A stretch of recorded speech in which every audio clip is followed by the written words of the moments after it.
presentation of NBC Sports. Proud to be the network of the Orange Bowl.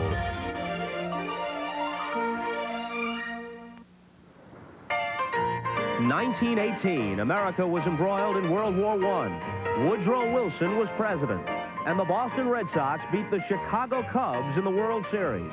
Now, 68 years later, the Sox are on the brink of another championship. Lifelong Red Sox fan Dick Casey was in the stands the last time.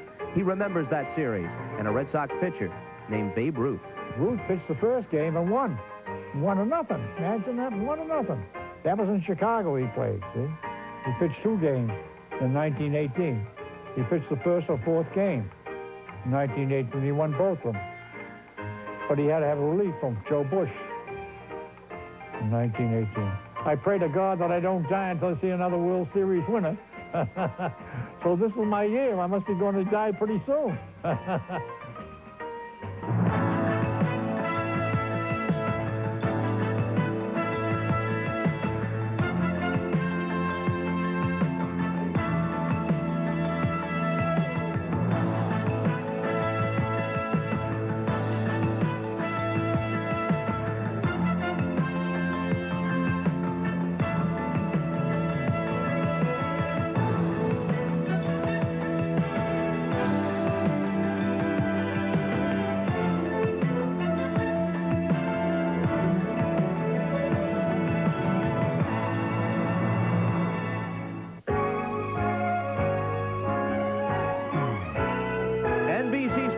Presents the World Series, an inside look. Brought to you by Apple Computers, makers of the Apple II and Macintosh families of personal computers. And by the Ford Motor Company. At Ford, quality is job one. Temperatures in the low 50s, a clear and chilly night at Shea Stadium, and Met fans chilled by the prospect that with one more defeat, their team, which over the course of the season has been baseball's best, will come up short in their quest for a world championship. Hello again, everybody. I'm Bob Costas. The pitchers tonight. Roger Clemens, who didn't pitch all that well in Game 2 here at Shea Stadium, had a no decision. He goes for the Red Sox, trying to wrap things up. The Mets give the ball back to Bob Ojeda, who pitched well at Fenway in posting their first victory of the World Series against the Red Sox. Now, when you consider the psychology on either side of the field, it's an interesting situation. Obviously, both teams are emotionally involved. Each would be a deserving world champion.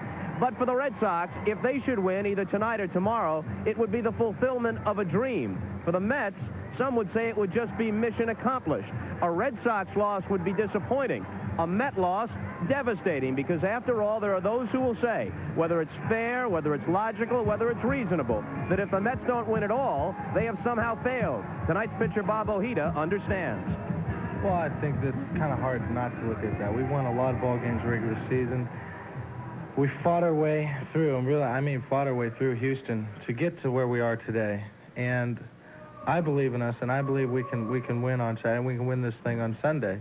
But we're going to have to do it. Right now, it's all speculation. Right now, they're saying the same thing. But we have to go out and just do what we can do. We can't put added pressure on ourselves. We can't think we are back in this corner. We can't think about that. We have to go out and just play our game. Everybody rely on each other again. What about pitching on 3 days rest? Will this be the first time this year? I think I did it one other time this year, but I think at this time of the season, it's overrated, you know, the one more day rest. I don't think it's necessary unless there's an injury, and I don't have any. So it's just a question of mentally being ready for it, which I am and we all are. Marv Albert joins us now. And Marv, from Boston's perspective, if the Red Sox are to clinch it tonight, it would be appropriate if the certain Cy Young Award winner Roger Clemens is on the mound when they do. Bob, Roger Clemens was hit hard in game number 2. It was a flu-ridden Clemens pitching on only 3 days rest for the 3rd straight time, and he wasn't comfortable here at Shea, a subject I discussed with him.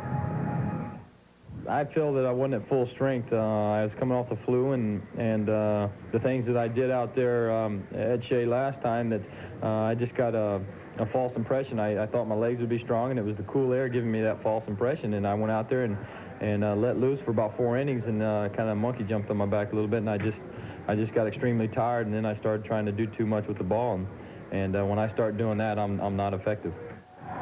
No, Clemens wasn't effective in Game 2, but tonight he feels he's back on target with the 5 days between starts, and he's seeking to recapture the form that produced that record of 24-4 during the regular season.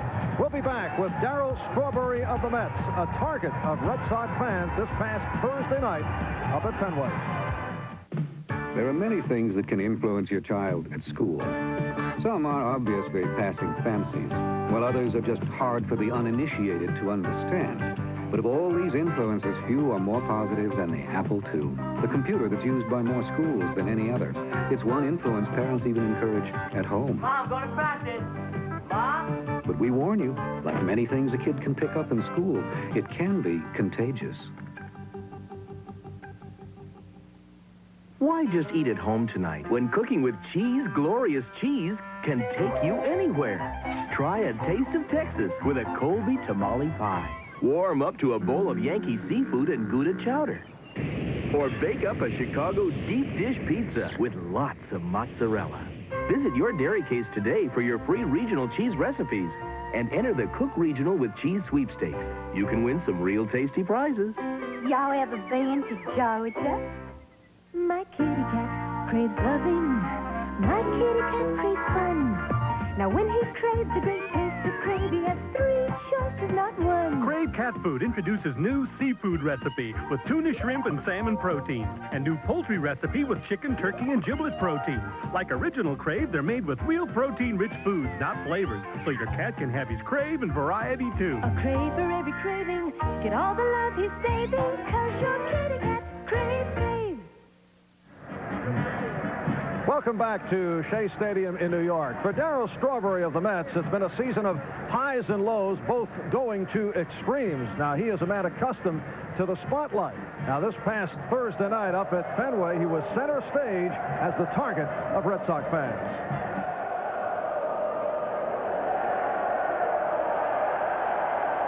Darryl, what was your reaction to the taunting of the crowd at Fenway in Boston? Well, I think it was fun. You know, I had a great time because it reminds me a little bit of Chicago, but this is the World Series time right now, and the crowd is going to be on you and try to distract you from your game. Was it really a great time? I didn't feel bad about it. Most people thought I felt bad about it, but it just shows you how much attention everybody's paying to you, and it's good to know that people care about you. Well, here at Shea, it's been an up-and-down relationship with the fans. Do you think they've been unfair? Because you've heard the boos. Well, at times I think it's been unfair for the fans to point fingers at one particular player on the ball club. I think it's unfair, and, you know, it's just something that happens, and it's something that you really don't have control over, and you just have to continue to go out there and try to do your best. Darryl, you finished the regular season strong. You hit the 2 home runs, big home runs against the Astros, but at one point in the postseason, you had struck out 17 times in 32 at-bats. Several Red Sox players felt that you were confused. Is that accurate? Well, you could say a little bit. I'm trying a little too hard and not really having the good concentration like you really want to have. Postseason play for the first time. I think I got a little bit too excited for it and wanted to try to do too much and rather stand within myself and just being myself. But right now I'm at the point where I feel very confident and feel that I'm going to do well for the rest of the series. All right, the Mets win 108 games during the regular season, a gripping victory in the playoff against Houston. But if you lose tonight, it's all over. What goes through your mind when you think about the possibility that the season could end right here? Well, the only thing that goes through your mind right now at this point is to go out and try to win, and hopefully it's not over, because it'll be a lone winter, and it'll be a very boring winter, knowing that you was in the World Series and you had a great year and you didn't win the World Series. All right, thank you, Darryl. All right, thank you very much, Bob. All right, and from the Met point of view, let's go to Bob Costas and the Boston dugout. All right, Marv, with us now, Marty Barrett. And Marty, I heard you comment after Game 5 as you passed Thurman Munson's record for postseason hits. Maybe someone of greater stature should have done it. Yeah, I'm sure that, you know, if Thurman's up there looking down, he probably wished somebody like a Wade Boggs or Jim Rice or somebody probably would have done it. But, you know, I got to take it. You know, Marty Barrett might not be the Red Sox best hitter, but Marty Barrett is a pretty good everyday ball player whom the country is now getting a chance to know thanks to the playoffs and World Series. Well, that's awful nice. You know, it's nice to do well in postseason, and as you well know, Bob, you get hot during the season, you're cold during the season, and I think it's just a matter of luck whether you're hot in the playoffs, and I guess I'm fortunate to be lucky in the playoffs. Would you agree with this notion? Sure, the Red Sox want to win very badly, But if you should lose the World Series, that might be disappointing. Whereas from the Mets' perspective, if they lose, because everyone expected them to win, it's devastating. Well, I think at this point in the series, if you would have said that at the start of the series, I would have said that's a correct statement. But at this point in the series, I think it'd be pretty devastating if we lost it 2 now. Because you're ahead, or because you honestly believe you are as good or better than the Mets? Well, I thought we were as good as it was, but, you know, they were having that Chicago Bear-type season for baseball. But, hey, we're ahead 3-2 with 2 games left with our best man out on the hill with 5 days rest going against their man with 3 days rest. I mean, we should win. What about Bobby Ojeda? Did he look like a different guy than the one who used to pitch with you fellas a year ago? No, he was exactly the same. You know, a lot of changes, keep the ball away and not make too many mistakes. And really what we're hoping for is that the 3 days rest to cause him to have a little less control. And when he doesn't have his control, that's when he can get hurt. Speculate a little bit. If Clemens were to be beaten tonight, how would you guys feel going in with Boyd against Darling in Game 7? Well, I would still feel comfortable. I'd feel that they would have a little edge because of the momentum, and Darling has done well. He's proven that he can do well on 3 days rest. It would be a real intense game, I think, and I would have to feel that the Mets would probably be in a small advantage at that point. Thank you, Marty. We'll be back with more in a minute.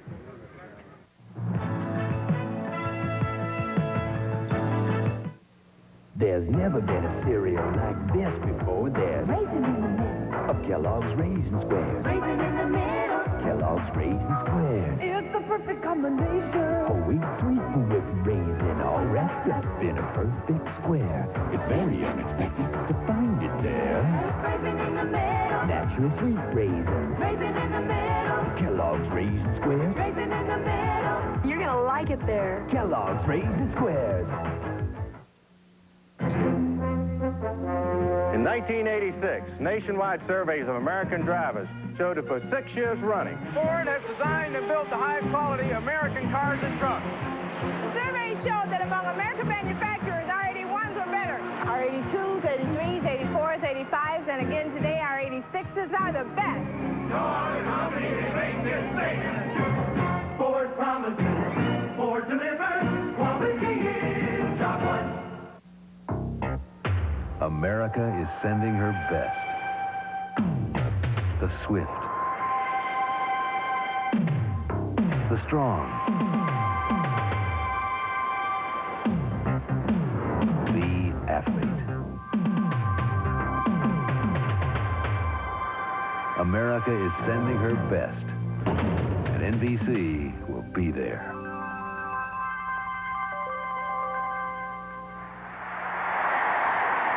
They're roaring at Shea as the Mets have just been introduced. You know, whenever a team marches to a Super Bowl or a World Series, everybody in town wants to hop on the bandwagon, including those who produce song parodies. In fact, up in Boston, some folks are downright delirious. The Red Sox are World Serious. This town has gone delirious. 'Cause the Sox are World Serious. The Red Sox are World Serious. Sailing a dice tray is getting set. Ooh, but he won't strike out. Lenny and the Nets.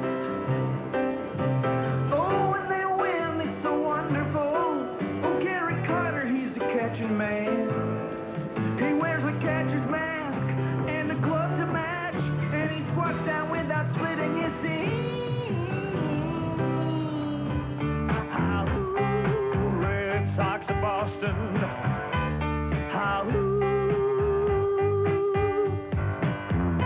Saw Jim Rice with a Louisville slugger in his hand, swinging for the Red Sox of Boston.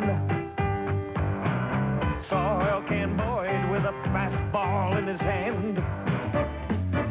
We live in New York, a real sports town. We're crazy about Kate, Mookie, and Couple. We yell all night doing the Shea Met Shuffle. Oh, Joe, let's go. Oh, Joe, let's go. Say, hey, Dr. K, we never miss a chance. We get up and dance and do the Shea Met Shuffle. We got Clemens, Evans, Baylor, Boggs, and Wagner, too. And Rice can hit a rocket clear to Timbuktu. Just watch them take the field out on the Fenway Green. They look just like a doggone all-star team. Let's rock. Everybody, Red Sox. Let's go, let's go. We got the team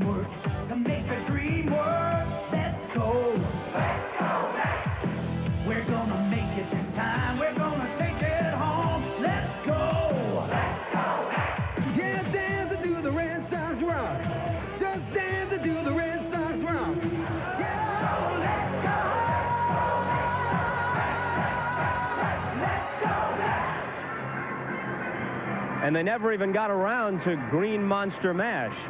Somehow I think the legacy of George and Ira Gershwin is safe. Time now for the national anthem. Here's the PA man at Shea Stadium, Jack Franchetti. Ladies and gentlemen, at this time we ask that you please rise for the presentation of the colors by the Joint Services Color Guard from Fort Hamilton, New York. And now, to honor America, and here to sing our national anthem, please welcome one of this country's most popular songwriters and performers, Paul Simon.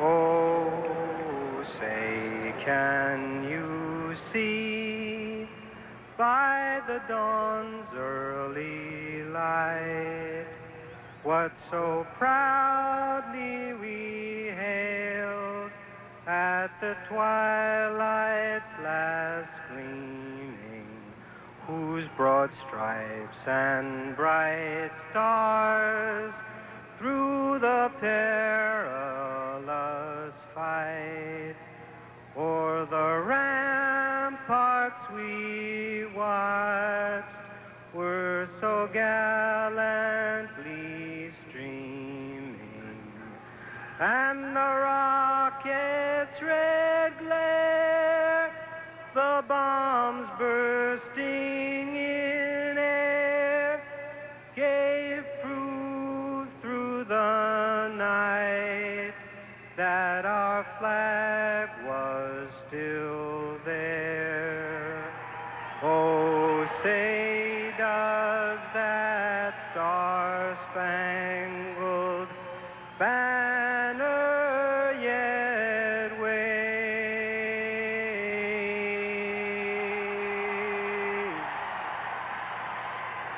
for the land of the free and the home of the brave.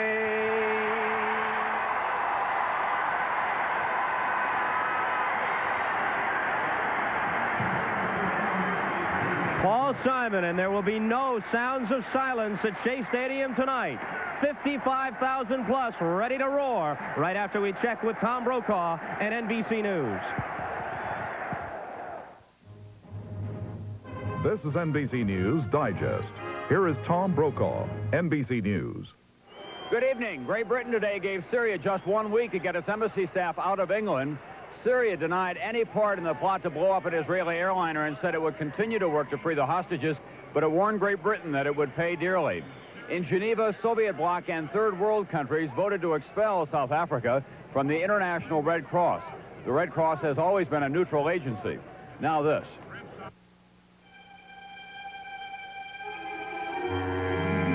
The 35mm automatic one-touch from Nikon. It puts great photography at everybody's fingertips. The Navy's new carrier, the USS Theodore Roosevelt, was commissioned today in Newport News, Virginia. It finished ahead of time and under budget. I'm Tom Brokaw, NBC News at Shea Stadium. More news later on this NBC station. Tuesday, Matlock's daughter romances the underworld. You're a dangerous man. Dangerous to his career and her life. There's going to be hell to pay. Matlock. Then Torella wants to end Chicago's reign of terror. His wife wants to end their marriage. Tell me that you want me out of your life. When can you pick up your clothes? Crime story. Come on home, Tuesday. Pat Harper and Chuck Scarborough, weeknights at 6 on News 4 New York. This year, you can continue to have part of your medical bills covered. Or you can vote for a new way of living and have all of them covered. U.S. Healthcare. Why rent an ordinary, everyday car when National Car Rental will rent you this exciting Pontiac Firebird at a surprisingly low rate? Give yourself a lift. Rent some excitement. Call 800-CAR-RENT. And now, 30 seconds of common sense. How to decide whether to get a new Hyundai or to wait. If you go to your Hyundai dealer now, you can drive out in a new Excel, thoroughly equipped from $49.95. Or you can wait. I suggest that you rush to your Hyundai dealer because life is what's happening while you're waiting. For your nearest local Hyundai dealer, call this toll-free number today. We make cars that make sense. So hurry. Sal talks to the Mets on News 4 after the game.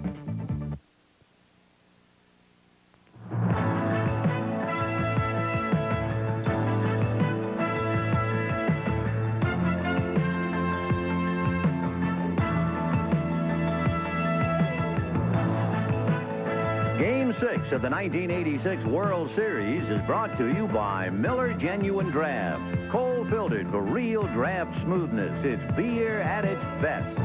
By Merrill Lynch, your world should know no boundaries. By the American Express card, don't leave home without it. And by Ford and your Ford dealer. Have you driven a Ford lately? Hi, everybody. I'm Vin Scully, and welcome to Game 6. The last time the Boston Red Sox won a World Series, the Doughboys were dug in the trenches of France, Mademoiselle Armentières, and finally, Johnny came marching home. They're trying to do it again tonight, and they're giving the ball to the best pitcher in the American League, Roger Clemens, who was almost a Met. For New York, Bobby Ojeda, who is pitching magnificently in the postseason. He won Game 2 of the playoffs following a loss. He helped keep Houston away and chase the specter of Mike Scott in Game 6. He won Game 3 at Fenway to prevent the nightmare of a Red Sox sweep.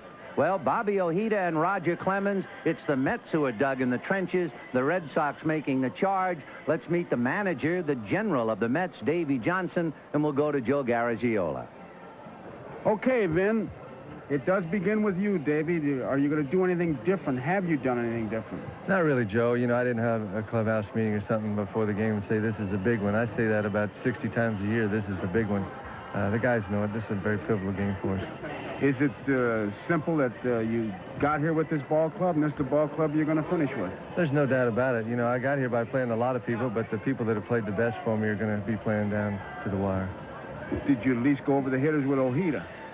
Bobby's pretty smart. He kind of uses a different pattern every time up with a different hitter. Sometimes he'll go more dead fish, another time he'll go more with his fastball. But that's between Gary and Ojeda, and I don't try to get too involved in that.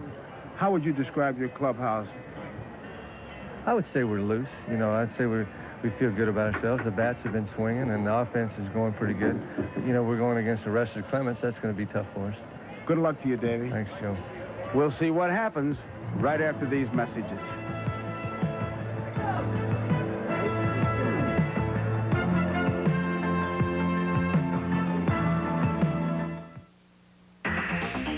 The moment you see the award-winning Ford Taurus, you notice the difference in design. A difference that becomes even more dramatic the moment you drive one. Now we imagine others will eventually catch on, but they may never catch up. This is Taurus. Have you driven a Ford lately? Now, I just turned around for half a second, and boom, the whole thing went up.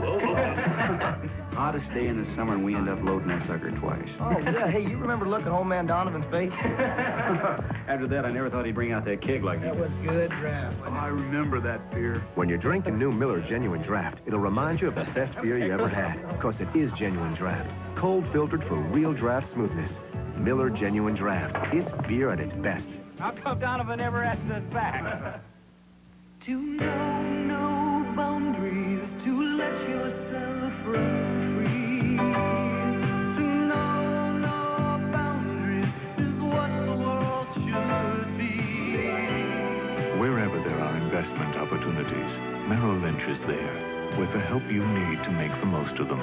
Because at Merrill Lynch, we believe your world should know no boundaries. To know no boundaries.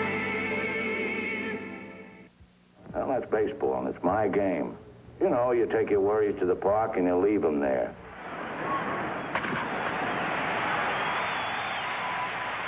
You yell like crazy for your guys. Good for your lungs. The hot dog at the game beats roast beef at the Ritz. See your own national game beautifully played. Let's all go out to the ball game as often as we can get away next season. For my dough, that's living.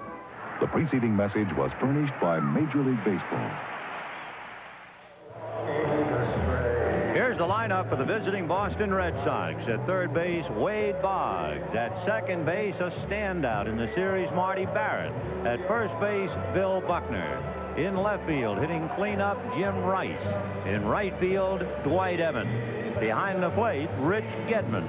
In center field, Dave Henderson. The shortstop, Spike Owen, batting eighth. And the pitcher who will take his turns with the bat, Roger Clemens, on the mound. Here's the way the Mets will line up on defense. As Davey said, the guys who play the best will be in the lineup, and this is what he goes against right-hand pitching. Wilson, Dykstra, Strawberry in the outfield. Knight, Santana, Backman at second base. Hernandez at first. Carter behind the plate. Ojeda, the pitcher. Bobby Ojeda making his second World Series appearance. He won Game 3 at Fenway 7-1. He made 2 starts in the playoffs. He was 1-0 against Houston, picking up the victory in Game 2. Pitched well enough to hold on for Jesse Orosco to win Game 6. He was an 18-game winner during the year, and he came to New York in the deal with Boston that sent, among others, Calvin Schiraldi to the Red Sox. Ojeda had only 2 fly balls in his last game against the Red Sox. 7 ground balls, fastball, curve, slider change. But as you heard Davey Johnson say, he'll throw you that dead fish, that change of pace. His biggest plus, changing speeds. He will come inside, but he can spot that ball on the outside corner. He is a good pitcher. It will be noisy here at Shea on Saturday night. It is a festive, highly enthusiastic crowd as Wade Boggs awaits the first pitch. A strike.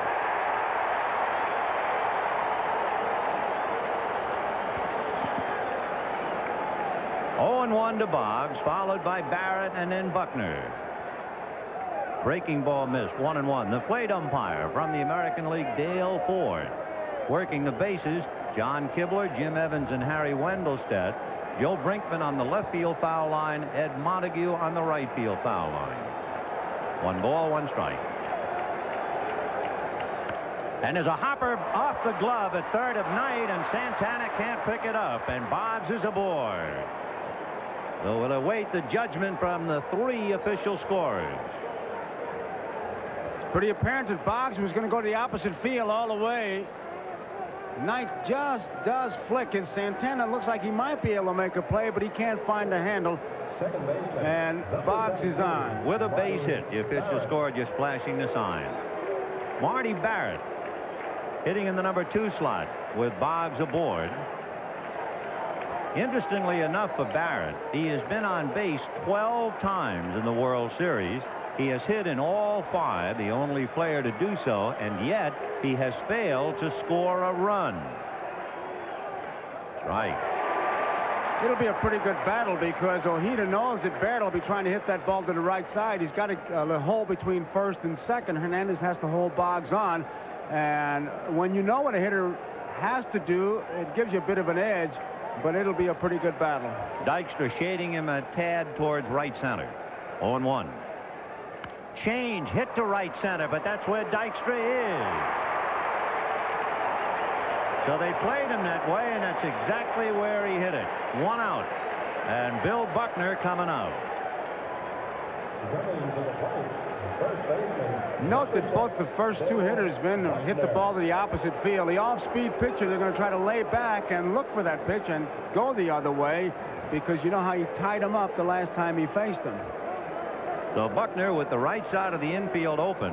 Hernandez on the bag, guarding with Boggs. The outfield is just about straightaway. Dykstra come back over more towards straightaway than he was playing Marty Barrett. Surprised he's not shading him towards left center field.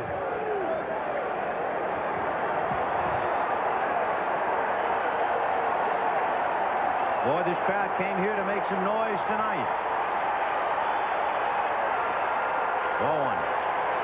And that's one of the many reasons an unexpected guest at Shea Stadium.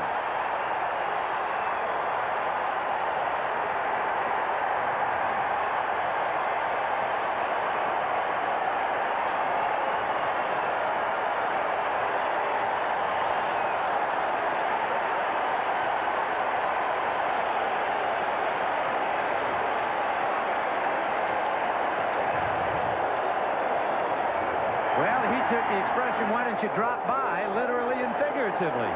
That's about the only way to beat the traffic in this town. 1 ball, and everybody got a kick out of it. 1-0 the count to Bill Buckner. And I'll tell you what, Wally Backman almost jumped out of his uniform when that man came down in front of him at second base. And why not? Oh, are they up Saturday night at Shea? 1 ball and no strikes. Ball 2. It's not even a full moon.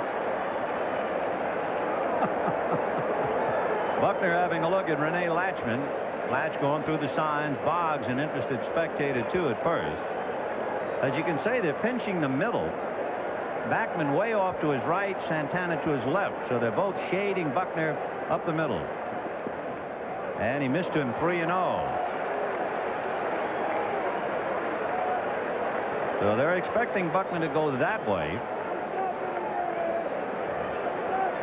1 out, first inning. In there. If there would be a pitch he could pull, it would be the 3-1 pitch. But with Ojeda, his big strength is changing speeds. He'll throw you something besides the fastball when he's behind.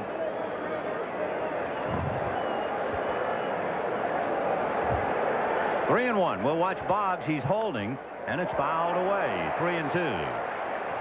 So they didn't play run and hit on that one. We'll see what they do this time. Remember, Buckner with the bad legs is a definite double play possibility. Second in the major leagues in grounding into double plays. So we'll see if that means that McNamara will turn Boggs loose. I don't think he would, because Buck doesn't strike out that much, and he's got to stay away from a double play to get Rice up there. In game 1, they didn't have the runner going, and Buckner hit into the double play in the first inning.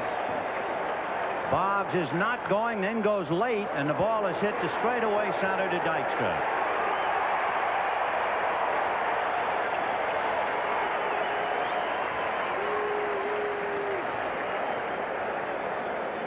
Two out in the first inning. Wade Boggs holding at first, and here is Jim Rice.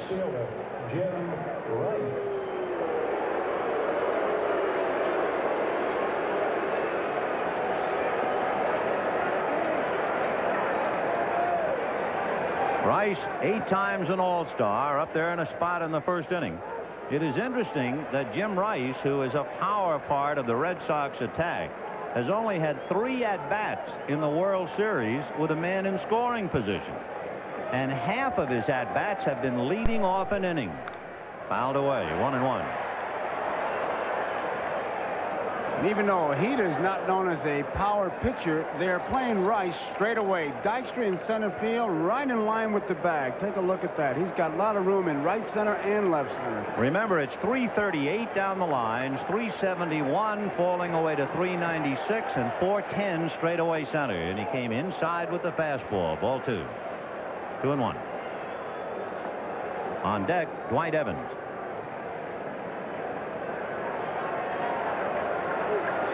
Two and 1. Change, and he was way out in front of it.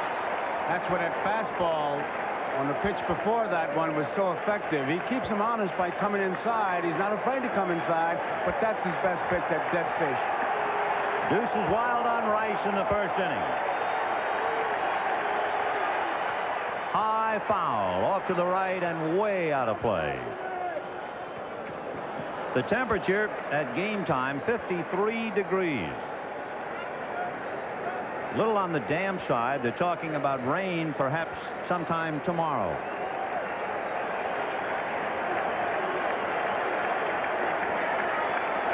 Two balls, 2 strikes. Ball 3. Tough pitch to take, borderline. That's another one of those pitches that you're fooled, but you try to appear real cool like you saw it all the way and just take it. But he had it by him. Boggs, of course, definitely going 2 out on a full count. Hernandez not holding, and the pitch is in the dirt. So he threw him a 3-2 change, and the Sox have 2 on, 2 out, and Dwight Evans coming up. Much has been said about Bobby Ojeda pitching on 3 days rest. 3 years ago, he pitched extra innings on 3 days rest against Milwaukee. and he certainly is accustomed to the pressure. He won the second game of the playoffs in Houston after a loss. He held off the Astros in the 6th game, and the Mets won it. He won Game 3 at Fenway Park to avert the sweep, and now, of course, pitching the must game of the series for New York.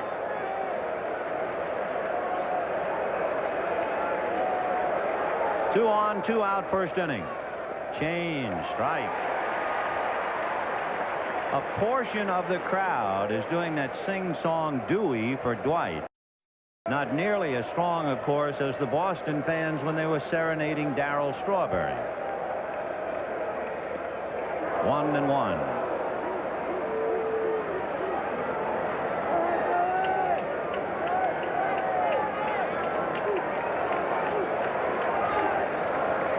Boggs at second, Rice at first, 2 out. High drive up the alley in left center field. That's trouble, heading for the wall and off the wall. Dykstra plays it. 1 run will score on a double by Evans, and Rice holds at third. So Dwight Evans hits the left center field wall for a long double and a run batted in. And with first base open, the left-hand hitting Rich Gedman coming up. Ball well hit, but played perfectly by Dykstra. He gets that carom in good shape, hits the cutoff man, and with that, Latchman holds Rice at third. So for the Mets, who won 108 during the regular season, 4 in the League Championship Series, 2 in the World Series, 114 wins, not enough. And they go in trailing in the first inning against Roger Clemens. Fly ball to right center, a late start, but it's high enough for Strawberry to put it away. However, the Red Sox get a run on 2 hits and lead 2. At the end of half an inning, Sox 1, Mets coming up. Business. These days, it's no cakewalk. You want to get ahead? Use the tools of the trade. Watch your step. Have a nice day. Use the card rated best by frequent business flyers for travel and entertainment, the American Express card. And use United Airlines to give you more flights to more top business centers. Tough climb, huh? Yeah. Look, you know where you want to end up. Wow. Nice view. Why not make it a little easier on yourself getting there? You're McDonald's. I call them like I see them, and I got to tell you, I see more than lettuce and tomato in your McDLT. You've got the works in there. Cheese, onions, pickles, mustard, ketchup, and mayo. You missed all that. What are you, blind? Finally, Bruce Fleming. We hear you, Bruce. So just for you, call it the hot side hot, cool side cool. Every delicious thing you could want on a hamburger. Or just call it McDLT, the one with the works. We're MCI, racing hard to be your communications company. We never coast. We're geared to win. MCI competes internationally, offering you the world's most extensive range of voice data and messaging services. Our competition is good. We have to be better. And because we compete, you win. MCI, communications for the next 100 years. We have not had a team come from behind in this 1986 World Series, and the Mets are fully cognizant of that. And here are the fellas who are going to try and do it for the first time in 1986. Len Dykstra in center, and Wally Backman at second base. Keith Hernandez at first, and Gary Carter clean up behind the plate. Darryl Strawberry in right field, Ray Knight at third. Mookie Wilson in left field. Rafael Santana, the shortstop, batting ninth, the pitcher, Bobby Ojeda. And the defense for the Red Sox, Rice, Henderson, and Evans in the outfield. Boggs, Owen at short, Barrett at second base, Buckner at first base, Gedman behind the plate. Clemens is on the mound. I must say, Ben, I'm still waiting for Dykstra to at least test Buckner. Well, we see that might very well be the trick tonight. Roger Clemens is attempting to clinch his 4th championship in the last 4 years. He was the winning pitcher in the final game of the '83 College World Series. Then, while pitching for the New Britain Red Sox, he won the Eastern League Championship. In the 7th game of this year's American League Championship Series, he beat California. And, of course, now he's out there trying to clinch it for Boston tonight. Outstanding fastball. He can ride it high, and that's the pitch. Even talking to Tom Paciorek before the game, he said, you better lay off that high fastball. He can sink it. He's got a slider, curve, a forkball, and he can work that strike zone in and out and up and down. And I think that's rare when you can work a strike zone up and down. Well, Lenny Dykstra will be the first one to test him, followed by Wally Backman and then Keith Hernandez.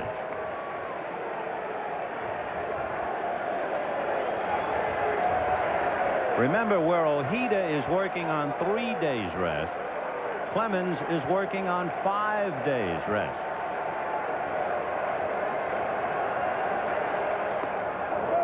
So Dykstra right after him with a full swing. He's going to have to work that count to 3-2, although Clemens has outstanding control. 0-1 to count to Lenny Dykstra.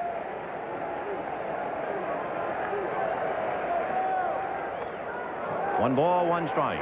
It was Dykstra who started the Mets on the road back when he hit the home run to right field at Fenway Park. And it is Dykstra they look to tonight to get them well once again. There is the attempt, but that fastball was by him, and if he did get it down, it would have gone more to third than to first. Clemens, in addition to being a good fielder, better than average, has that outstanding fastball, a difficult ball to bunt. They've described Clemens very simply. He's an ordinary pitcher with a 150-mile-an-hour fastball. Very ordinary. 1-2 the count. He is something. 2 balls, 2 strikes. You joined us late. Dwight Evans doubled in Wade Boggs, and the Sox lead 1-0. We're in the bottom of the first inning. 2-2. Got him. And he did it with fastballs. He did not give him any off-speed pitches or anything but that great fastball. So Dykstra caught looking for out number 1. And watch where he spots it. That's no accident. 1 away, and Wally Backman coming up. And another threat to bunt. Wade Boggs plays him on the grass. Barrett is at the ready to charge because of the immobility of Bill Buckner. He and Buckner got a defense set up. Fouled away, and he was jammed and late. When Backman bunts, he's a .500 hitter. He went 10 for 20 this year when he gets that bunt down for a base hit. On deck, Keith Hernandez. Boy, Shea Stadium is just bristling with electricity and excitement. In there, strike 2. I tell you, Gedman has a big mitt. I saw it before every game, and I can hear that fastball pop up here. That's like throwing a marshmallow into a pillow, and he can make it pop. That tells you. Radar gun doesn't have to tell you how hard he's throwing. He is really pumping. 0-2. Fouled away off third, well back into the crowd.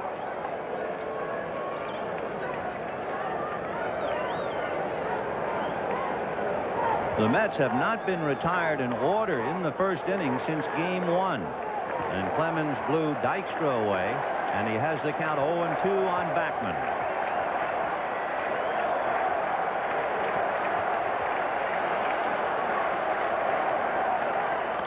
Hit foul down the left field line, back in the crowd. Broke his bat, and he just laid the bat on the ball. That was not even a full swing. Wasn't a real jam job, but it did the job anyway. He has to get another. No balls and 2 strikes to Wally Backman.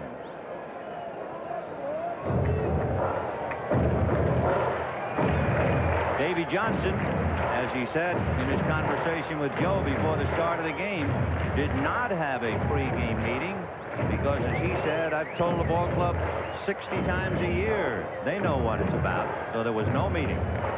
No exhortation, no pep talk. But John McNamara, I'm sure whatever he did say was low-key and brief.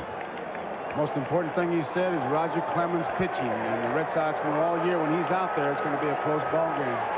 0-2 to Backman. Got him, and he took something off that. Off-speed pitch for strike 3. So Dykstra and now Backman caught looking. Take another look at that one. You can see almost in his delivery that he lets up. He doesn't really push off as hard. And Backman is committed, and there's nothing he can do. Just can't pull the trigger. Clemens was rather outspoken about the fact he's unhappy with the mound. He feels it's high and slopes too much. So he has to grope for the ground in his follow-through. But it's not a bad beginning with 2 strikeouts on a mound you don't like. With that kind of stuff, he can pitch anywhere. Here's Hernandez. Keith was reminding everybody before the ball game that he was a member of the St. Louis Cardinals that were down 3-2 in the '82 World Series. And as Hernandez says, I'm wearing a ring. 1-0. Fouled away.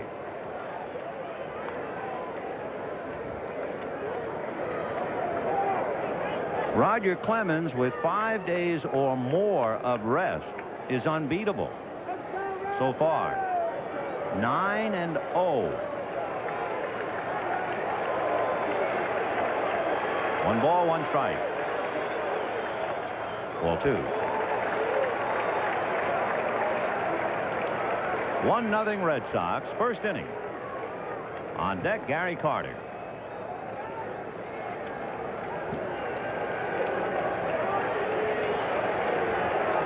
Whenever your club scores a run and you have to go out there on defense like the Red Sox, you don't want them to score, but how you get them out is also important. He had a good swing and a good fastball on the count 2-2. If he goes according to that graphic and strikes out the side, what a lift that'll be to the Red Sox. And remember, there were 2 balls hit pretty well to straightaway center, a double off the wall and a high fly ball to right, so the Sox were hitting the ball out of the infield. And that's hit out of the infield, but right there is Dave Henderson. So Hernandez is gone, so are the Mets in order. And at the end of an inning, it's the Red Sox 1 and the Mets nothing.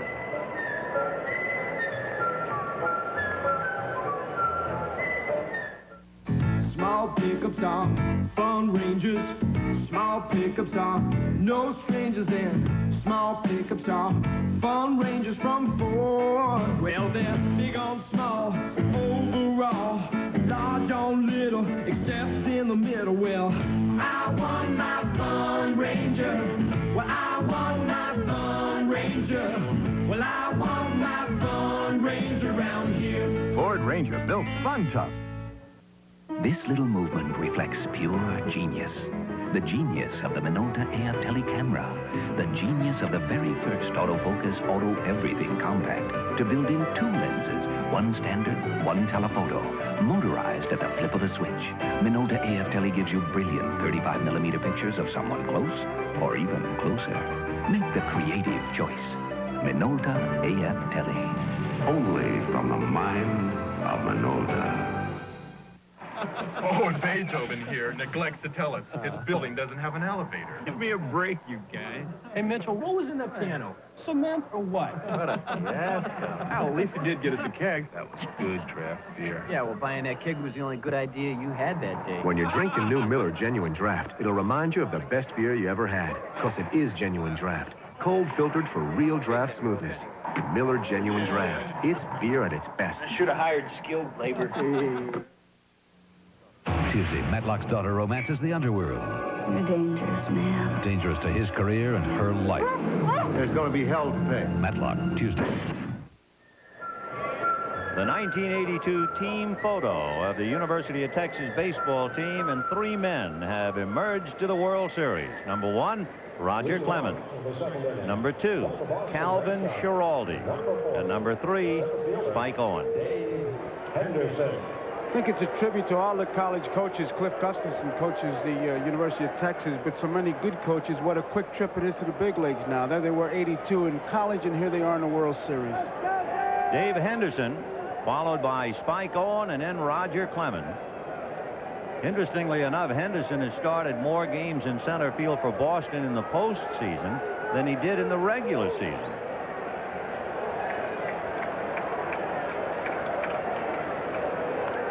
Ball 1. And as you can see, he is enjoying every minute of it. It's a pretty good reason to start him, those triple fours. Well, now. 2 balls and no strikes. Ojeda surrendered a walk to Rice, and then the double by Evans for a run. And he's behind now 3-0 to Henderson. That's not the way he pitches. He's usually ahead. When he pitched Game 3, and Mel Stottlemyre knows full well about that, you might remember Bobby Ojeda went 7 innings in Game 3. And in that game, he faced 28 batters, and only 7 balls, including the hits, were hit to the outfield. Well, in the first inning, 3 balls were hit for outs and the double, so 4 went to the outfield. There's a 5th one, and we're only in the 2nd inning. Mookie Wilson. So this is not the same Ojeda that we saw in Game 3. And I think that's a pretty good indication right there, Ben, because Henderson was fooled on that pitch. Believe me, he was fooled, because he already committed himself and got that bat. He did it all with his arms, and it carried that far. I mean, he doesn't really drive it, but that's not the good Henderson swing. He'd already committed himself, and he drove it a long way. How about the ball he hit against Donnie Moore? That wasn't a good swing. That fork ball that didn't, and yet he hit that thing out. Yeah, but he had so strong. But he had a better swing at that Donnie Moore than this one. Here's Spike Owen with 1 out, 2nd inning, 1-0 Boston. There's ball 1. At best, he doesn't have a picture swing. No. The cluster of balloons that we saw in Boston has suddenly reappeared over Shea.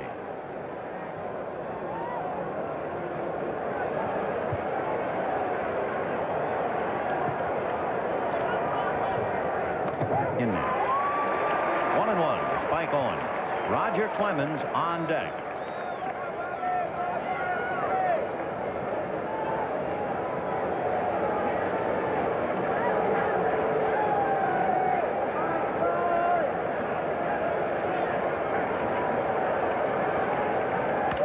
Comebacker right through the legs of Ojeda into center field. To a 1-out single by Spike Owen.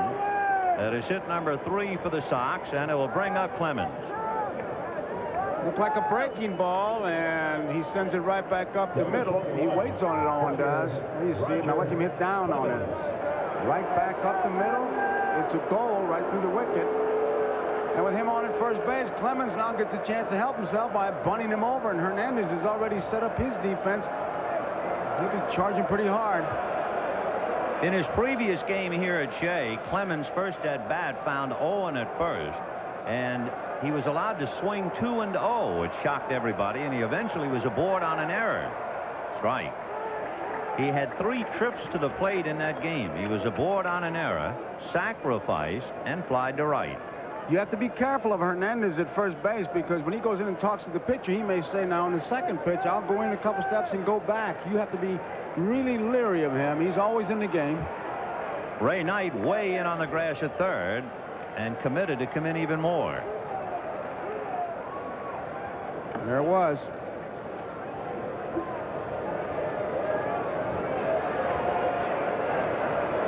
Oh, 0-1 to Roger Clemens.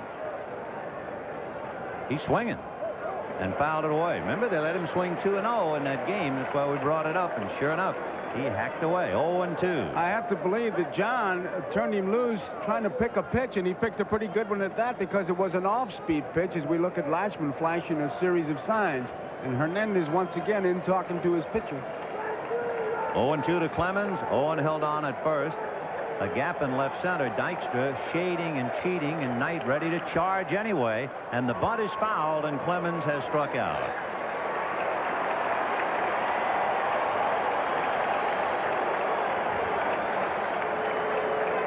Two down in the second inning, and that will bring up Wade Boggs, who singled off and under Ray Knight's glove to open up the game, and eventually came around to score. He's looking for a particular pitch. If he gets that slow curveball, he'll try to pull it in a hole first and second. Otherwise, that fastball, he'll go the opposite field. Big breaking ball. Boggs takes away ball 1. Knight way off the line, and Santana is shading up the middle.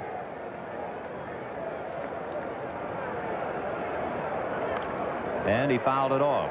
1 ball, 1 strike.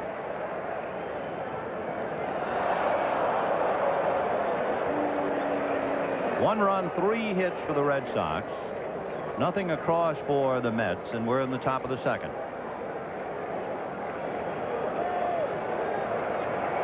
There goes Owen, and there's a base hit through the hole vacated by Backman.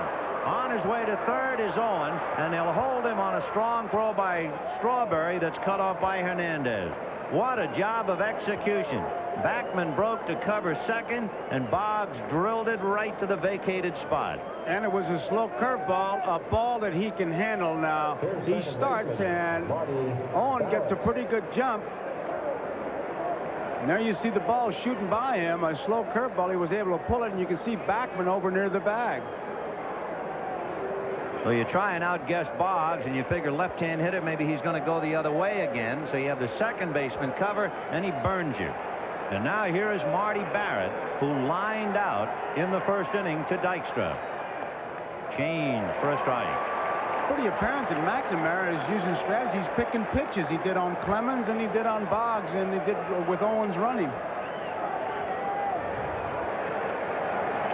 Boggs at first, Owen at third, 2 out.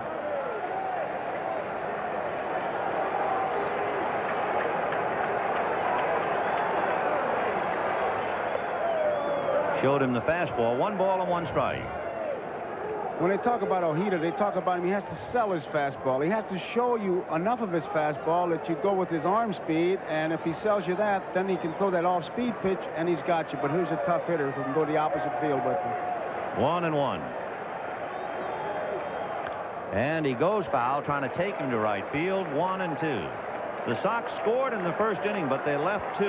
They've left 11 men on base in each of the last 2 games, and they've averaged a little more than 9, almost 10 men left on base in each game of the series.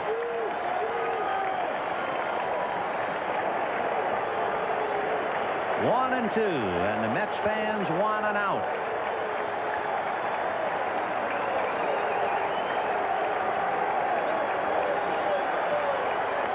Line drive to left, and it's a base hit. Scoring is Owen, stopping at second is Boggs. And the Sox are on top 2-0. And once again, Marty Barrett's right in the middle of it. For Davy Johnson and the Mets, they can't afford to fall back too much, especially with Roger Clemens on the mound for Boston. So immediately there'll be activity in the Mets bullpen. Tell you, you watch that Marty Barrett, and then you think about him on the pregame show as we look at Aguilera, when he said Thurman Munson may be looking down thinking one of the big hitters that should break his record, but I did it. Spike Owen coming in with run number 2 in the inning.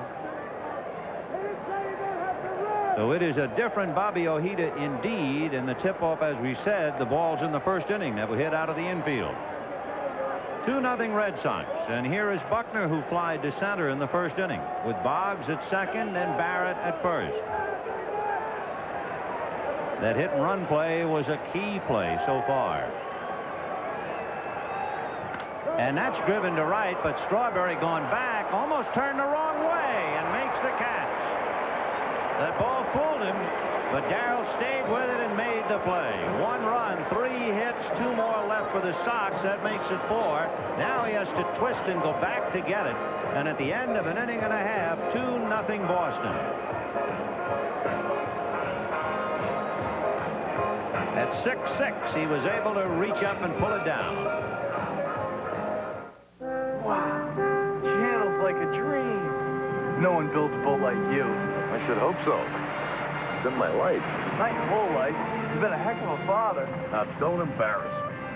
Yes, sir. A master craftsman, first-class father, and a financial genius. Hey, wait a minute. Financial genius or not. Very few of us are. Most people need advice. We can help. Hi, I'm Bill Harris. I represent New York Life. At New York Life, we have the resources to make the most of your resources. We offer a range of financial opportunities, including mutual funds, group insurance, business continuation plans, and limited partnerships. Don't settle for less than you deserve.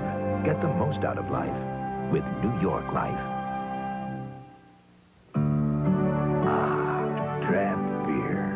It's always been the smoothest, freshest beer around, poured straight from the tap. And now there's a true draft beer in a bottle. Miller Genuine Draft. It's not heat pasteurized like most bottled beers. It's cold filtered for real draft smoothness. Miller Genuine Draft. Ah, it's beer at its best. Christopher Lloyd stars in a one-hour Halloween special from the director of Back to the Future. Someone is going to get detention for this Monday. The Red Sox leading the Mets 2-0 in the bottom of the second inning, and a couple of the outs have been hit right on the button. The line drive by Barrett in the first inning and the last out by Buckner in the second. We pause briefly for station identification. This is the NBC television network. This is WNBC-TV, New York. Ojeda has been shaky, and Rick Aguilera continues to throw in the bullpen. So it could be that Davy Johnson is already thinking ahead for a hitter. Meanwhile, Gary Carter, Darryl Strawberry, and Ray Knight coming out. Ball one.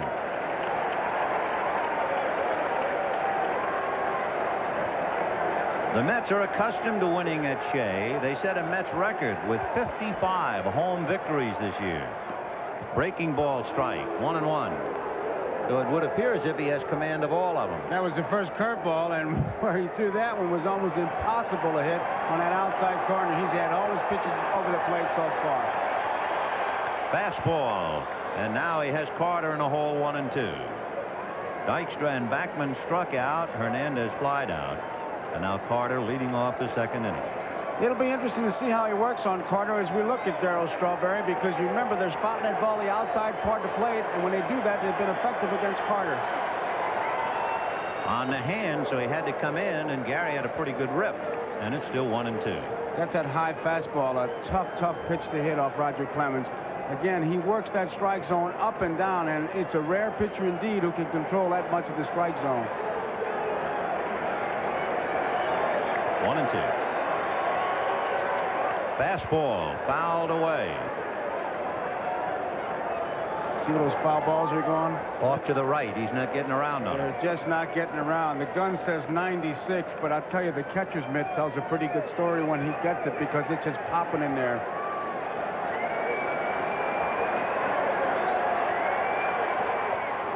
Two and 2-0 Boston, bottom of the second inning.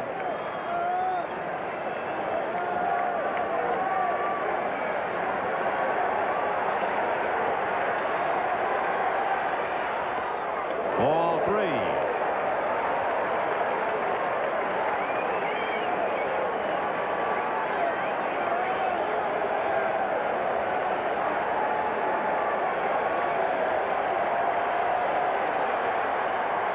And that's fouled away off to the right. In fact, Gary was a little out in front of that pitch. He was guessing, and he hit it more at the end of the bat. So you know how hard Clemens is throwing. The hitters are really off stride with him. Outfield straight away.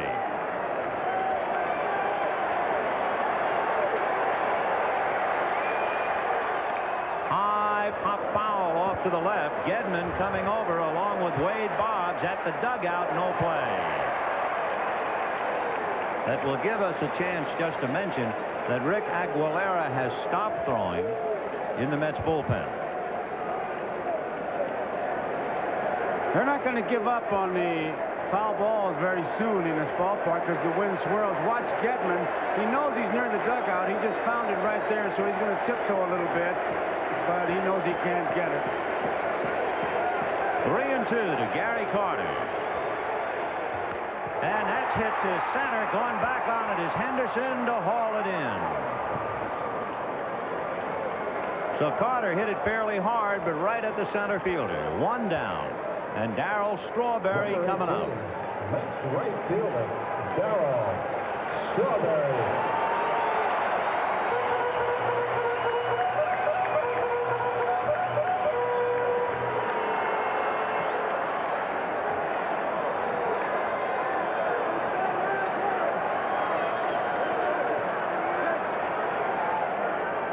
Ball one. One away, second inning. Red Sox 2, Mets nothing. On deck, Ray Knight.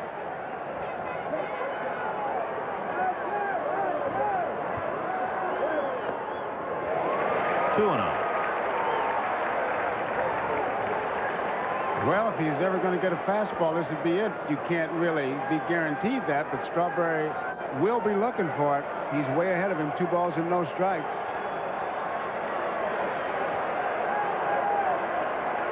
There it is, and he was a little late. It was in a good spot, and he couldn't get around on it. Strength against strength, and he just didn't get around on it. And 2 balls and no strikes, a full hitter, a guy who can hit the low fastballs, a tip-off on how hard Roger is throwing.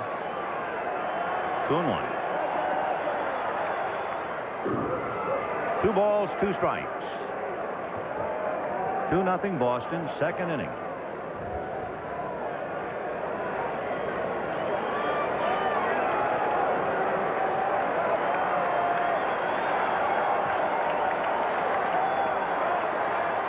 Ball 3.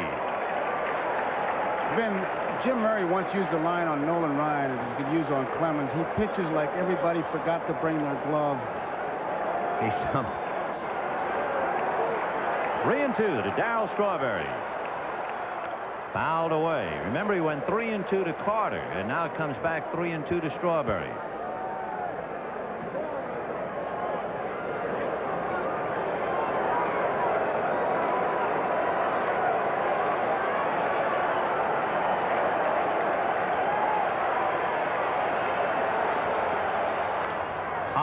Pop foul off third. He didn't get around on that one. However, it's back in the crowd. As good an indication as we have in the early going, at least, is the inability for the moment of the hitters to get around on Clemens. And it's pretty apparent that that ball, not only is it hard and fast, there's movement on it. I mean, so far, even though Carter hit that 3-2 pitch after a couple foul balls hard, that ball's alive. 3-2.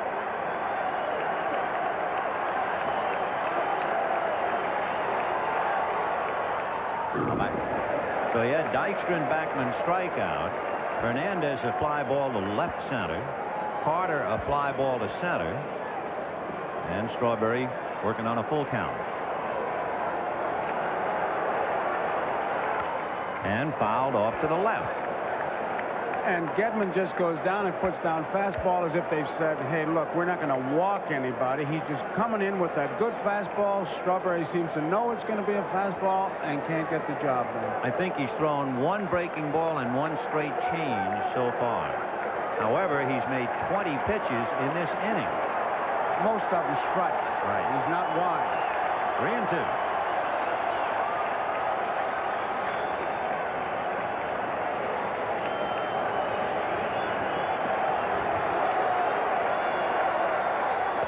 Ball 4, and the Mets get their first base runner.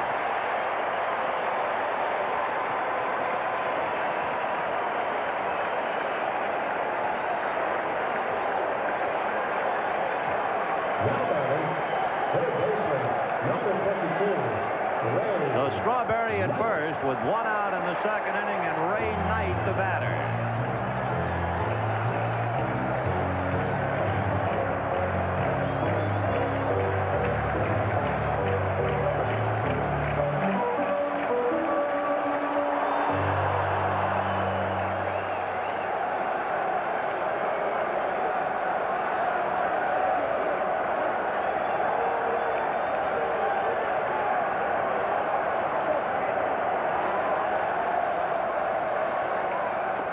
Little breaking ball, but it stayed up. Ball 1, 1-0. Sometimes you do that to kind of break the rhythm that Roger Clemens was in of nothing but fastballs.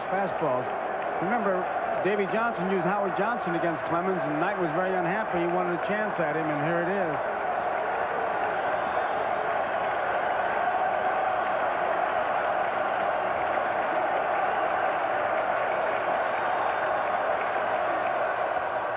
On the corner with a breaking ball. 1-1. So Roger Clemens went to a full count on back-to-back hitters, walked Strawberry, missed with the breaking ball tonight, and came back with 1 for a strike, and the count 1-1.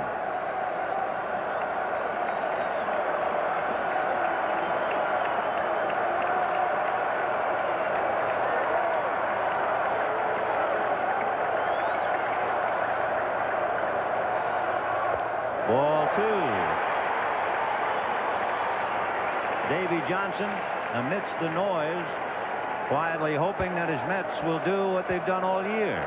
And McNamara relying on his ace.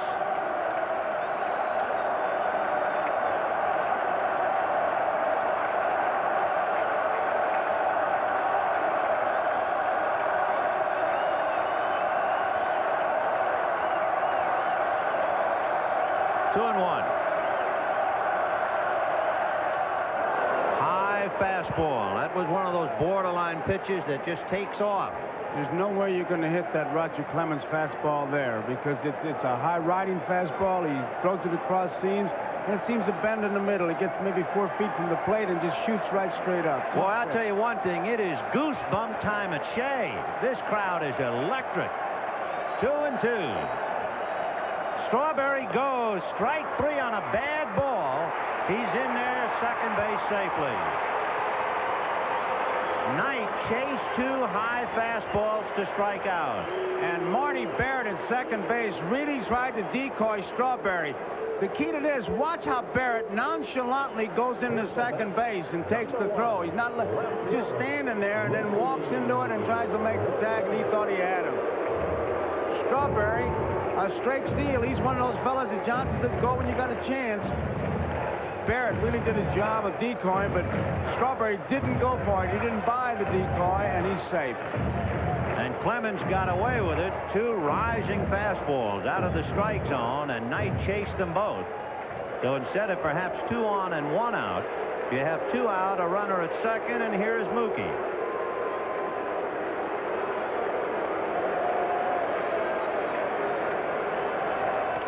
Ball 1. He wouldn't chase that fastball. Most of the hitters in the American League, I think, fall into the pattern. If that fastball is anywhere above the belt, they lay off it. It's going to explode and sail on you. It's alive. It's alive.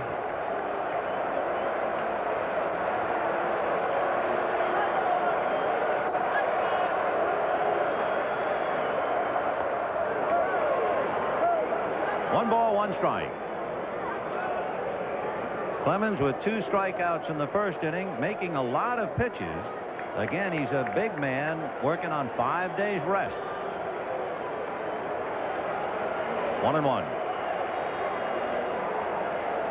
Fouled away, and Mookie didn't get around on that. It almost knocked the bat out of his hand. That it did. He made 143 pitches in the playoffs, so, I mean, and 5 days rest. It's like Ojeda said, I really think a lot of that stuff right now, especially tonight, it's overrated. 3 days rest, number of pitches. If the Mets lose tonight, they got 6 months to rest. And you know that Clemens is out there saying, I'm going to try to end it tonight. So forget all that other stuff. 1-2. Got him on the corner. 4 strikeouts for Roger Clemens. At the end of 2-0 Boston. We'll be right back after these messages from your local station. April 14th, America attacks Libya. NBC broke the story first. In times of crisis, rely on NBC Nightly News with Tom Brokaw. Who exposed waste and mismanagement in New York City's Transit Authority? Who was the first to warn about serious problems with New York City's Parking Violations Bureau? Who caught New York trade schools ripping off millions of education dollars earmarked for minority students? The same person who's already saved New York taxpayers $160 million through 1,900 careful audits. Ned Regan for state comptroller again, because experience is the bottom line. Let's go, Mets! Let's go, Mets! These days, every New Yorker's a Mets fan. And for the World Series, every New Yorker's a Daily News sports section fan, too. Let's go, Mets! Because the Daily News has our town's top sports team covering our town's top sports team. Let's go, Mets! If you like the Mets, you're going to love Daily News sports. Let's go, Daily News! Let's go, Daily News! Let's go, Daily News! Let's go, Daily News! AT&T is in graphic detail. Hi, Hiroshi.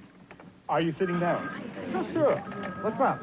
Look at your fax machine. The next site you see will be the Warren contract. Signed, sealed, and delivered. We got it! We got it. When you use AT&T long-distance service, you can fax good news in graphic detail to Tokyo and all over the world. Feels good to win, doesn't it? I could get used to it. AT&T, the right choice. The Princess of Yugoslavia and other royalty on the next Donahue. Roger Clemens, now he'll get a handshake from her saying nice going, but watch him, he's searching the bench for his catcher Gedman. There's Bill Fisher and there's Gedman because they worked that inning well. Great picture. To the third inning, Jim Rice, Dwight Evans, and Rich Gedman. 2-0 Boston. Fouled away, off to the right, out of play. The Sox have jumped on Ojeda. 2 runs, 5 hits, 2 line drive outs. All 3 outs in the first inning were balls hit to the outfield, 2 of the 3 in the second. So Ojeda is not pitching his game. Fouled away, 0-2. You know, when I see that picture, Vin, not that I was in it that many times, but when you work an inning and you're really working in sync, the one guy you want to have tell you, hey, good job, is the pitcher. Everything else is mashed potatoes. And that's what Clemens did. 0-2 to Jim Rice. 0-1. Rice walked with 2 out and a runner at first in the first inning. That set the stage for Evans to unload a long double to drive in Boggs. Big change curveball, got him looking. Whoa, what a rainbow job that was. And there's the case of selling the fastball, watching the motion, and watch Ojeda. It is a big curveball. You can see him twisted, and Rice is just completely frozen. Strikeout number 2 for Ojeda. The other one was Clemens trying to bunt. And here is Evans. Hit that long double high off the left center field wall in the first inning.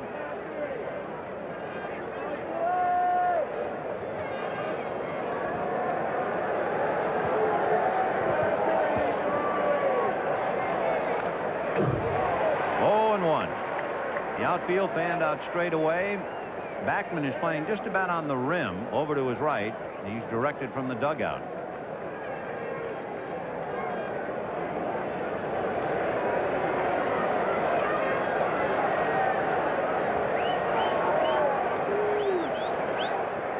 Breaking ball, 1-1. You know, as you watch Backman at second base, it's kind of a dark park, and he really has to stare in to get the signs. He really bears down. He was almost like bent over. There he goes. He's trying to get Carter's signs. He has to know what the pitch is. Fastball missed, ball 2, 2-1. And when you have an off-speed pitcher with the left hand here, he'll relay it to Hernandez, who depends on him for that. Santana's passing it on tonight. 2-1.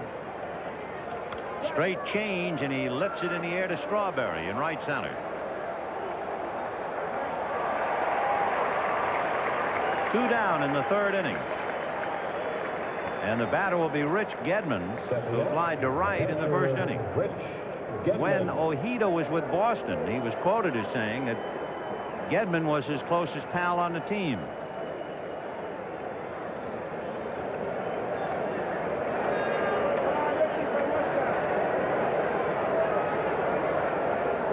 Swing on that low breaking ball for a strike. That friendship really ceases in a hurry in a World Series, doesn't it? A young man who has had his shot and came up empty 4 times, which is shocking in itself. Dwight Gooden.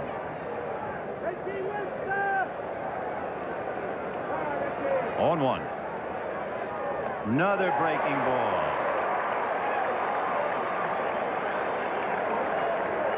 Bobby Ojeda trying to settle down after a rocky first 2 innings.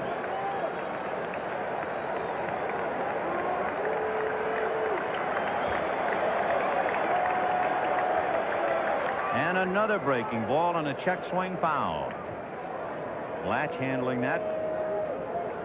Still 0-2. It is a completely different game. You might have seen Ojeda look out and shake his head at Backman. In his other game against the Sox, he had a lot of ground balls. He hadn't had one yet. Got him on the big sweeping curve. 3 strikeouts for Ojeda. The crowd trying to spur him on now, and at the end of 2 1/2. The Red Sox 2, the Mets nothing.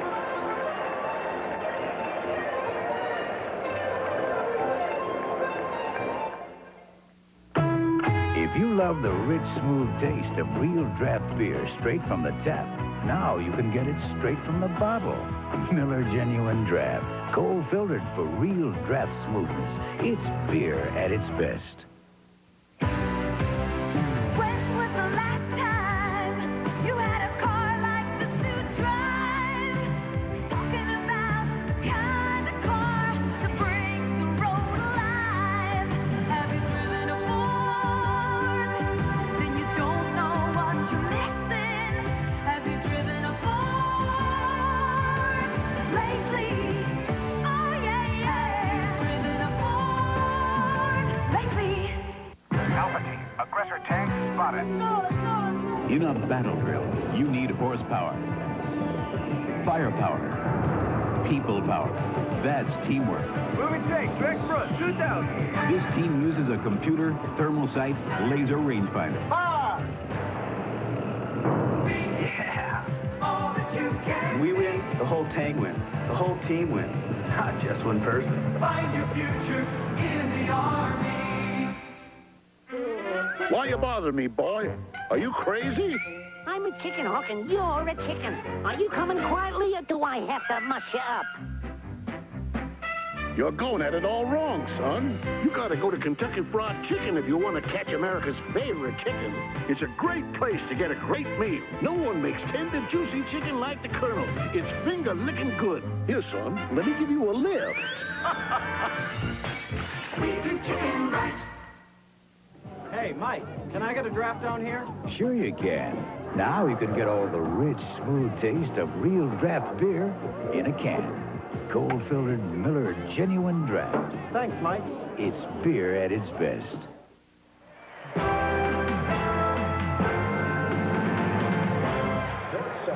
Amidst the roar of the crowd, a rather poignant portrait of Bobby Ojeda.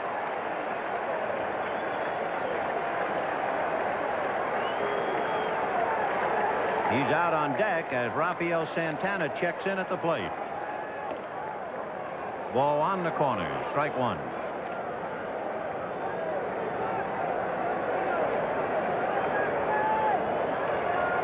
Boston 2, Mets nothing, bottom of the third.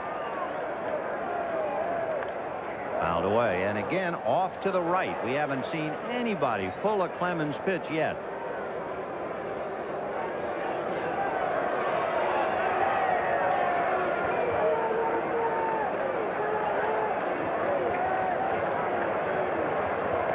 Breaking ball in the dirt, 1-2.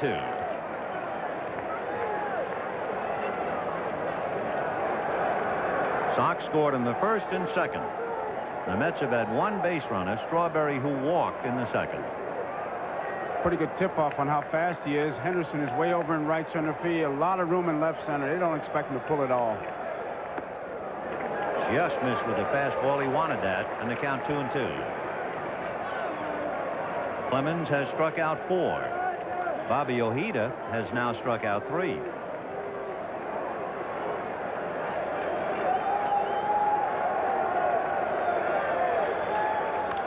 Pop off to the right, twisting towards the stands and out of play.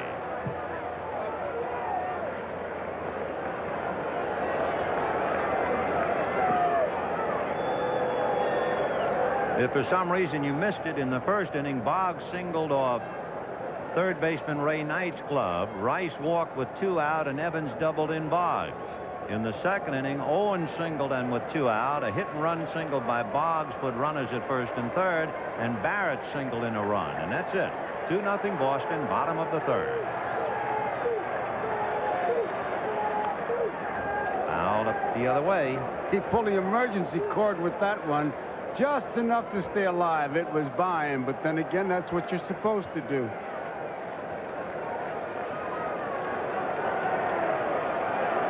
Two and two.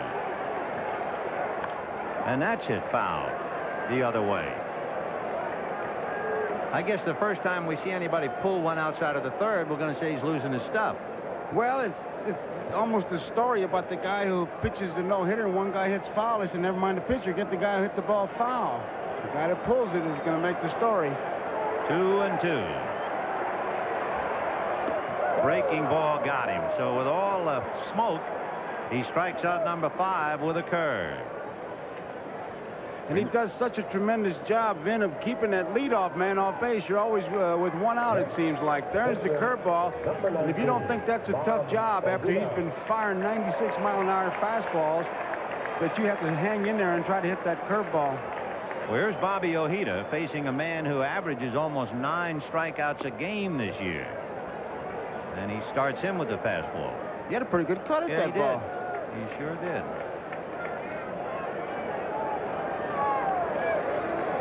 On 1.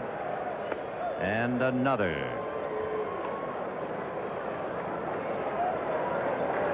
Ojeda only walked once all year, and he strikes out more than any other Mets pitcher during the regular year, so he's in trouble. 1-2.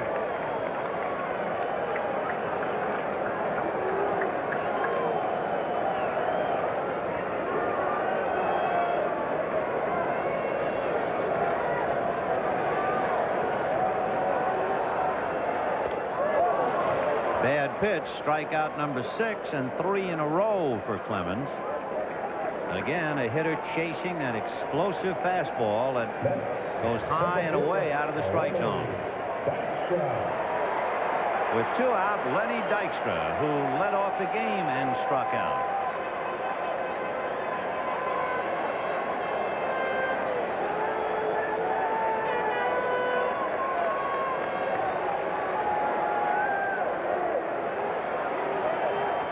And he starts him with the fastball. And a strike. So Knight, Wilson, Santana, Ojeda have all bitten the dust after Dykstra and Backman open up the game on strikeouts. 0-1. Foul the other way. And it's 0-2 again.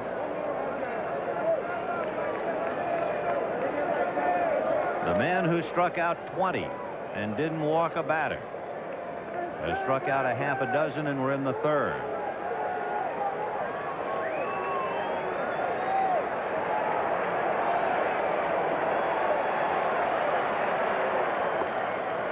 Change that time took a lot off the fastball. 1-2.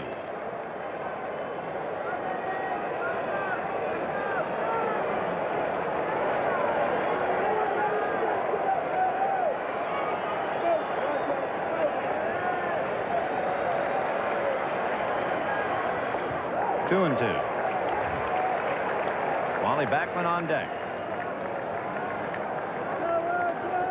With the 2 strikeouts, here's where he wants to make it happen right here. He doesn't want Dykstra on.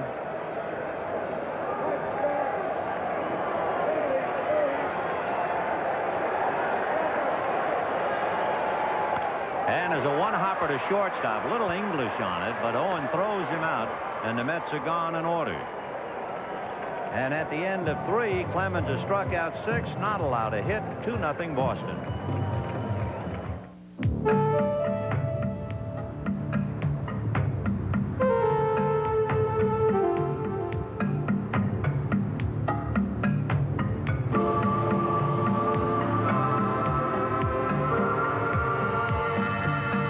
When information is in the hands of just a few, you're at their mercy.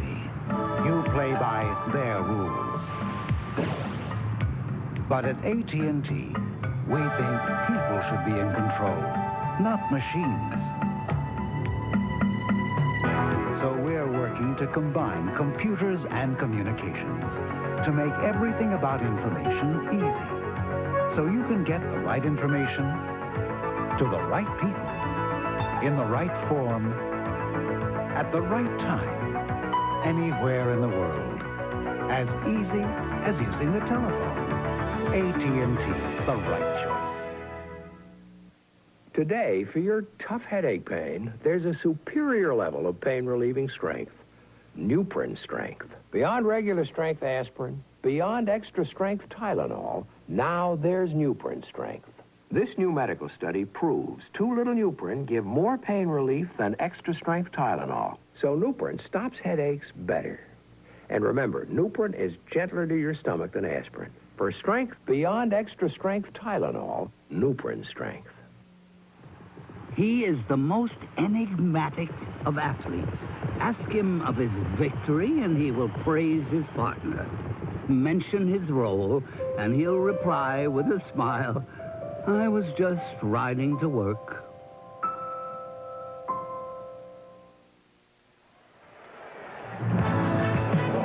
Tonight's game is brought to you by New York Life to help you get the most out of life. And by AT&T, the right choice.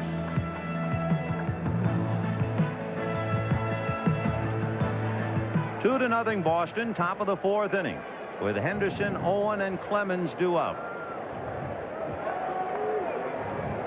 Henderson flied to left in the second inning, ball one.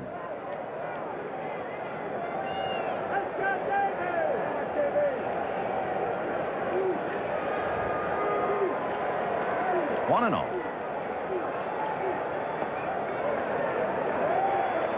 Evens it up.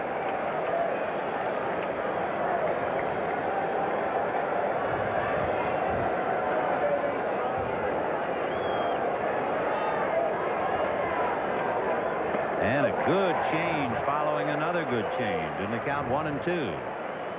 That's that dead fish that Dave Johnson talks about, and talked about it in the pregame.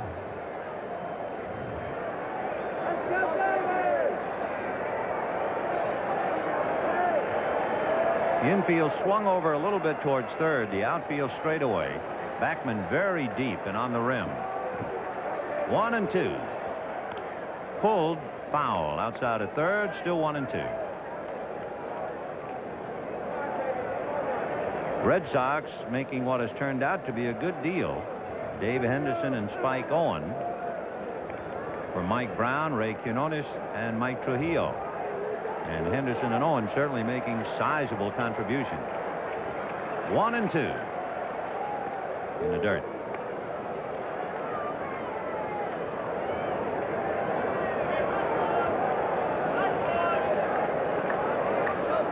Paid attendance tonight, 55,078. 55078. 2-2. And a busted bat. Fly ball to shallow center. Dykstra coming on to make the catch. You wouldn't think an off-speed pitch would shatter a bat. That thing broke in 4 pieces. Just disintegrated. It looked like he hit it right off the end of the bat. And once again, he was completely off stride. Ojeda with that slow change of pace, and Dykstra, a tough play because you go by the big swing of the bat playing deep, and he had a home run swing, hit it on the end of the bat, and Bott dunked one in there. So the batter is the shortstop, Spike Owen. Single to center in the second inning. 1 out, fourth inning, 2-0 Red Sox. And base hit into left field.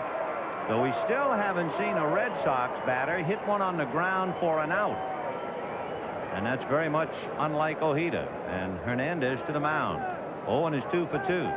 Boston pitcher Roger Clemens. 6 hits for Boston. Here's Clemens coming up. Tried to sacrifice, swung once, and then bunted foul.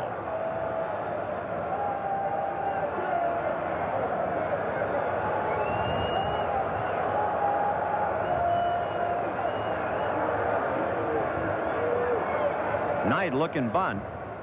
He's halfway into the plate.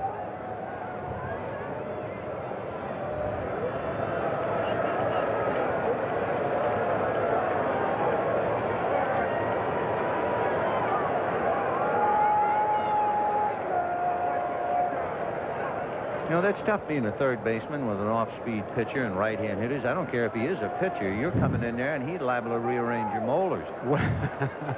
You have to know when he's changing speeds. Boy, oh boy, you better know. In the air, foul, Carter. I'll tell you, his coach must be just jumping up and down because not a very good attempt.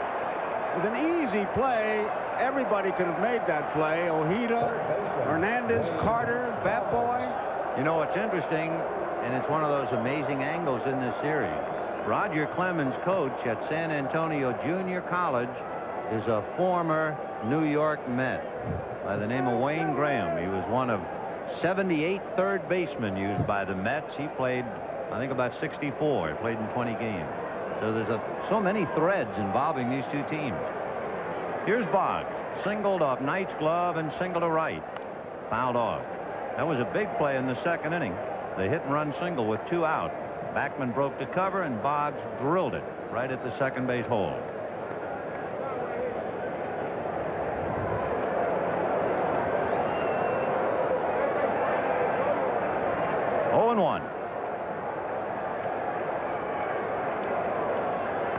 High bouncer over the mound, but Santana says he has it, and he goes to first for the out. No runs, 1 hit, the first ground ball for Ojeda. At the end of 3 1/2, 2-0 Boston. I was one of the toughest drill instructors in the U.S. Marine Corps. I marched my men through mud, snow, and rain. And after I turned those cream puffs into Marines, I treated myself to the best beer in the U.S. of A. Miller Lite. Life's less filling. And this taste makes me proud to be an American. As for you guys out there who spent 10 of the toughest weeks of your lives with me, I got one thing to say. How come you don't write? We're proud to say there's only one light beer, Miller Lite. To know no boundaries, to let yourself run free. To know no boundaries is what the world should be. Wherever there are investment opportunities, Merrill Lynch is there with the help you need to make the most of them. Because at Merrill Lynch, we believe your world should know no boundaries. To know no boundaries. I practically live out of a suitcase. So I always call 800-221-2222 and make the quality choice for great lodging anywhere. Oh, Quality Inns always gives me a big, comfortable room. The service is impeccable at Quality Royale. And Comfort Inn save me lots of dollars. Frank's. Wherever you go, just call 800-221-2222 and you're all set, unless your luggage gets lost. This isn't Pittsburgh, is it? A tragic accident erased her memory. I've never seen you before. Will her family be strangers forever? We're gonna get it all back. Stranger in My Bed, Monday. Here's a game within the game. Dykstra is the batter, and he gets him with the fastball. Watch him tail it away. Catch that outside corner. There it is. It's not the high rider. Now Backman, it's a curveball strike. Mookie Wilson tails it away. He's made 61 pitches, man. 42 strikes, 19 balls. 5 of the 10 first pitches have been for strikes. Well, the Mets crowd exhorting Backman, Hernandez, and Carter to try and break the magic spell of Roger Clemens. No hits in 3 innings. He's got to try to bunt to get something started. They've got to get this Met ball club. He's got to kick started somehow, some way, because with 3 innings, 6 strikeouts, he has really been in control. Backman struck out in the first inning. Strike. You know, Roger Clemens only lost once on the road this year. That was he's ejected by umpire Greg Kosk in Chicago for a call at first base in the 5th inning. What a record. The only time you lose, you get kicked out of the game. Fly ball slicing to left, but Rice has room. You know, it's easy to look at a Roger Clemens and say, well, he must have had that kind of stuff all along. But the scout who signed him, and I was talking to Eddie Casco about it, was Danny Doyle, an old catcher. I played against Danny. And he said, Casco was telling me, he called him up and he said, we got to sign Clemens. Casco said, how much? And the scout said, I don't care. Sign him. I'll put my job on the line. And as you tell that story, there's a scout in Michigan named Jim Terrell who scouts for the Mets, who must shake his head and think about the big one that got away. Over $5,000. 4-1.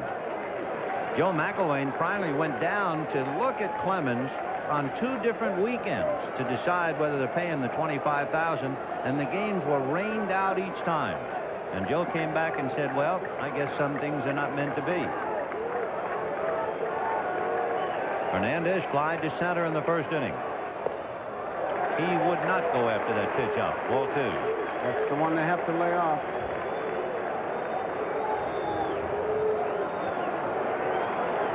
On deck, Gary Carter. 2-0 Boston, bottom of the 4th. Popped in the air, off third. Boggs coming over as the ball slices away. He can't get it.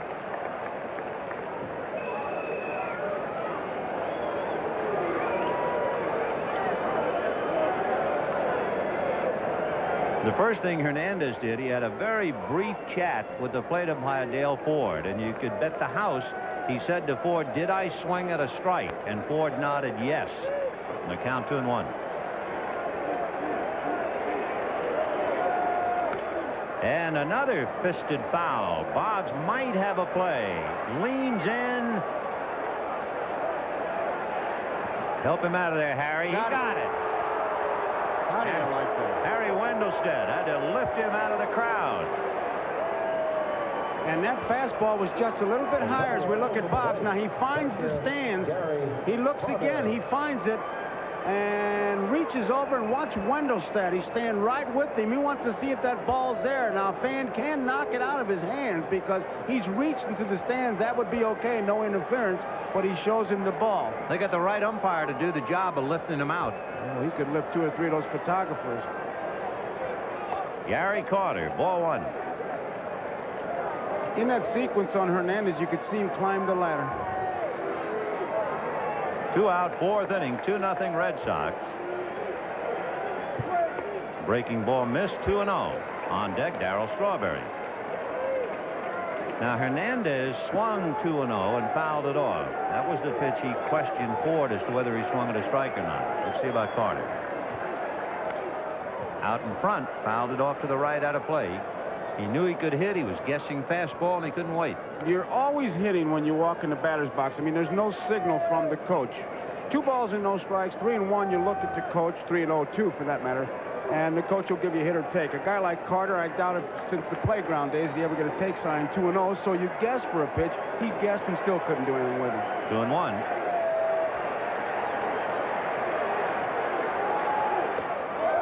Two and 2.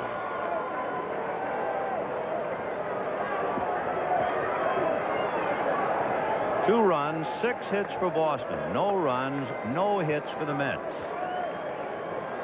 2 out.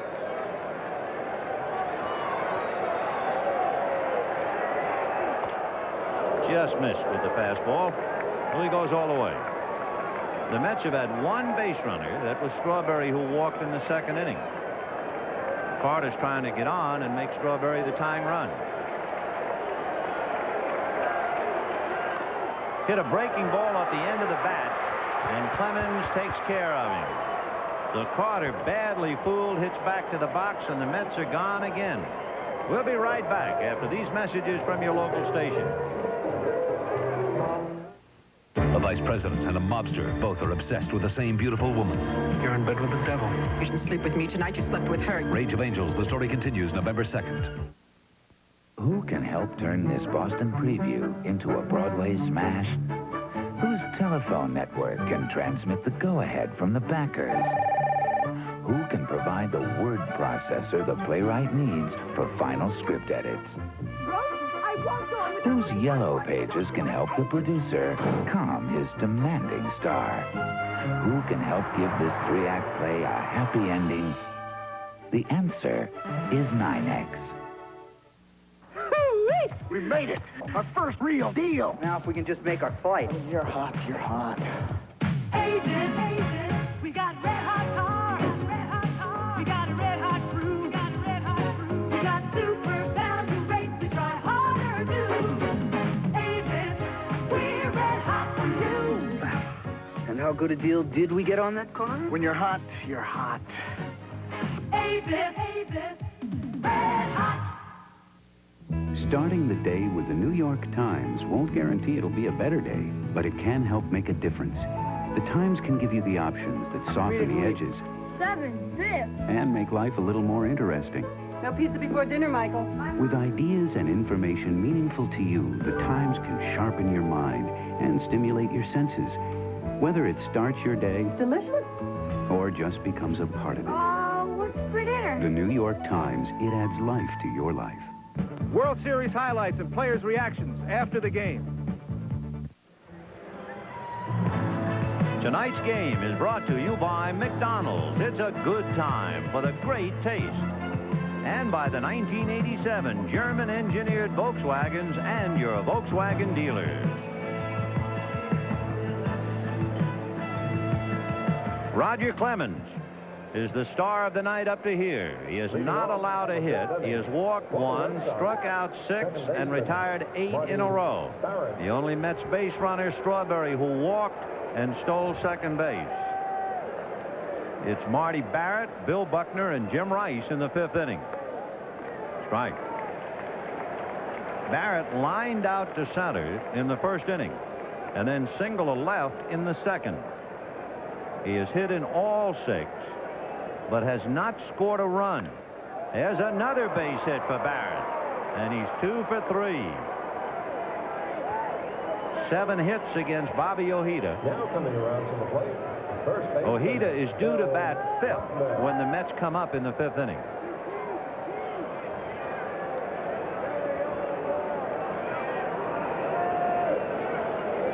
Knight in a couple steps, protected against a possible bunt by him, and once again Barrett is on, and Buckner taking a lot of time getting in there, giving third base coach Rene Latchman a chance to put on a sign, because they certainly have a combination where they can try things. Buckner flied to center and then drilled one in the 2nd inning. Strawberry, after turning the wrong way, then turned the other way and made a fine catch. And he's going to have to make another. That ball is hit to deep right. And Darrell is there. Good play. And Marty Barrett back to first. So Buck is 0 for 3, but he has taken Ojeda deep twice. The next batter, left fielder, Jim Rice. 1 out, and Jim Rice coming up.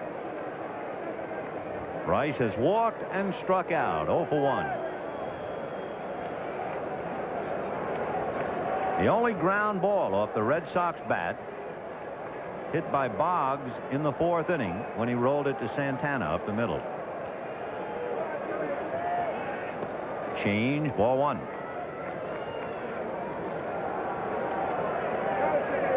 It was that big, slow curveball that got Rice last time on a called 3rd strike.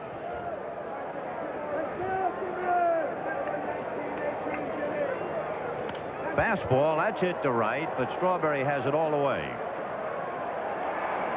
2 down.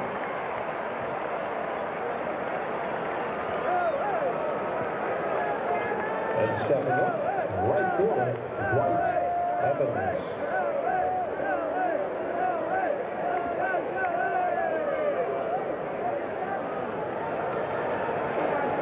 Here's Dwight Evans. If you remember when Bobby Ojeda pitched in the playoff game against Houston in Game 6, he gave up 3 runs and was behind to the Astros and Bob Nepper 3-0. And then the Mets magic as they fought back with Dykstra's pinch hit triple, a 16-inning game, and the Mets wind up in the World Series because of it. Well, Ojeda is down 2-0. We're in the 5th. Dwight Evans doubled in a run and flied to right.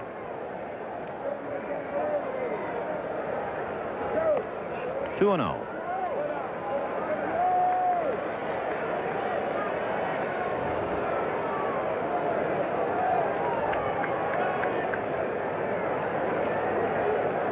Standing at first, Marty Barrett.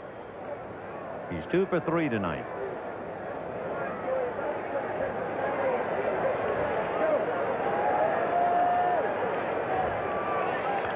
Check swing foul off to the right, out of play, and the count 2-1 to Evans. Sox with a run in the 1st inning. Evans doubled it in, and another in the 2nd on 3 singles. Barrett single, picking up Spike Owen.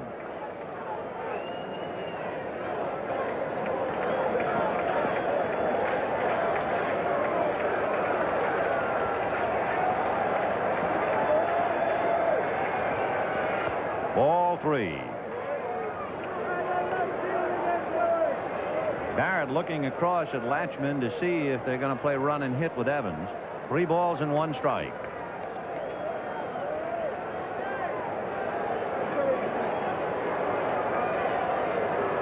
Barrett's not going. On ball 4. So Ojeda walks his second man. 2 on, 2 out, and Rich Gedman coming up. He's flied to right, and you remember struck out on 3 big curveballs in the 3rd inning. Now, Gedman has to be looking for that curveball, but Ojeda's got to say, well, until he hits it, I'm going to keep throwing it to him. I would think so. Santana and Backman have a very quick meeting. Sign switching. Barrett at second, Evans at first, 2 out in the 5th. 2-0 Red Sox. See if he starts some curveball. Yep. That's 4 in a row to Gedman. 0-1 to count. There's 2 schools of thought. Some say, well, the hitter's looking for it. I always felt, hey, until he hits it, keep throwing it.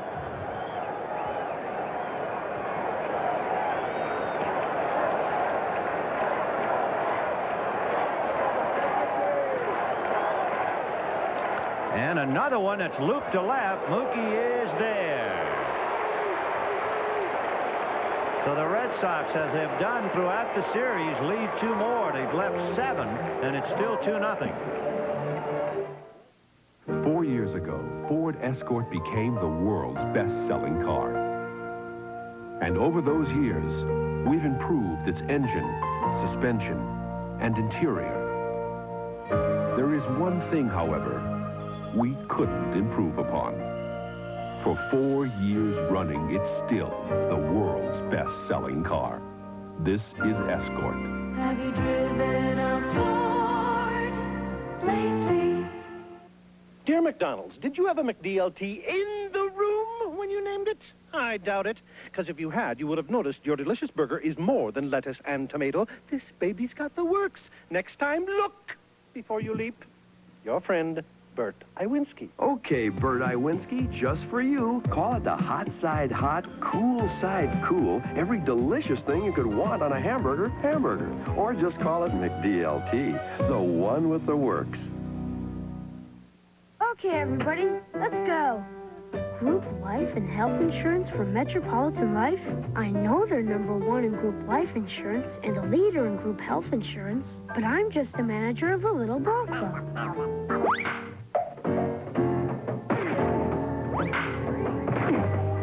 Maybe my group should be covered. I have the strangest feeling I just did something right. Get met. It pays. Introducing Metaprin, when your body hasn't got time for the pain. I haven't got time for the pain. I haven't got room for the pain.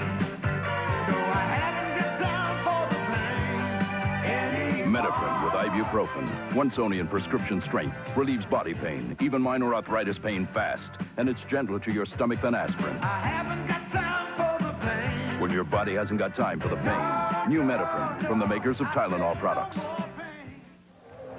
In the bottom of the 5th inning, the Mets will have Darryl Strawberry, Ray Knight, followed by Mookie Wilson. Clemens in 4 innings has made 73 pitches, 49 strikes, 24 balls, 6 of the 13 first pitches strikes. And he is not allowed to hit. He's had 1 base runner. That's when he walked Strawberry in the 2nd inning.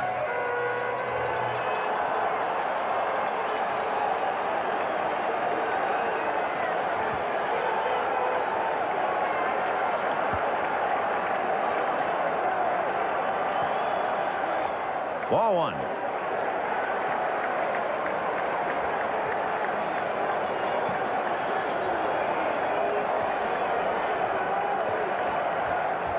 Change, and it's hit in the air and slicing foul away from Jim Rice and back into the seats. 1 ball, 1 strike.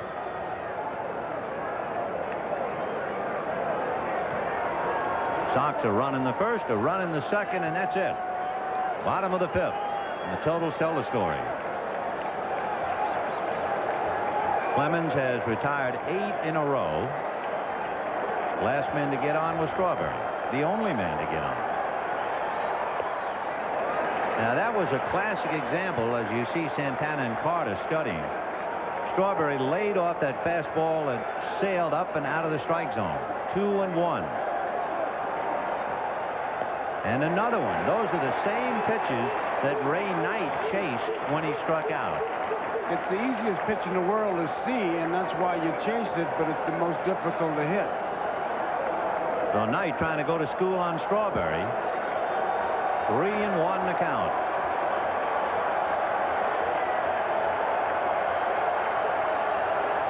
Ball 4.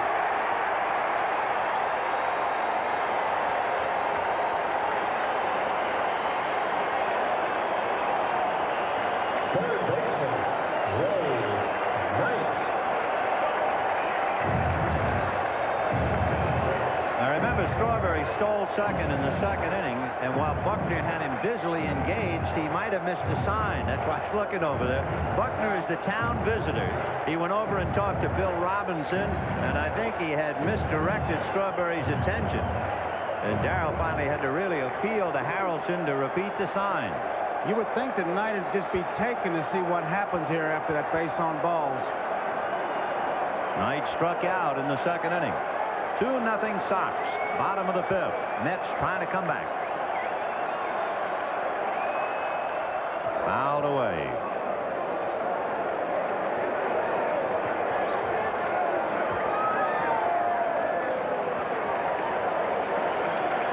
Knight and Strawberry again taking a long look at Harrelson.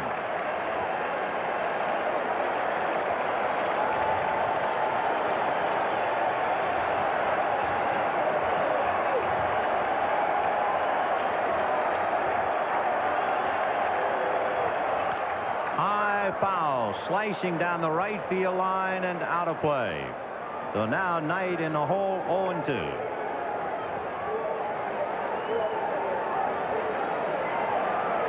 On deck, Mookie Wilson.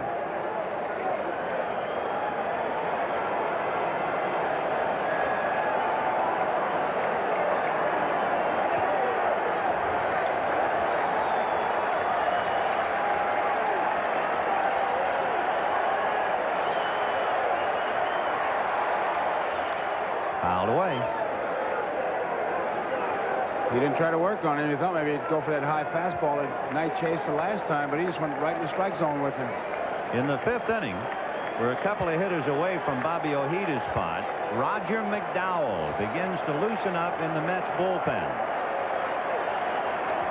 0-2.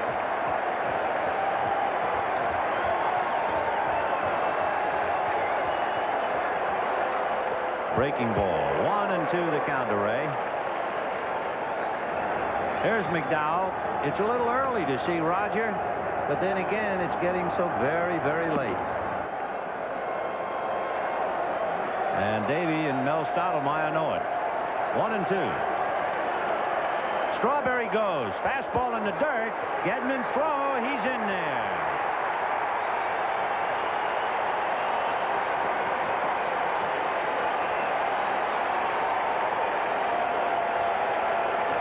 The ball is going to wind up in Spike Owen's glove, and I thought maybe the shortstop might try the hidden ball trick. What? Now, Owen has it, but Strawberry evidently was aware of it. It'll go right out of Barrett's glove. And now he sees him pick it up.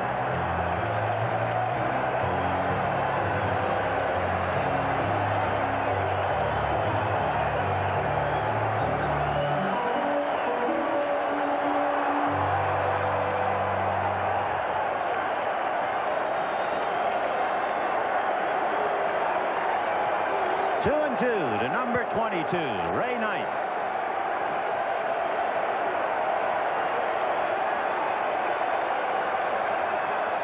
Hit up the middle, base hit.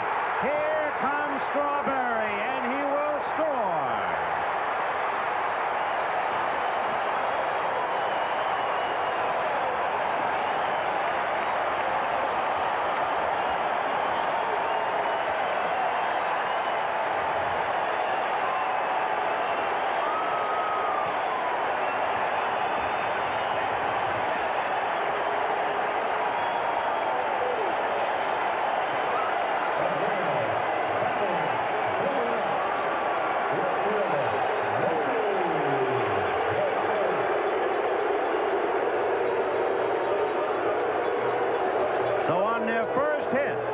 get their first run. Red Sox 2, Mets 1, nobody out. The tying run at first, and the batter, Mookie Wilson. And this crowd going wild. It was a curveball that Ray Knight hit. He really stayed with it.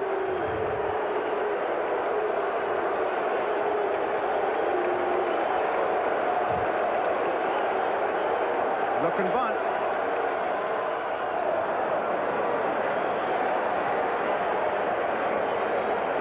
Santana on deck.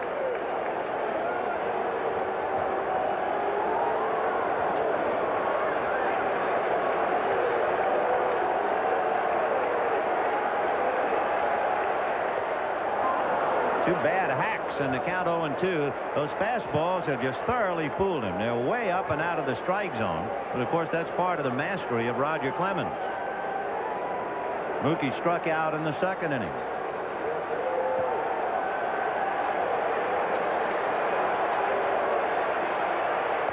Ball one.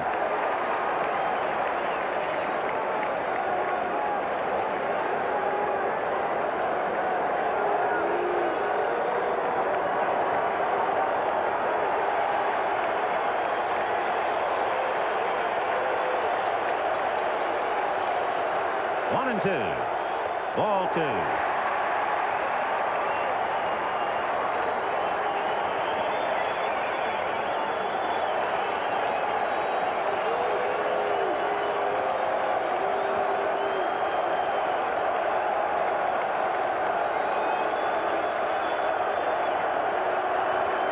He certainly doesn't want to go 3-2 with Knight at first. Fouled away.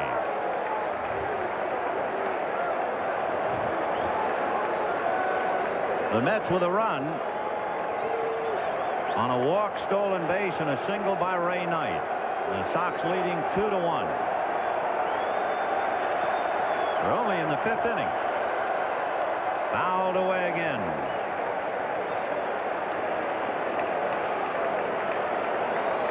Boy, I tell you, he's throwing a lot of pitches. As big and as strong as he is, that's a lot.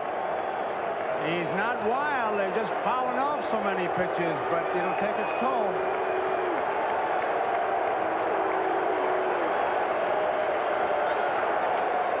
Breaking ball hit into right field. Knight to second base will hold, and when Evans bobbles, he goes to third.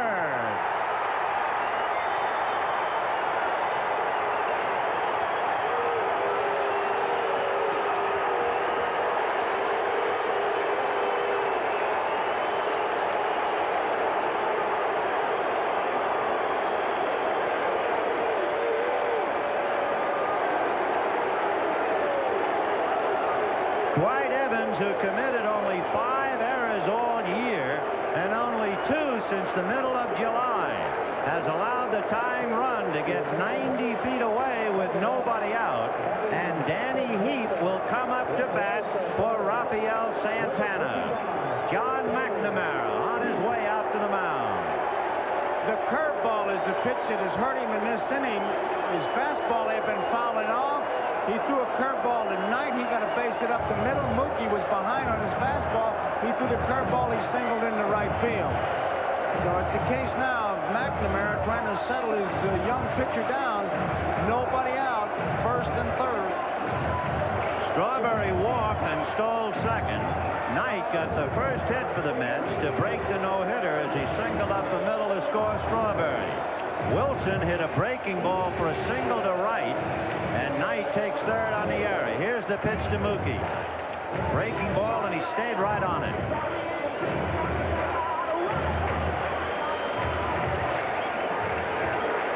So Danny Heap will come up to bat for Santana with the tying run 90 feet away and nobody out. And Heap is a good fastball hitter.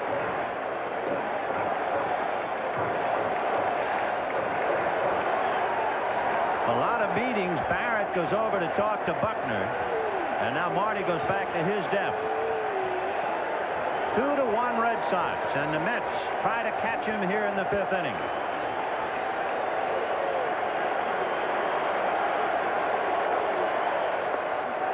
High fastball, ball one.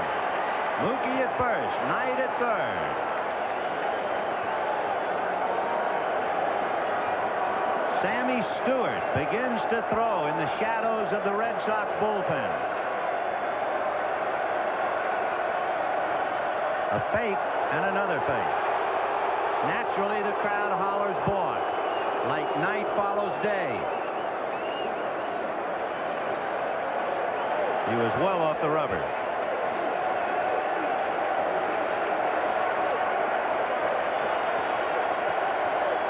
Ball 2, high fastball.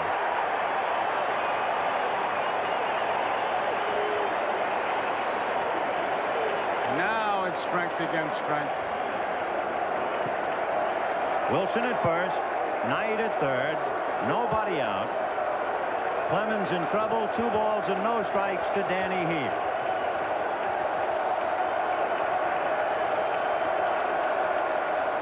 Check swing, foul. The crowd was chanting Roger, trying to return the Darrell up at Fenway Park.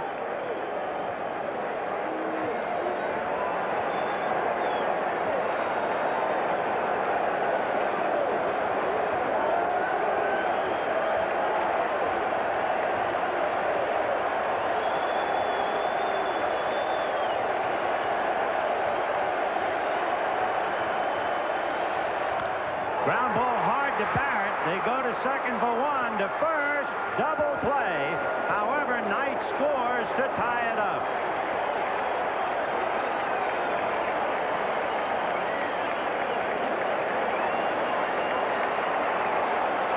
So the error by Dwight Evans has given the Mets the run. Otherwise, Knight would be now at third. Dwight, as we said, had committed only 2 errors since July. And the batter, Bob Ojeda, who has found himself even 2-2.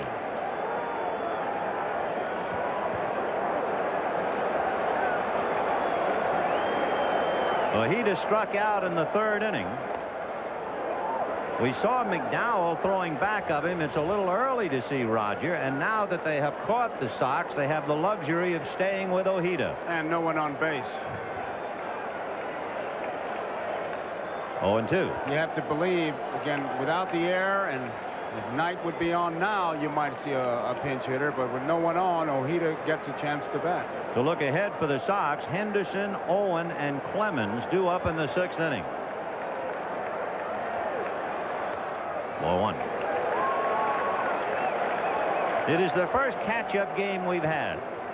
The Sox led 2-0, and for the first time, a team has caught a leader. Ground ball to Marty Barrett. And that's it. But the Mets get 2, and they are alive and well, and the crowd is on its feet at Shea at the end of 5. A 2-2 tie.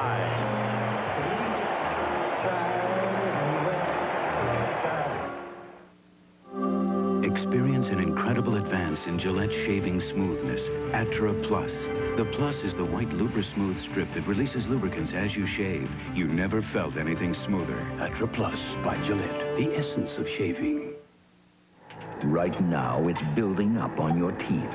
A hard, ugly wall called tartar. And only your dentist can pull it down. But this wall won't stay down for long. So now there's new Colgate Tartar Control toothpaste with TC3. Clinically proven to reduce ugly tartar buildup. So your teeth will feel cleaner and smoother. New Colgate Tartar Control with fluoride fights tartar buildup for that fresh from the dentist feeling of clean. You know, young man, when you came along, your mom and I had to give up one hot little sports car. Now, can you see Daddy with some big station wagon with wood on the side? No. You know what's under there? A German-engineered fuel-injected engine. It goes vroom. And this is where your stroller and playpen go. Come on, let's go. I'm not going to trade in my driving gloves for dishpan hands. Touchstone Pictures presents Paul Newman and Tom Cruise in Martin Scorsese's The Color of Money, one of the biggest blockbusters of the season. We're going to have a lot of fun. The Color of Money, rated R, now playing at theaters everywhere. Tuesday, Torello wants to end Chicago's reign of terror. His wife wants to end their marriage. Tell me that you want me out of your life. When can you pick up your clothes? Crime Story, Tuesday. Here's a key play in that 5th inning involving Dwight Evans. He's got his glove down, and it just seems to take almost like a little bit of a bad hop, but he's watching that runner all the way, which may be a factor. But I tell you, it was just a funny way for him to feel that ball. And it allowed Knight to get to second, eventually to third, where he scored on the double play to tie it up. How would you like to be Kevin Elster? He is 22 years old. He was drafted by the Mets 2 years ago. Came up from Jackson AA, and he's the shortstop in a must-win game in the World Series. And here's Dave Henderson. Henderson flied to left, flied to center, 0 for 2. Strike.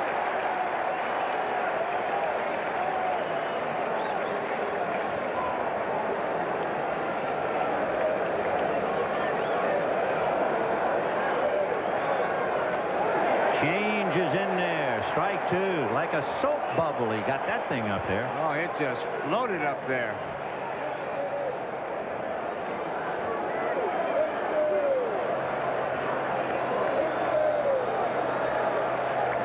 And another change hit up the middle, and here's Elster.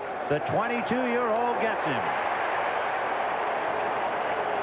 So Kevin gets his feet wet. He was a Texas League All-Star team member this year. And that's the best thing that could happen to the youngsters, have the first one hit to him where he really has to roam a little bit to his left. He turns it into an easy play, but I tell you, before it's hit to you, I tell you, as a catcher, you hope in a tough spot you get a foul tip. One that'll just nick you, not hurt you, to kind of wake you up, and that's what he's hoping. The ball's hit to him to get his feet wet, as you put it. Oh, to be 22 and playing in the World Series, and you're only a pro for 2 years. You could have stopped after 22. Wow. Strawberry had left his position. That's why Ojeda waited for a moment. There was a door open in the bullpen, but we're ready. Spike going. Single to center, single to left. He's 2 for 2. So is Barrett, so is Boggs. Right. Roger Clemens, in case you're wondering, is out on deck.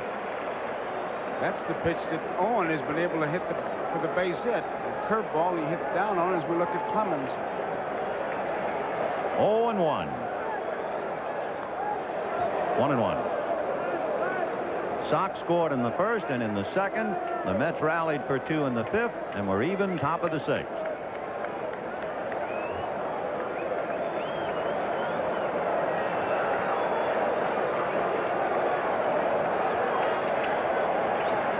Fastball. He was late. Ground ball fielded by Hernandez, who flips it behind the pitcher covering. Looked like Keith was a bit undecided as to how he was going to give it to Ojeda, and he'll talk to him about it. He was just kind of no man's land. Once he gets it, he kind of hesitates here. He doesn't really know what to do with it. Almost a basketball flip. And Owen is on. And it's going to go as a base hit. The old story, it'll look like a line drive in the box score. He's 3 for 3. He was actually moving towards third base and really couldn't get anything on that flip. And here's Clemens with another chance to bump that ball. And remember, Wade Boggs on deck is 2 for 3. So they're looking bunt. Knight well in. Roger has struck out and fouled out.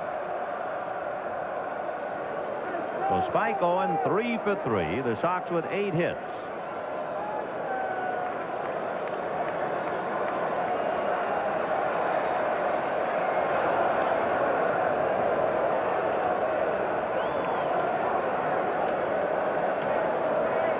The best pitch to bunt, of course, is a nice slow curve. So Clemens figures not to get that pitch.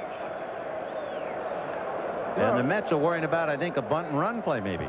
Well, there's a lot of times when you're really sure of it, you just almost say to your pitcher, just lay that ball in, or even a mediocre fastball, to make sure he bunts that ball. Now, he's doing a good thing by looking at Latchman, at least putting a thought in the minds of the Mets that they might be switching off. I would tend to doubt it. 4-1.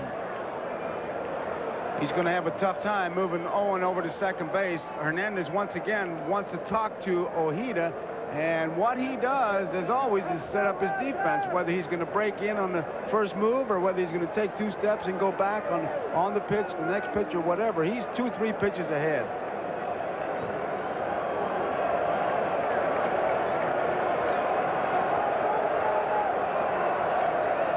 And the bunt is to Hernandez. He's going to go to second just in time. And that was a good bunt by Clemens, but Hernandez's daring is what made that play. And the difference in this play and the other one is you watch him get the ball and set himself. Now he breaks in immediately. A good bunt. Now watch him set himself now. There he does, and he gets something on the throw and gets his man. That's the joy of a left-handed first baseman, because you don't have to turn that upper torso. You can just gun it. And when he gets his man, everybody in the ballpark knows it. Now you have Roger Clemens in the strange role of a base runner. It had been strange enough to be a batter. And Hernandez probably kidding him about it as Wade Boggs gets in. 2 for 3. Right. Boggs singled off Knight's glove, singled to right on a hit-and-run play, and grounded to short, a chopper up the middle in the 4th inning. 0-1. And another breaking ball strike. 0-2. Oh, Hina's like a dart thrower. He just picks his spots, lays it here, lays it there, puts a little on, takes a little off. He's all around that plate.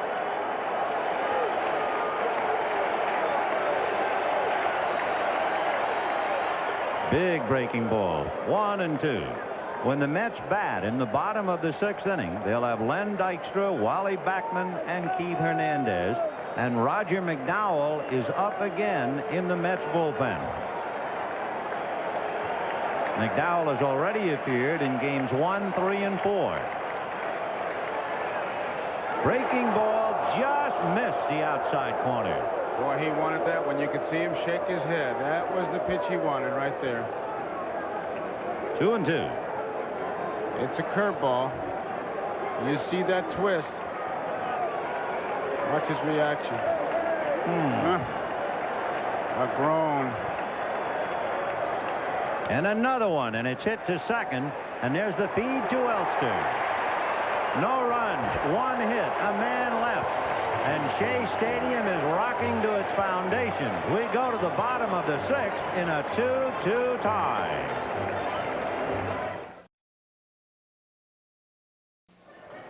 What's that expression about 1 brick shy of a load? Clemens 1 pitch shy of averaging 20 pitches an inning, which of course would be quite a load to carry in the 9th inning. That it would be. And if you're a fan of the radar gun, 27 pitches that Roger Clemens has made so far have been 95 miles per hour or above. But in the last 2 innings, he's only thrown 2 pitches in that range. Remember, we told you Sammy Stewart was throwing back of him in the 5th inning. No one moving now in the Sox bullpen. However, Roger McDowell continues to throw in the Mets bullpen.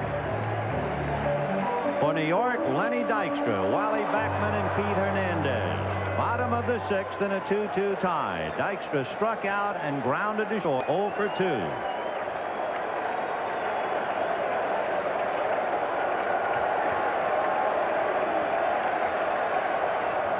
Out away. Another thing, as far as the Sox are concerned, they have not made it easy for Clemens. They have left 8 men in 6 innings.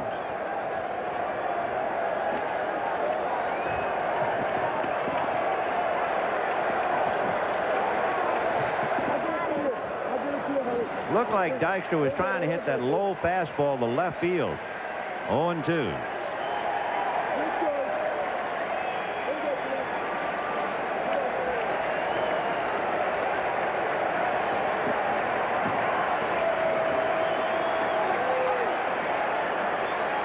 Check swing foul.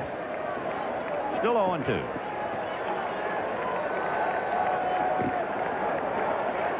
Two runs, 8 hits for the Sox. 2 runs, 2 hits for the Mets.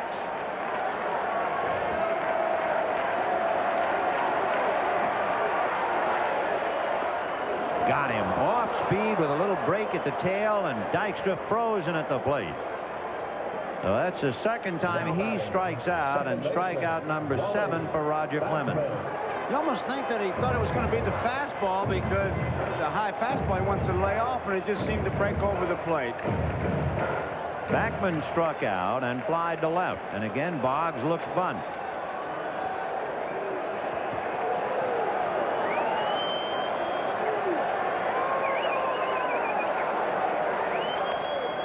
Ball 1. Keith Hernandez on deck.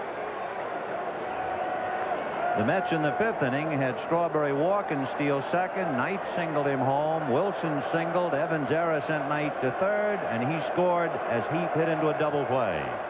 Fouled away. See Backman talking to himself as he backs off. He tries to send that ball back up the middle. That's his target, and he can drag the ball as far as he's bunting or drop it down the third base line. He can do a lot of things in that batter's box. 1 ball, 1 strike.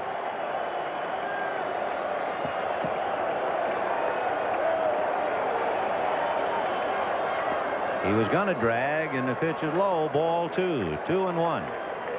It's been a good pitch to drag if it had been in the strike zone, because it was the off-speed curveball.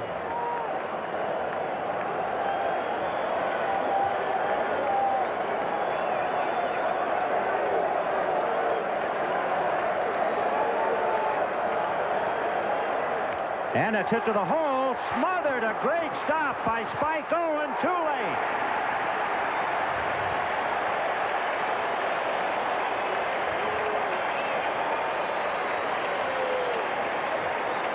It was only Backman's hustle that made that play. Owen makes a tremendous play.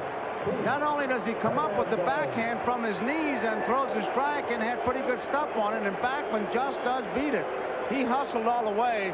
It looked like a base hit from the minute he hit it, and had he stopped to watch it the split second or so, he would have been out. So Backman singles to the hole, and that will bring up Keith Hernandez. Hernandez has flied to center and fouled out. 0 for 2.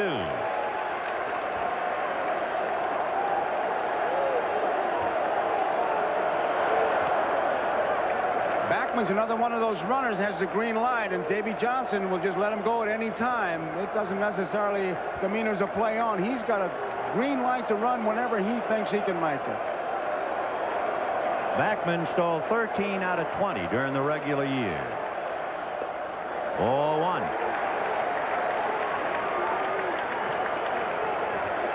No one throwing in the Sox bullpen. Stewart was up last inning.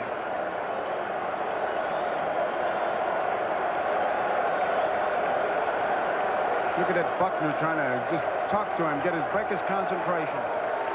1 ball and no strikes.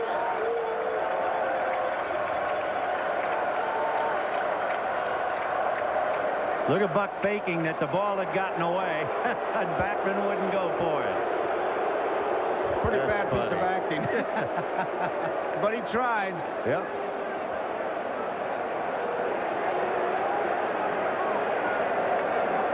Look at Backman. Backman's a bad movie, Buck. No Oscar. 1 ball and no strikes. And he saw Backman dig in, much like Strawberry did the other time. When he dug in, it took off.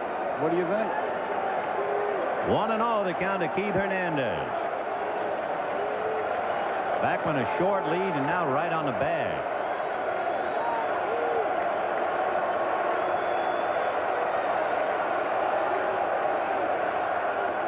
Strike. 1-1.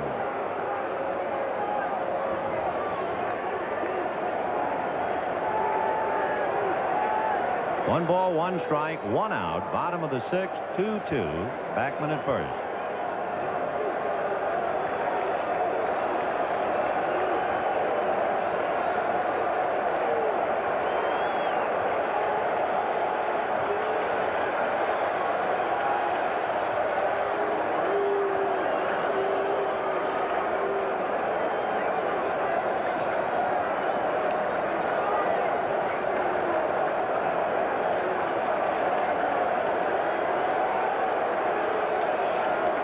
Backman increasing that lead a little bit, and now retreats. On deck, Gary Carter.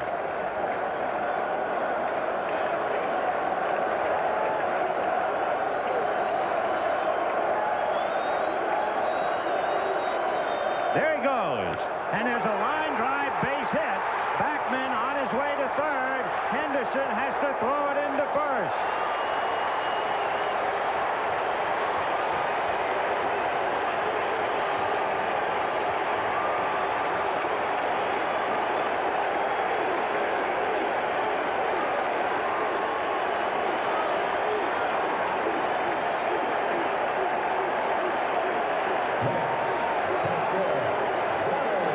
If you noticed on that play, Spike Owen was breaking to cover, and Backman has to run around him.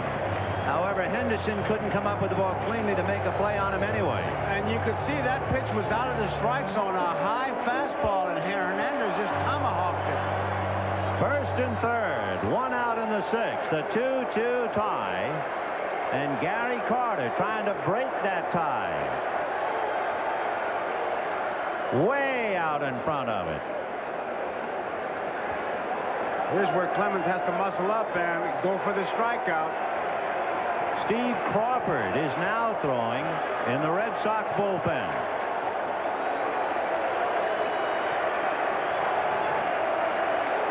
On 1. Fastball pop foul behind the plate and out of play. So Carter with perhaps his biggest at-bat in the series right now.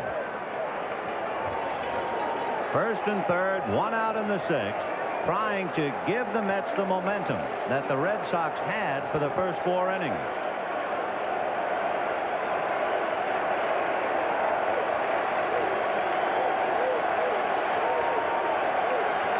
On 2.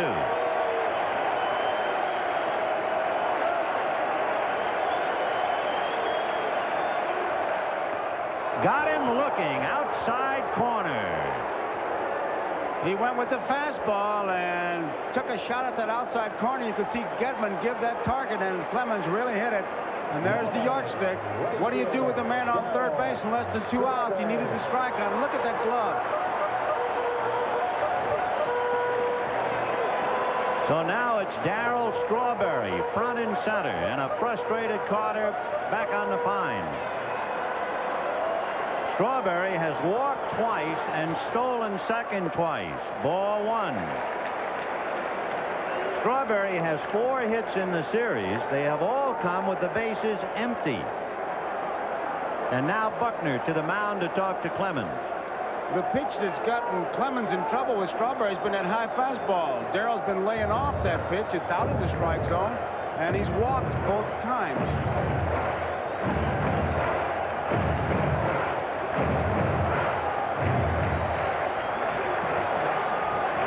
One ball, no strikes. Ball 2.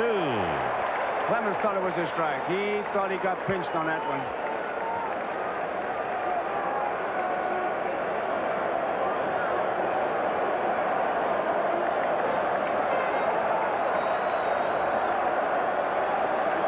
Two balls, no strikes.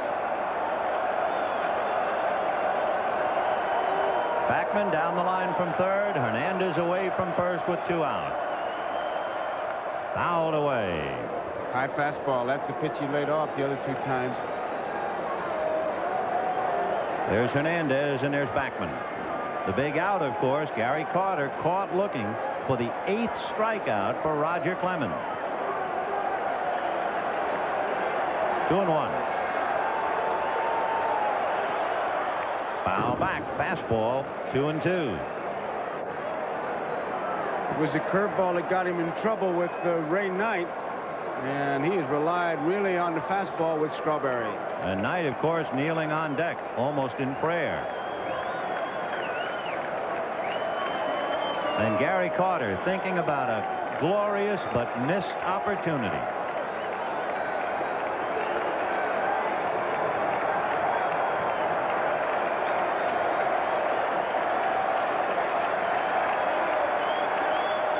Two balls, 2 strikes, 2 out, and a 2-2 tie.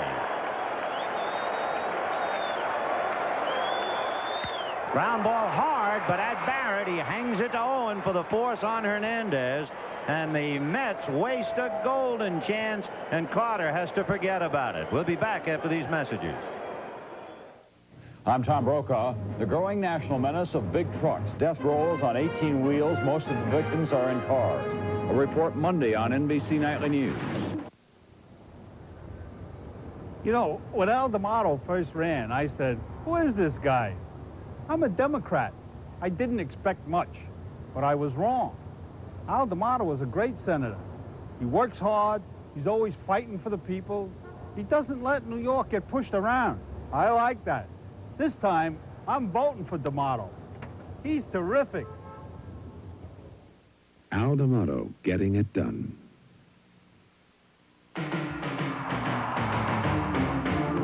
Tonight, you'll know how I feel. It's hot. 16-valve performance. It's cool. Dynamic aerodynamics. I just hope it's not too late. The 1987 Toyota Celica. One thing it is not is dull. Tonight, you'll know how I feel. Who could ask for anything more? New York's going positively wild over Chem Plus banking from Chemical Bank. You got to accentuate the positive. Chem Plus gives you high-interest super savings. Lets me play with my favorite notes. Low-interest loans, free checking, and a credit card. Take my wife, please, but don't take my Chem Plus. Chem Plus from Chemical. Examine your bank. You'll be banking at Chemical. It's got the best stuff I've ever seen. Sorry, Dwight.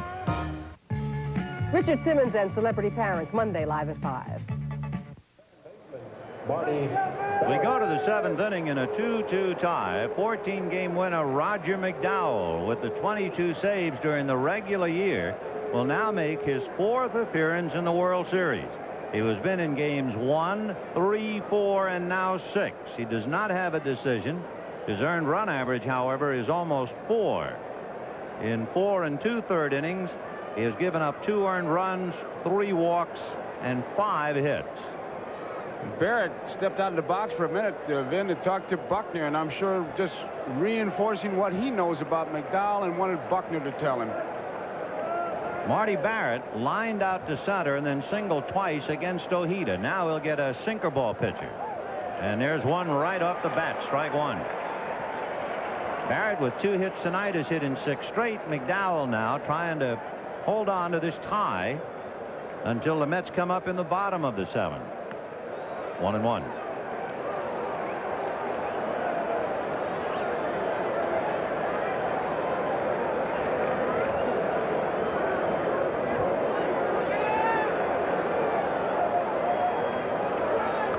Fouled off, 1-2. Very interesting defense. Even though Knight is not guarding the line, he's dropped back. He's still playing Marty Barrett to pull. Yet you look at the outfield, the center fielder, Dykstra, is in right center field. Look at all that area in there. They're playing him to right field line. In the outfield, Knight's playing him to pull in the infield. The basic theory, I guess, you don't try to pull a sinker ball pitcher, but it is late enough in the game that if the hitter does pull him, you want to have somebody guarding against the extra base hit. 1-2 to Marty Barrett. Sinker, 2-2. And to protect against that off-speed pitch is what Knight is doing, because if McDowell's got the good sinker, which it appears he does, he should get the ground ball either short or second. 2-2.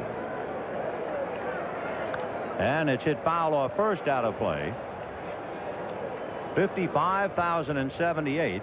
They're using the top half of the inning to lay back and recuperate. They have been hollering since right after the national anthem.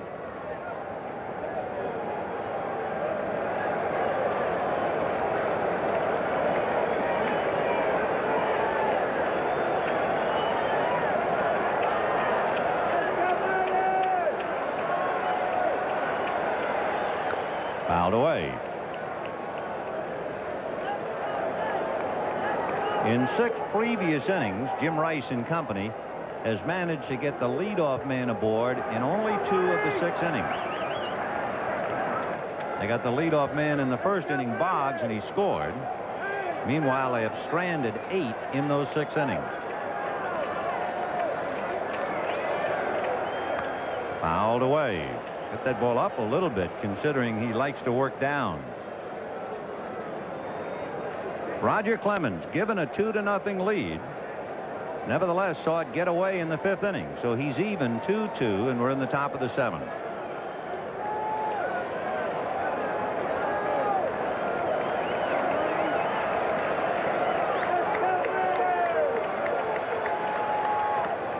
Just off the corner, 3-2. And you can bet Carter, who was burned over a pitch on the outside corner, has something to say about Dale Ford about that one that was called a ball. Sinker.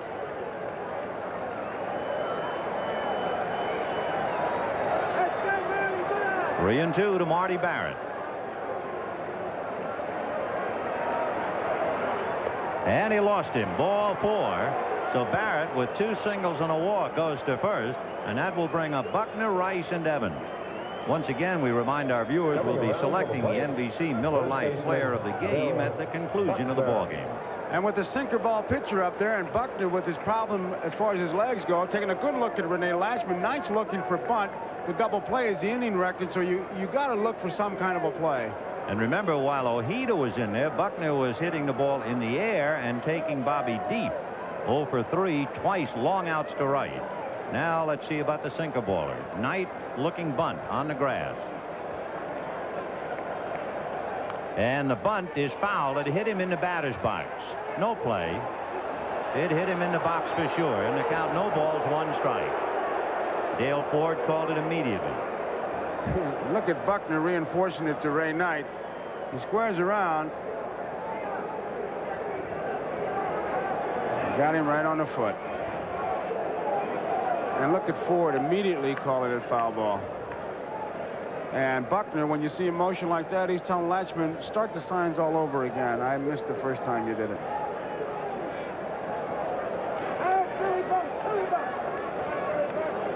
Oh, 0-1, the count to Bill Buckner.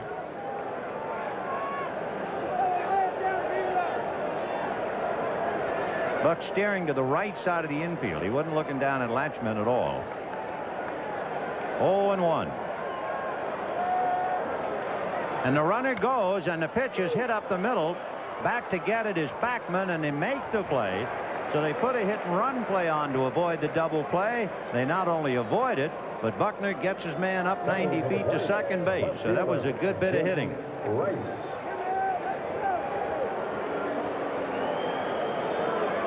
You can see Barrett looking back. He follows the ball. And Backman's play only to first base. It's his job to put the bat on the ball, and that's what he did. When he was looking, he was almost trying to, before when Vinny talked about it, like he was trying to check who was going to be covering. Usually the second baseman holds when the left-hand batter's up there. Where is Jim Rice with a chance to untie the score? 4-1. Rice walked in the first inning, struck out in the 3rd, flied to right in the 5th. All of those at-bats were against the starter, Bob Ojeda. 1-0. Roller foul outside of 3rd. 1 ball and 1 strike. For Rice, this is the 6th game of the World Series. This is only his 4th at-bat in the series with a man in scoring position. It's really hard to believe when you stop to think what Marty Barrett has done. Well, how about Barrett? Every time you look up, he's on base 3 more times tonight. And as we had mentioned earlier, he hadn't scored a run in the series. Impossible. 1 ball, 1 strike.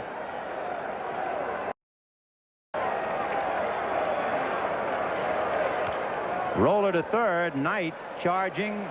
High throw off Hernandez's glove, and over to 3rd goes Barrett. A routine play gets away by Ray Knight. Just a slow roller against a slow runner. He had plenty of time, and he threw it away. You'll see it. Nothing tough about it. And not only does he lose Rice, but since it's such a bad throw, he allows Barrett to get over to 3rd. And now the Mets have a problem. It is indeed strength against strength. They're going to have a sinker ball pitcher against a low ball hitter, Dwight Evans. That ball just sailed right up and over Hernandez's glove. They had a meeting as to who would be covering, and you see Backman now talking to McDowell, pointing to the shortstop. They're still not sure. Backman just hollered in, but they are sure now. It's interesting that because of Dwight Evans' error, Ray Knight turned around to be the tying run. Now, because of Knight's error, Dwight Evans has a chance to untie the score. The infield in double play depth. Evans doubled to left, flied to right, and walked.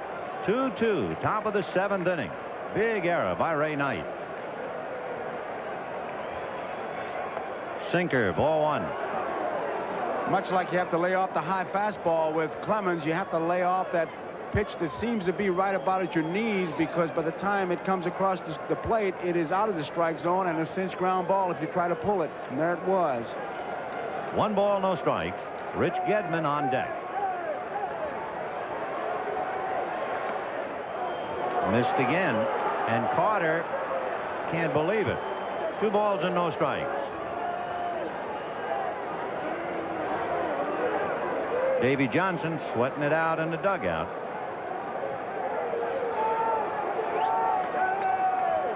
It was quite a mountain for the Mets to climb to spot Clemens a 2-0 lead, but they climbed that one. There's ball 3, almost a wild pitch. He really overthrew that one. He tried to get a little extra on it and almost got it by Carter, who makes a good play getting that ball. Backhands it. That glove with that break in the middle, much like a first baseman's mitt, what made the difference on that play. Evans, a quick look at Latchman. Runners at first and third, 1 out. 3-0 the count to Dwight Evans.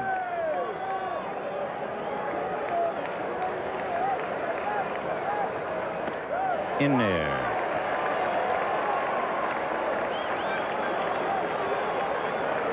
Here's your moment of truth. Johnson dying a little bit in the Mets dugout. 3 balls, 1 strike. Time, no pitch.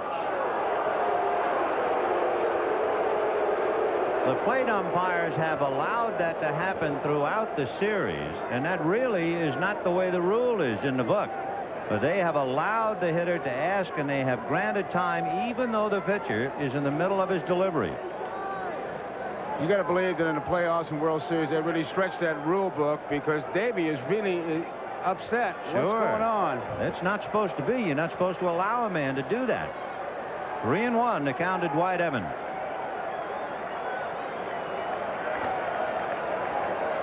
Foul back, 3-2. Now you have a decision, I guess, for John McNamara. Jim Rice doesn't have any speed, and he's talking to Walt Reniak at first. So we'll see if Mac puts a run and hit play on for Rice so that he could possibly have a chance to break up a double play. And McDowell wants to talk to Hernandez about coming over there perhaps and tying up Jim Rice. Rice is still not sure, because he keeps looking at Reniak for confirmation. Usually the first base coach, he may have a word sign like maybe your first name or whatever. Now he's checking down at third base, looking around, but he has been staring at Reniak. McNamara played hit and run with 2 out in the 2nd inning, and Boggs obliged. So we'll watch Rice at first. Barrett at third, 1 out, 3-2 to Evans, 2-2 in the 7th inning. Rice goes. Sinker is hit down to second. They can't get the double play. Safe at second, out at first. And the run is in. So that was the big play. Do you turn Rice loose or don't you? If he's not going, they get the double play. But he was going, and he was not only there, but safe. And the run is in. So the error gets even larger. Otherwise, the inning is over. He got the sinker in a good spot, and now you see Rice sliding in safe. And it's a decision that'll get lost in the box score, but McNamara, if it's a strikeout, it's a throw him out, but he makes the move, lets Rice start, and gets the big run. Watch Barrett scoring the tie-breaking run. So a key decision by John McNamara. And the Sox lead 3-2, and Gedman hits it foul. 0-1. In the inning, Barrett walked. Buckner grounded out. Barrett was going, and Buckner throwing his bat at the ball prevented a force play. Rice hit a routine ground ball that Knight threw away. That put runners at first and third, and McNamara had Rice going, and that turns out to be a big decision. And once again, that base on balls, just like it got to Clemens in the 5th inning with Strawberry, it gets McDowell here in the 7th. 0-1. 0-2. And for the first time, despite the fact he's been on base all night long and all series long, Marty Barrett finally scores a run, and it is a big one. Gedman, 2 fly balls and a strikeout against Bobby Ojeda. How many times in a ball game one pitch could make the difference? If he gets the strikeout, it's strike him out, throw him out. He gets the ground ball, and they get the run. 0-2. Sinker hit into the hole. Now they're going to wave Rice in. Mookie's got a chance to get him to Carter. He is out at the plate.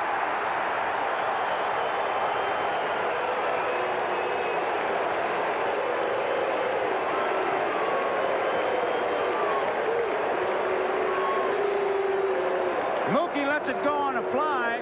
Carter, once he catches the ball, he knows he can ride Rice inside. Now, he makes him slide to the inside, never gets the whole plate. Watch Dale Ford. He wants to see if Carter holds the ball, and once he does, he calls him out. But Carter rides him inside.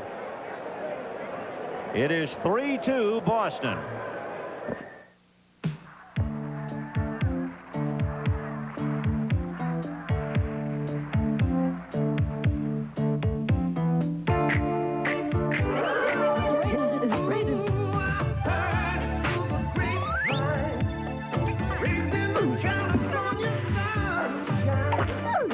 California raisins from the California vineyards. Don't you know I heard it through the grapevine? Sounds great, doesn't it? To know no boundaries, to let yourself run free. To know no boundaries is what the world should be. Whether you're investing for your future or your children's future, our financial consultants can show you more opportunities than ever before. Because at Merrill Lynch, we believe your world should know no boundaries. To know no boundaries. Okay, stand by. Let me know the minute that film comes in. In this business, you can't stop for a headache. I used to take aspirin or Tylenol, but I've switched to Advil. Advil contains a non-prescription strength of the medicine in the prescription brand Motrin. Doctors have recommended Advil over 1 million times. You see, just one Advil is as effective as 2 regular-strength Tylenol. That makes sense to me. Advil, advanced medicine for pain. Jacqueline Smith, Ken Howard, Angela Lansbury, and Michael Nouri are caught in a deadly game of deception. Rage of Angels. The story continues November 2nd. Right now, Ray Knight is very much a part of New York and a part of this game. It was Knight who was able to score a run in the 5th inning to tie up the game, and it is Knight's error on the throw to Hernandez that gives the Red Sox the go-ahead run. It's the kind of a play you live with all through the long winter. However, he has a chance to erase it with this time at bat. He is struck out and singled, 1 for 2. In the Mets bullpen, since McDowell is due up 4th, Jesse Orozco begins to throw. And so for the second time tonight, Roger Clemens has been given a lead. Earlier 2-0, now 3-2. And Calvin Schiraldi, the former Met, begins to throw back of Clemens. Knight 1 for 2. Hit down the right field line, foul and out of play. 0-1. If you're wondering about pitches as far as Clemens is concerned, he's now made 119 pitches, 79 strikes, and 12 of 24 first pitches for strikes. Well, he had 99 pitches going into the 6th inning.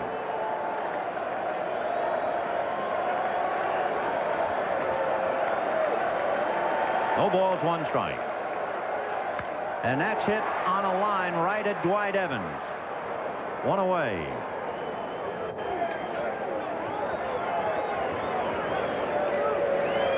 Boy, the Evans and Knight connection is a strong one in this game. And Mookie Wilson coming up.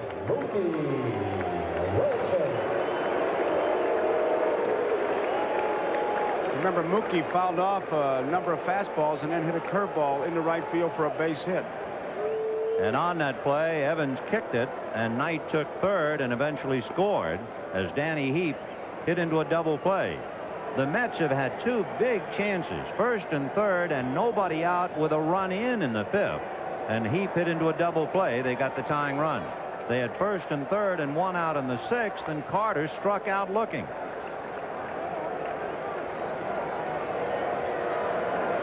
The Mets have not dragged one bunt towards Buckner at first in 6 games. That's really hard to believe. Yeah, it sure is.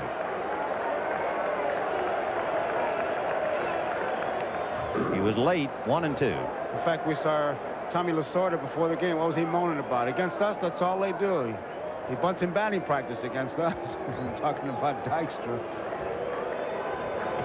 Wilson will be followed by the youngster, Kevin Elster. 1 ball, 2 strikes. 2-2. Bottom of the 7th, 1 out. 3-2 Red Sox. And Ray Knight inconsolable right now.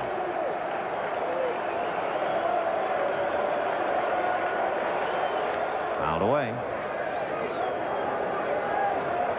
Roger Clemens wears something around the neck. I don't know really what it is, but he has all kinds of problems keeping it tucked in there. 2-2. Ball 3 to Mookie. No curveballs yet.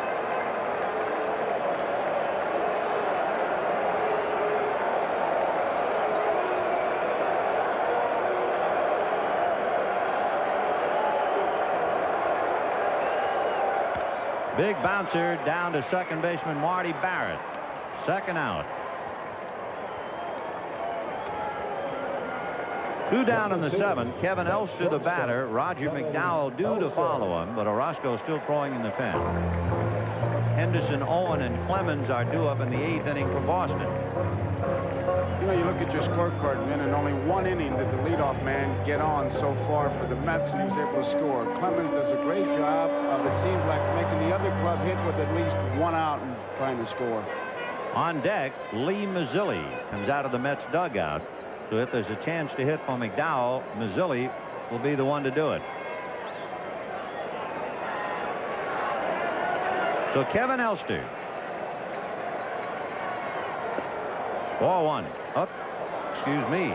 Late call for Dale. There was a good example of framing a pitch. You saw how Gedman caught it. He didn't catch it coming up. He really backhanded the ball. No balls, 1 strike. 0-2. It was a little more than a month ago that Kevin Elster got his first major league hit. Now here he is against the probable Cy Young Award winner of the American League in the 6th game of the World Series. 0-2. Ball 1.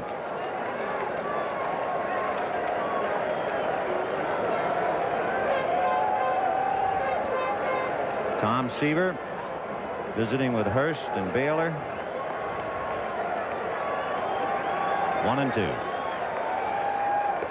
Breaking ball. Haven't seen many of those of late, and the count 2-2. He lost it there, and they were hitting it, and Gedman just switched completely off. And he doesn't want to run that count to 3-2. He'll want it to happen right here. He's too good a pitcher to take it deep. 2 balls, 2 strikes. Fouled away. Fastball. Elster, a Californian, born in San Pedro and lives in Huntington Beach. He started 9 games at shortstop since being called up. Now he's finishing up for Santana. Fastball, pop foul off first. Buckner limping over, but it's going to be out of play. Billy trying to climb the tarp roller.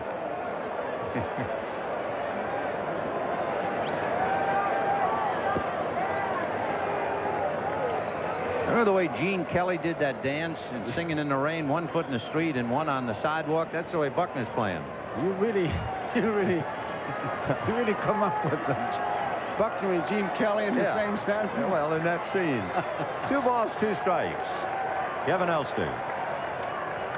Fouled away. Buckner has changed yet again. Remember the other night he had 1 high top and 1 regular. He's back to 2 high tops. Tell you, he's leading this series in conversations. 2-2 to Kevin Elster. And it's a fly ball to right center. Henderson is there. So the Mets go quietly in the 7th inning. It's the first time they've been retired in order since the 4th. And at the end of 7, 3-2 Boston.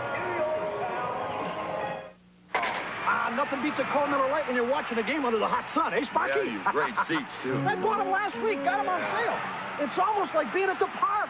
For the best taste under the sun, there's only one light beer, Miller Lite. Buys are murder, though. Before you decide on which German luxury sedan best suits you, just remember, the Audi can run circles around the others. If you want performance and handling in a German luxury sedan,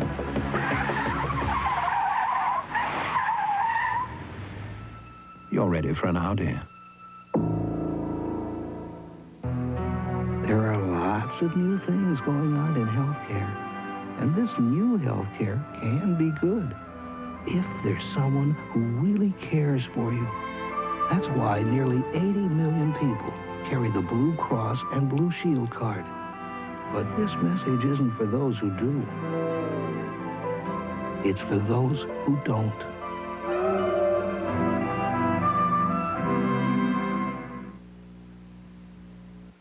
What's the best beer in the U.S. of A?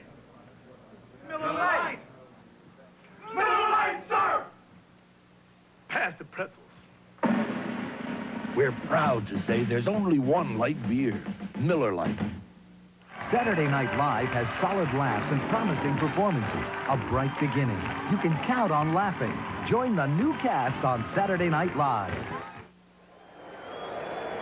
Continuing a proud tradition, this is the 61st year Goodyear Blimp has appeared over a World Series game. And what a sight down below.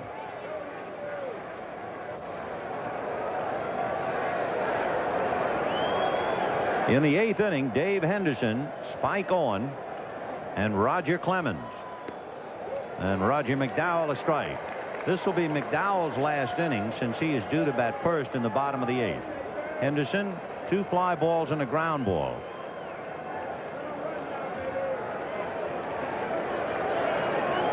Oh and 1. 1-1. The difference in the game right now, the throwing era of Ray Knight, and all you have to do is go back to game 1 and the era by Tim Tuffle. Hot one foul by Latchman, and the count 1-2. Well, what a difference in the swing that Henderson takes against a McDowell as opposed to Ojeda. Howard Johnson will probably be a pinch hitter waiting in the wings to go up against Roger Clemens. Remember, he hit a home run against Clemens when he played for the Tigers in '84. 1-2. 2-2.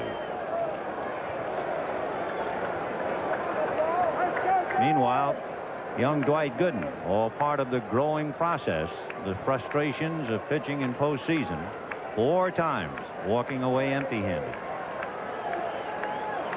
2-2. 3-2.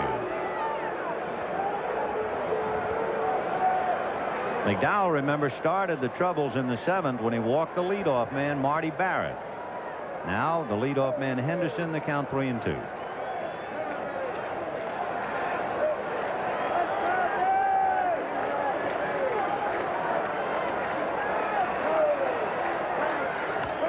Fouled away. 3 runs, 9 hits, 1 error for the Red Sox. The error by Evans that contributed heavily to a Mets run. 2 runs, 4 hits, and 1 error by the Mets. The error by Knight contributing heavily to the go-ahead run for Boston. 3-2 to Dave Henderson.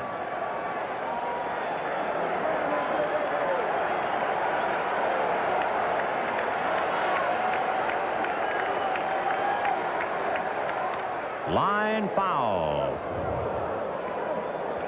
Boy, that ball was up. That wasn't a sinker ball. That was not a Roger McDowell specialty. And Henderson really ripped it.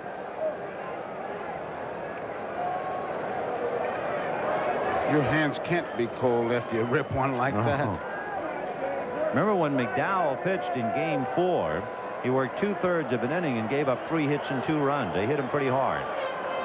On the hands pull foul.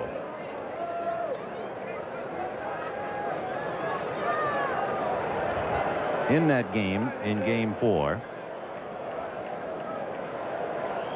Rice doubled, Evans and Gedman singled, and Henderson had a scoring fly ball for the 2 runs. 3-2.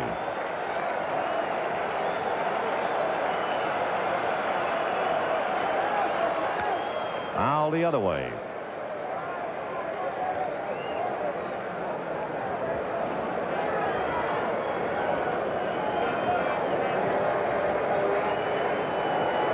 Stottlemyre and Johnson. They'll have a hitter for McDowell and Dykstra and Backman in the bottom of the 8th.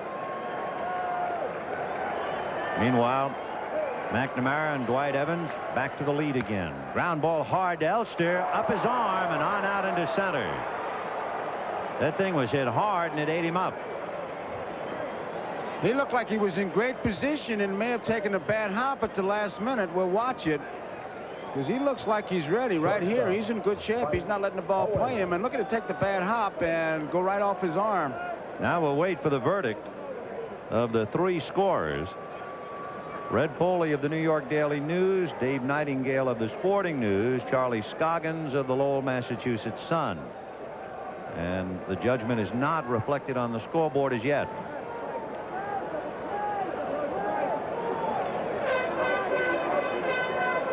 The one thing for McDowell, he's not very lucky tonight, and it's now going to be flashed a hit. So the bad hop single off the left arm of Kevin Elster.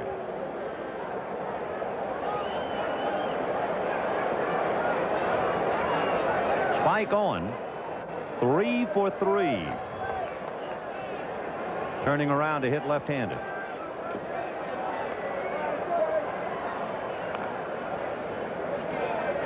Owen will be followed by Roger Clemens.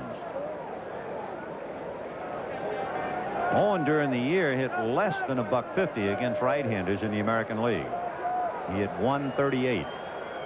So they have him bunt, and it's a good bunt. McDowell makes the play, and down to second goes Henderson. Clemens is being called back, it seems like. They are going to the bench, and Mike Greenwell will be the hitter.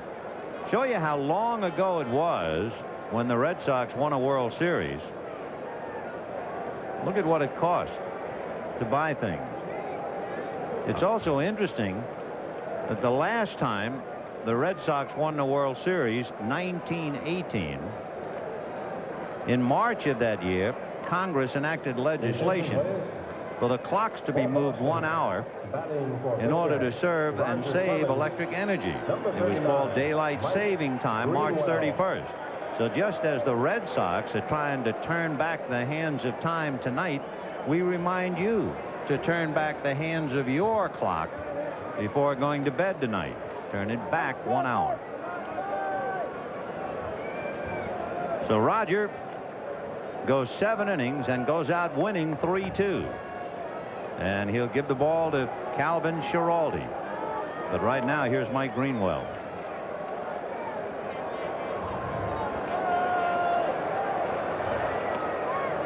Strike. Greenwell has had 2 at-bats in the series. One other when he walked. 0-1 to Mike. Good breaking ball. Boy, they really broke that one off. And had it in a good spot, low and inside. There was nothing Greenwell could do once he had made up his mind to swing. It's a wonder he didn't hit his ankle, the right ankle. It was way out of the strike zone, and Gary Carter did a good job blocking it. 0-2 the count to Mike Greenwell with Henderson at second, 1 out in the 8th, 3-2 Boston.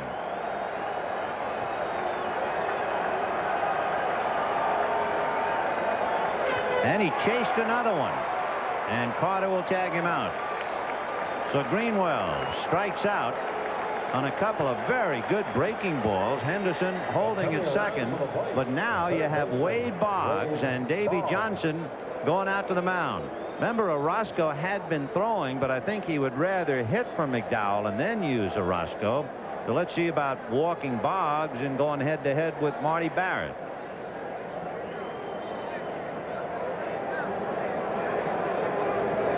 There's Orozco just sitting quietly on the bench, number 47. It's one of those spots that Johnson was out there so quickly, I mean, away from the discussion, that he's probably just wanted to say, hey, look, you got a base open, Barrett's coming up.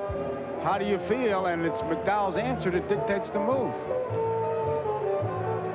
Wade Boggs singled off Knight's glove in the first inning and scored. Had a hit-and-run single when Backman broke to cover second as Owen was running, and Boggs hit it behind Backman into right center. In the 4th inning, he grounded to short, and in the 6th inning, he hit into a force play, rolling the ball again to Backman. I got to believe that they're going to widen the strike zone with Boggs. I can't see him pitching to him with Barrett coming up, even though Marty's having a hot year. This guy is a 350 hitter. And how? And Barrett tonight lined out to center, twice single to left and walked. Now let's see what they do with Wade Boggs. 4-1.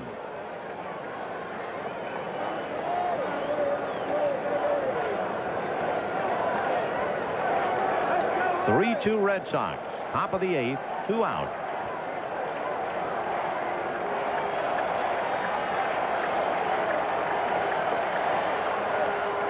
Missed inside, ball 2. They're going to put him on. He got to, huh? I would think. I don't know why they'd fool around with him at all. Well, they thought maybe he chased that real bad ball. Once he got him 2 balls and no strikes, they'll put him on. The Major League's leading hitter? Well, you take a chance. I mean, you don't know. Sometimes in the World Series, funny things do happen, and maybe he would chase that first bad ball and the second one, but now with 2 balls and no strikes, you can't afford to take a chance. No, indeed. So Boggs goes to first. Henderson is at second, and with 2 out, here's that man Barrett again. Every time you look up, Marty Barrett is right in the thick of it. He scored the go-ahead run in the 7th inning when he led off the inning against McDowell and walked.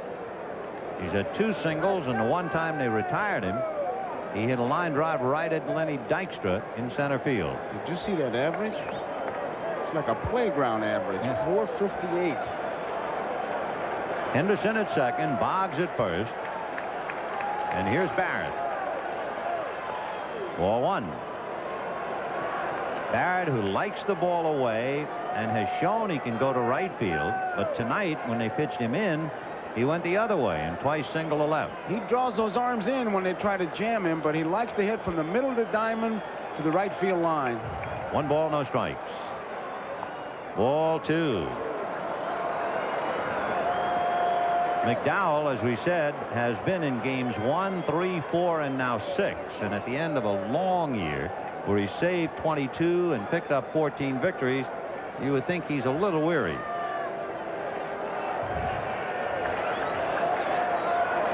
Two 2-0 to Marty Barrett. Now he's really in trouble. 3-0. And on deck, Bill Buckner. He walks in, he may force Davey to make a move. And he doesn't want to do it because then he'd have to hit for Orozco since he's leading off the bottom of the 8th. So this is a very big inning for McDowell. Down the pipe. 3-1.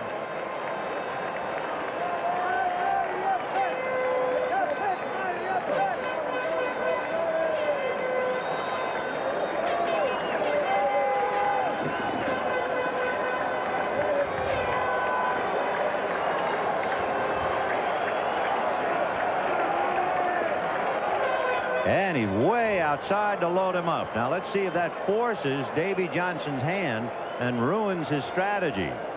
Do you blow everything? Well, he can't afford to wait, evidently.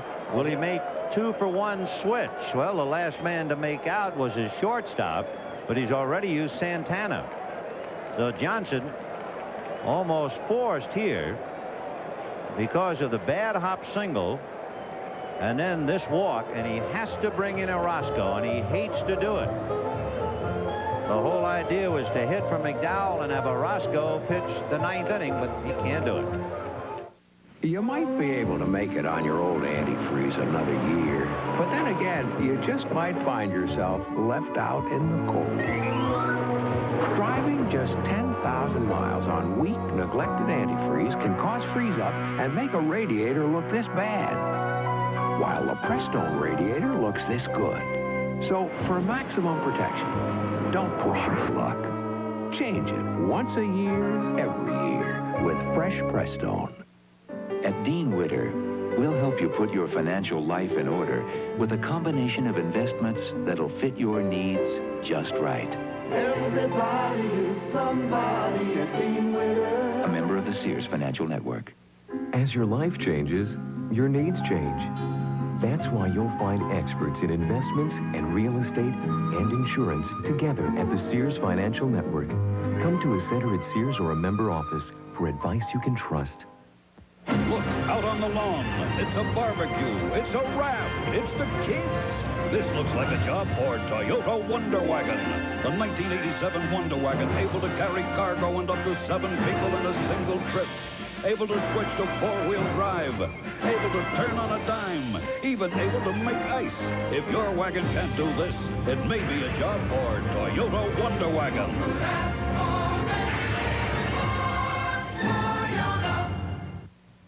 I don't need drugs. I believe in me and my ability.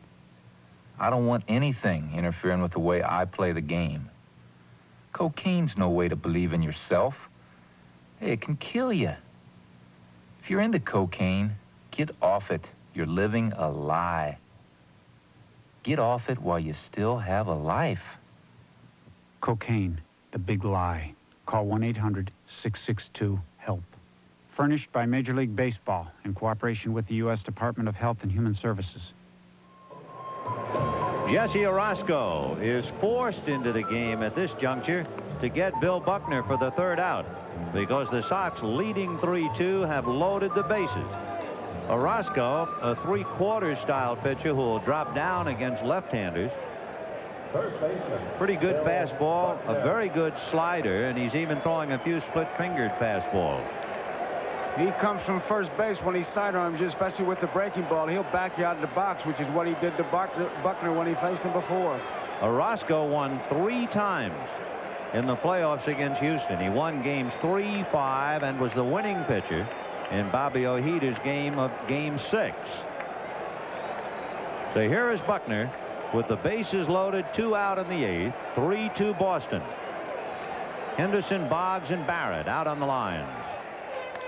High fly ball. Dykstra has it under control. 1 pitch for the big out, and 3 are left. And at the end of 7.5, 3-2 Red Sox. I just lost him. Hey, Chief, we need an 800 number. We need more lines. I think we need help. I think we need a fax machine. I've been waiting for Computers, new phones. I think we need help. Today, what a growing business needs most is finding out what it needs most. From long distance to phone systems to telemarketing, AT&T has the answers. No, but we need good stuff. I think we need help. Call our small business specialists. We can help. You know, I've played a lot of roles as an actor, from a cop to a country singer. But in real life, I don't play roles. I do what works for me, whether it's my clothes or my credit card. And I don't carry my MasterCard for show. I carry it because it gives me all the possibilities and leaves the choosing to me. Possibilities and personal choice. That works for me. MasterCard. I choose it because I use it. MasterCard. Master the possibilities. Dear McDonald's, letters are my life, so believe me, The letters McD, L, and T don't do your scrumptious burger justice. It's not just lettuce and tomato. It's the works. Come on, spell it out.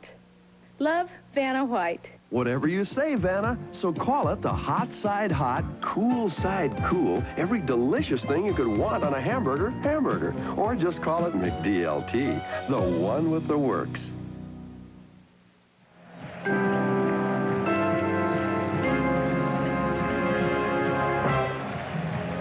Roger Clemens was given a 2-0 lead and was pitching a no-hitter for 4 innings. The Mets finally got to him for hits and 2 runs to tie the game in the 5th, but they really let him off the hook, and he fought his way out of a corner. With a run in and runners at first and third, Danny Heap hit into a double play. In the 6th inning, with the score tied, the Mets had runners at first and third, and Gary Carter was caught looking. And then Darryl Strawberry hit into a force play. And then the error by Ray Knight is now the difference in the game, and Clemens gives the ball to Calvin Schiraldi. Schiraldi, the former Met, who had the penthouse and basement existence in Anaheim, is now asked to get the last 6 outs of the World Series. And standing in his way, first off, is Lee Mazzilli.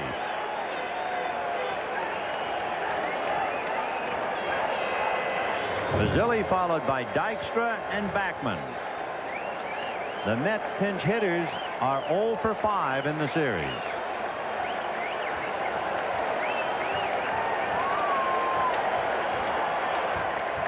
Strike. And there you saw his best pitch right there, his fastball. He just comes in and fires. Bottom of the 8th, 3-2 Boston. Mets desperate to stay alive in the game and in the series. Time called for a moment.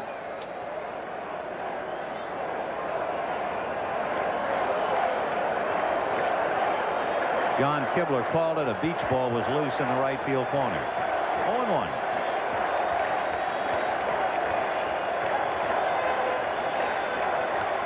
Slicing fly ball. Rice in pursuit. It'll curl foul and out of play. Down in the Mets bullpen, right-hander Rick Aguilera is loosening up. Aguilera was up very early and now very late.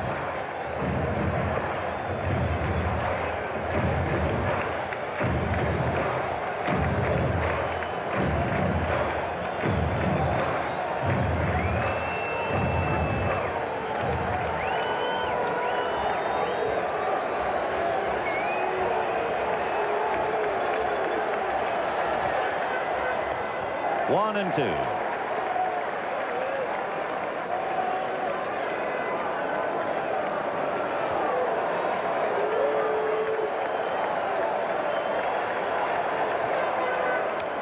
Another slicing foul off third down the line in the crowd, and it's still 1 and 2. The prime requisite of the relief pitchers to throw strikes, and you're watching Schiraldi just look down, get a fastball sign from Gedman, and just put everything he's got behind him. Schiraldi has a save in the series, but prior to tonight, he is certainly well rested for this performance. Fastball full to the hole, base hit into right field for Mazzilli. The tying run is aboard.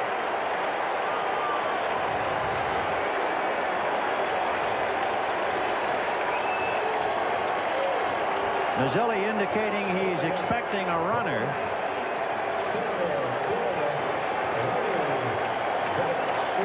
The runner is not coming yet, if there's going to be one at all. This crowd has reason to cheer. 39 times this year, the Mets came from behind to win. And remember, they set a Mets record of 55 victories at home. And Mazzilli, after questioning Johnson, got the answer, you're the runner.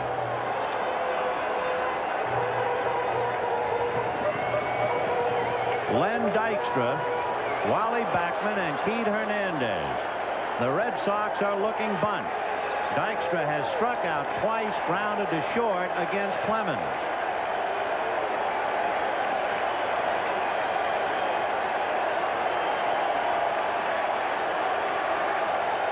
There's the bunt. Schiraldi's going to go to second in the dirt. Everybody's safe.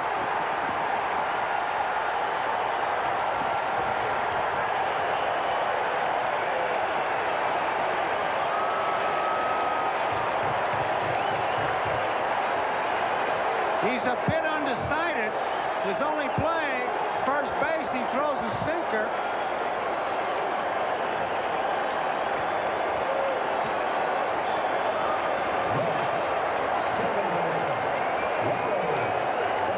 I'll assume until we hear otherwise, it is not a sacrifice. I think a good throw would have gotten a man. So we'll double check. Okay, they'll make it a sacrifice. And then the error allowing Dykstra to reach first. Now the question is, now will Backman bunt to get the tying run to third and a possible winning run to second?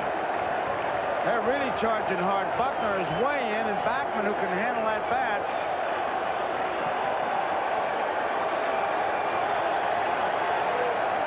Backman struck out, flied to left, single to the hole at short on a smothering backhanded stop by Spike Owen. He was second in the league in sacrifice bunts this year. The bunt is down. Schiraldi has to go to first.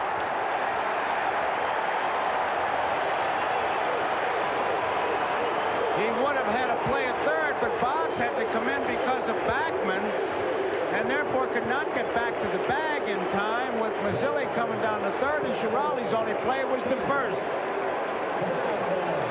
The bunt comes right back to Schiraldi. Now he looks at third. He's got to play it, but luckily he doesn't throw because Boggs couldn't get back.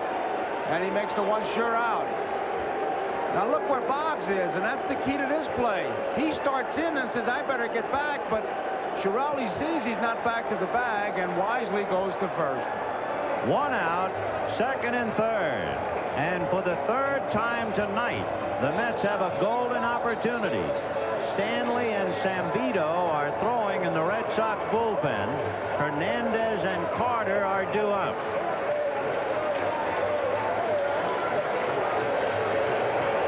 Keith Hernandez flied to center, fouled out to third, and singled in the sixth inning.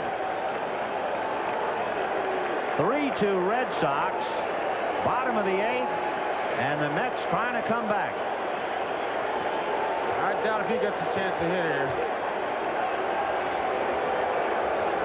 So Hernandez will get 4 wide ones. That takes the bat right out of his hand. And Gary Carter will have his second golden chance. You remember Carter in the sixth inning with the game tied had runners at first and third and was called out on strikes. In a moment, he'll be coming up with the bases loaded and 1 out. And the chant, Gary, Gary, and the people are up. And Shea Stadium is a madhouse.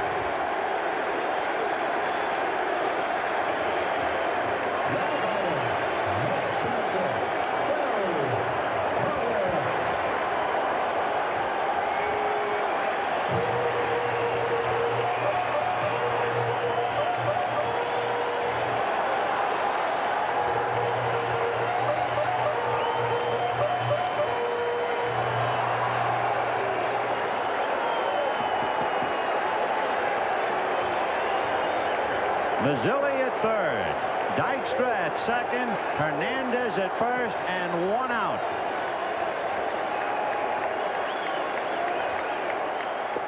Ball 1.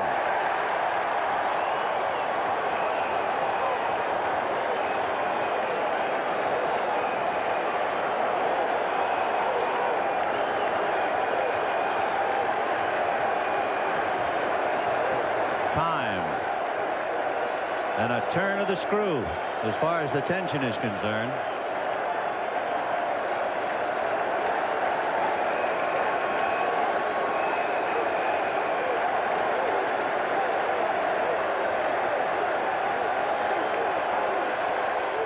Ball 2.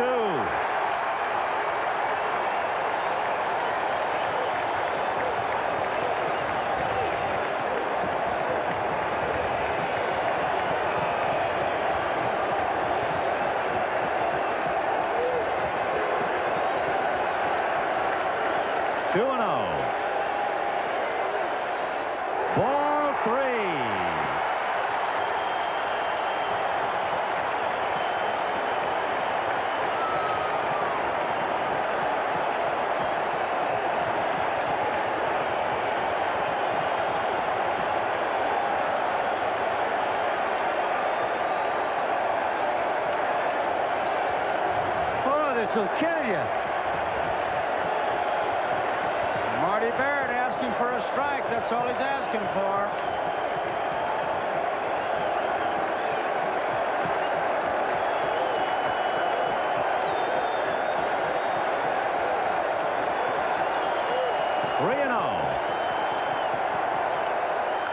Swung on and line to left, right at Rice. Tagging up is Mazzilli to score, and down to third goes Dykstra. It's a brand new ball game.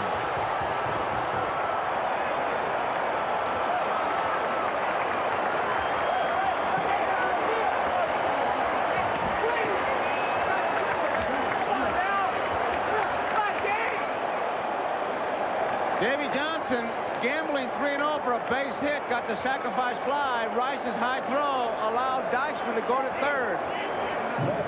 And boy, does that take a lot of weight and a lot of heat and a lot of pressure off the on-deck hitter, Ray Knight. He's off the hook. Now Darryl Strawberry with runners at first and third in a 3-3 tie in the bottom of the eighth. Buckner behind him. Fouled away. Not even worried about Keith, and Keith is pointing to Strawberry. Keep that shoulder in there. He was patting his right shoulder. Keep that front shoulder in there. Darryl has walked twice and hit into a force play. He has 2 stolen bases. 0-1. Dykstra bluffing down the line. Foul at the plate. 0-2. So just as Ray Knight's era gave the Red Sox a big run in the 7th, so the throwing error by Calvin Schiraldi has given the Mets the tying run in the 8th. Both Hernandez and Bill Robinson at first base trying to give hints to Strawberry as the Red Sox have their meeting on the mound, and they're trying to set up a defense should Hernandez decide to break from first base. You can see him checking the bench. He can go off first base as far as he wants. Buckner's playing way behind him, and with 2 strikes, you can look for anything. 0-2.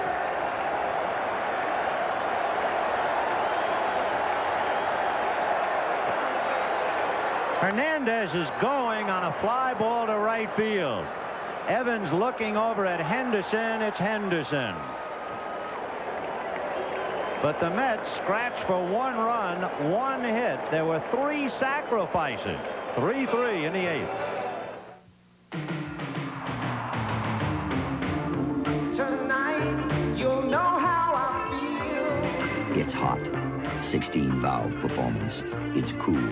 Dynamic aerodynamics. I just hope it's not too late. The 1987 Toyota Celica. One thing it is not is dull. Tonight, you'll know how I feel. Who could ask for anything more? Mrs. Philpin on her way up. No time for the big vacuum. You need the Black & Decker Dustbuster Plus cordless vac. It gets rid of fern leaves, basil leaves, bonsai leaves, cat hairs, dog hairs, long hairs, short hairs, dust balls, fur balls, caraway seeds, sesame seeds, cookie crumbs, cracker crumbs, crumb cake crumbs. So you'll be ready for anyone, even your mother-in-law. Black & Decker, ideas at work. Now get a $5 rebate on Dustbuster and Dustbuster Plus cordless vacs. This guy thinks he makes a better Bob Euchre than I do. Bingo! See, you can't imitate the old Uke just like you can't imitate Miller Lite. Oh, these fans, I love them. Hey, Light is still the only leading beer with 1/3 less calories than the regular beer and a great taste, too. Let's go, fella. Oh, I must be in the front row. Imitations don't make it. You can't copy an original. There's only one light beer, Miller Lite. You ever see my John Wayne? We go to the 9th inning, all tied 3-3. The Mets make the 2-for-1 switch. Lee Mazzilli, who batted for Jesse Orozco, stays in the game and goes into right field. Rick Aguilera is the new pitcher, and he will pitch in Darryl Strawberry's spot. In the 9th, the Red Sox will have Jim Rice, Dwight Evans, and Rich Gedman. It is interesting that before the League Championship Series, before the playoffs with Houston, backup catcher Ed Hearn of the Mets said, "I have a hunch the guy who's going to play a big part in the League Championship Series and the World Series will be Rick Aguilera." Well, here he is, tied up in the 9th inning of a must-win game for New York. Boy, 2 big decisions by the managers. Carter being allowed to hit 3 balls and no strikes, really drills one to left field for the sacrifice fly.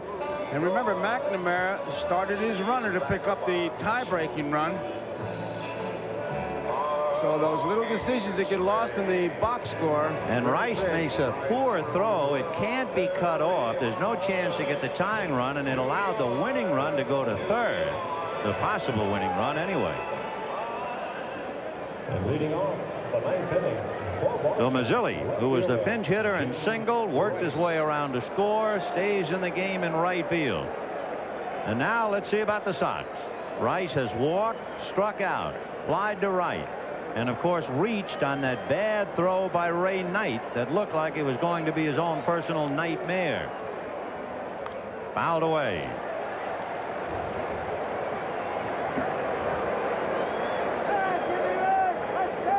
Rick Aguilera.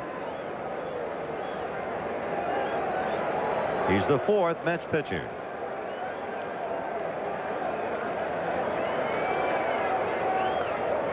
On the corner. Strike 2.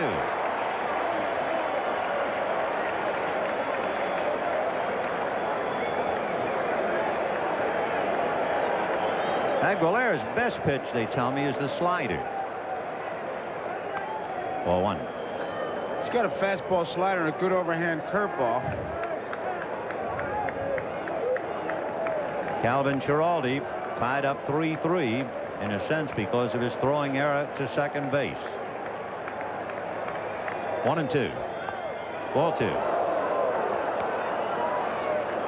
See Carter fire that ball back. That's always a message when they throw it back that hard, is to say, come on, man, you got to give me some strikes. By the way, in checking with the scorer on that throw in the dirt by Giraldi, it was ruled a sacrifice fielder's choice. No error. Rice strikes out.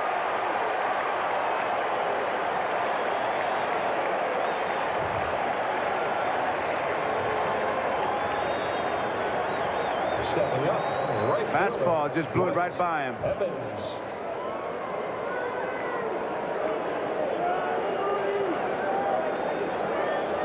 Dwight Evans doubled off the left center field wall to drive in a run, flied to right, walked, and then you remember they started Rice with 1 out, and Evans hit a 1-hopper to Backman, but Rice was able to get into second base. Evans was out, and then eventually Gedman singled and Rice was thrown out at the plate. Strike. 1 out, top of the 9th.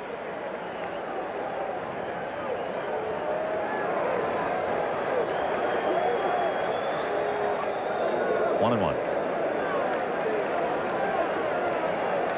Hasn't thrown a curveball yet, but he's certainly in a good spot now for a breaking pitch. He kept him honest with that fastball inside.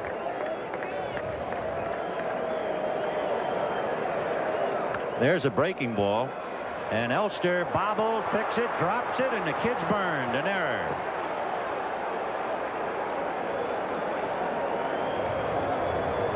Remember, Danny Heath batted for Rafael Santana in the 5th inning and hit into a double play, and young Kevin Elster is there, and he can't handle it.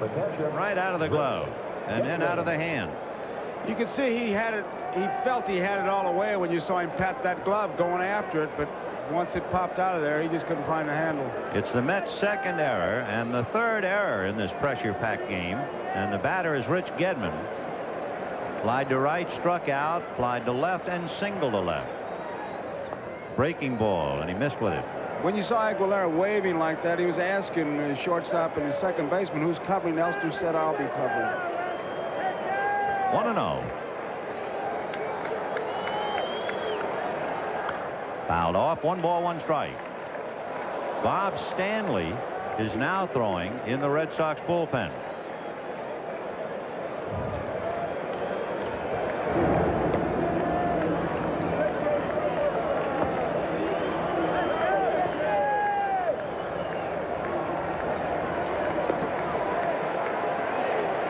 Evans at first. And it's a busted back ground ball. Backman feeds Elster, and he goes to Hernandez.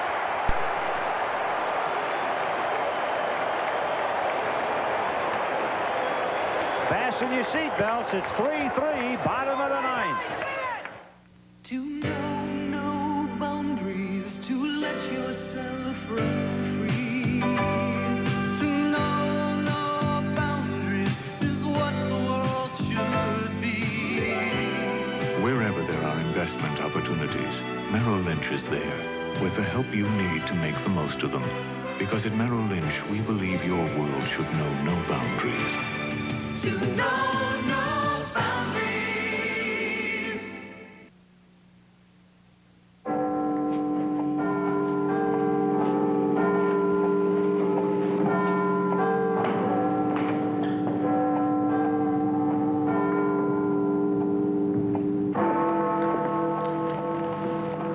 Guess what coffee they serve at tea? 100% Colombian coffee, hand-picked by Juan Valdez, the richest coffee in the world. If only things lasted longer. If only their warranties lasted longer. If only you had bought them with the American Express card. Because from now until December 31st, we will extend the free repair period of the manufacturer's warranty. In fact, we'll double it, up to an extra year. American Express introduces buyer's assurance. Now if something breaks, it won't break you. But only if you use the American Express card. Apply now.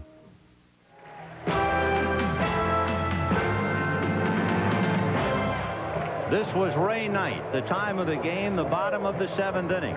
His error in the top of the seventh inning was a major contribution to the Red Sox taking a lead. This is Ray Knight in the bottom of the ninth, leading off in a 3-3 tie.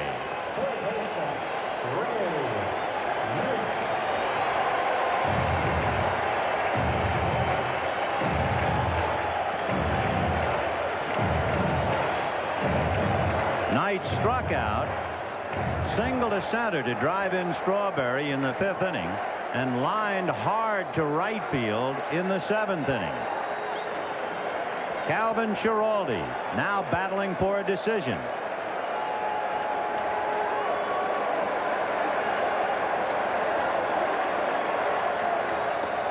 Ball one, breaking ball.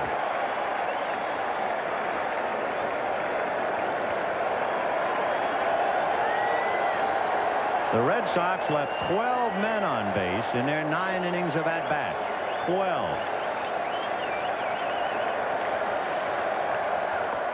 Ball two.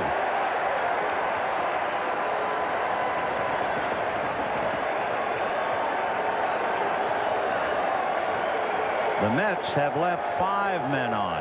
And you can see the rally caps are now in order as the Mets bench turns the caps around. 2-0. Ball 3.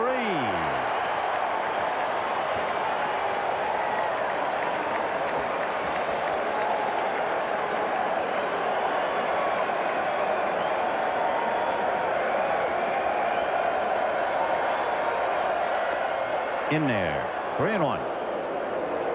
Mookie Wilson on deck, and then the kid shortstop Kevin Elster. Anything but a kid manager, John McNamara, looks on. Ball 4.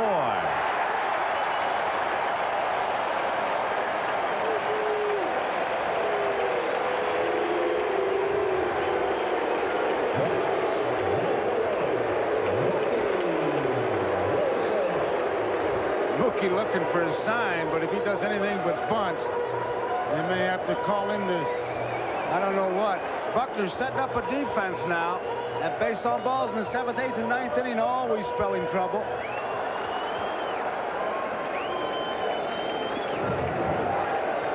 When you get fancy here, you have to get outs. The entire infield getting it squared away as Boggs comes over. You have Mookie Wilson followed by Kevin Elster and then Lee Mazzilli. Remember, Mazzilli stayed in the game. Wilson struck out, single to right, and grounded out. He's bunting and fouled it. 0-1. The Mets had 3 sacrifices in the 8th inning, 2 bunts and a fly ball. Mookie does not have a sacrifice all year. And he's asked to get one down now. Buckner was really coming, as was Boggs. Giraldi off the mound. They're really pinching. 0-1.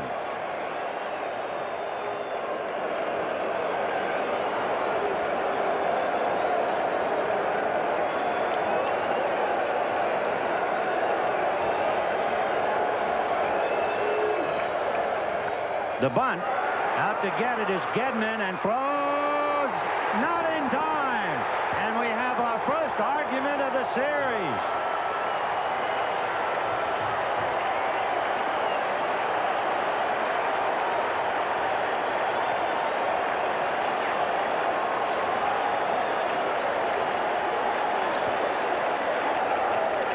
He was on the bag, John said.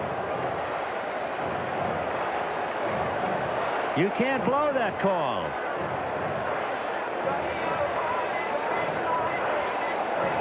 On that blast bag. Why?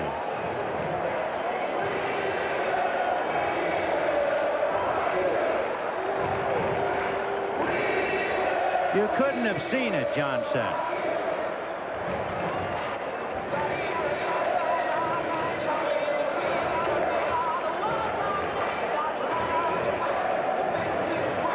Here it is again. You be the judge.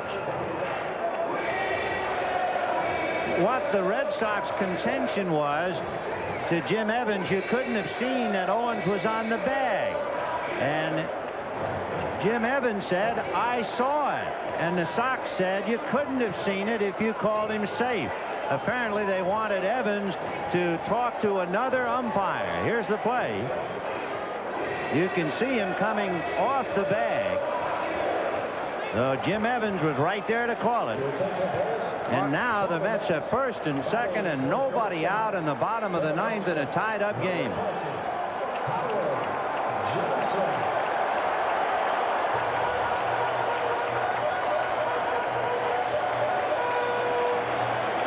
Howard Johnson will be coming up to bat for Kevin Elster. Howard Johnson. And the Sox hold another meeting. So once again, we can take a look at our first truly controversial play of the series. Barrett is claiming that he had his foot on the bag when he had the ball. And I could read McNamara's lips saying to Evans, you couldn't have seen it. But Jim was right there. There's the foot. There's Evans' position. He's in perfect position. Barrett is sure of it. Look at him.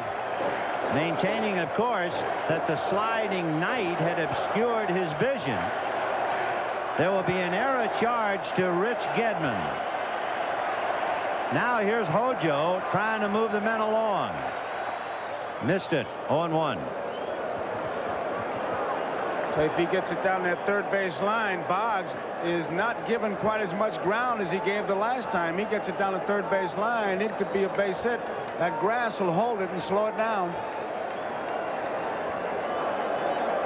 Fielder's choice, error 2, if you're keeping score. Ray Knight at second. Slow runner. Mookie Wilson at first, a fast runner. 1 ball, 1 strike, and he was not around that time. Johnson was his own man, I'll tell you. Everybody in the ballpark looking for bunt, but Davey controls the situation. 1 ball and 1 strike to Howard Johnson.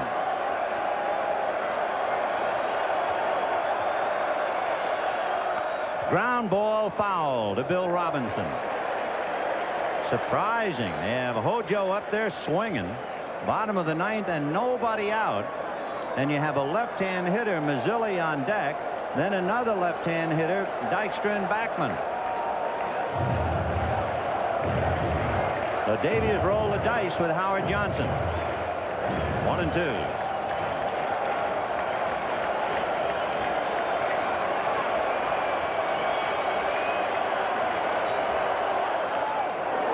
Foul tipped. He struck out. On a check swing that ticked the bat, Johnson strikes out. One very big out. And Lee Mazzilli coming up. And unless he gets that run in, Davies on the firing line once again. That foul tip, the ground ball now, and you're out of the inning.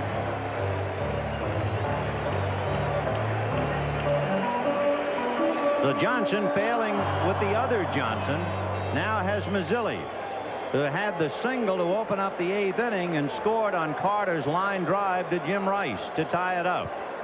Mazzilli staying in the game to play right field for Darryl Strawberry in bat 9.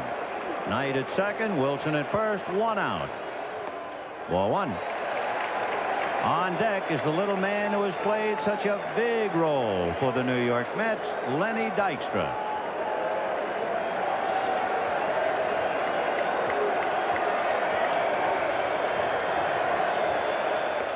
Check swing. No swing, says Harry Wendelstedt. Ball 2.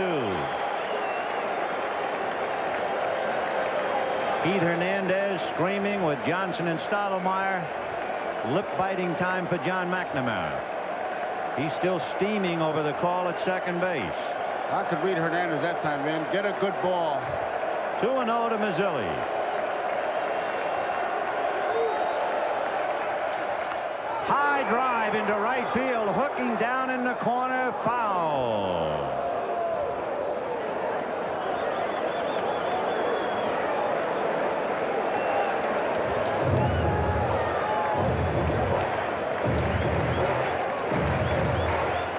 Mazzilli chipping his bat, evidently. From the looks of the wear on that bat, it could be his favorite.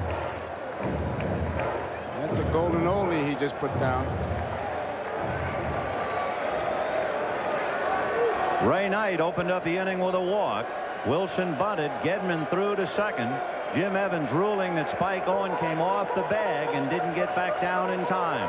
However, the Mets opted not to bunt with Howard Johnson, and he struck out. And now the count on Lee Mazzilli, 2 balls and 1 strike.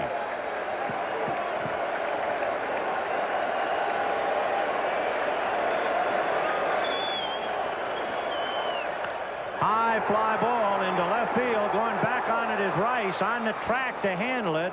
And of course, after that play with Johnson, had he bunted, your winning run would have scored on that. 2 down. Knight still at second base. And the batter is Lenny Dykstra. Dykstra struck out in the first inning, grounded to short in the 3rd, struck out in the 6th, sacrifice in the 8th. On deck, Keith Hernandez.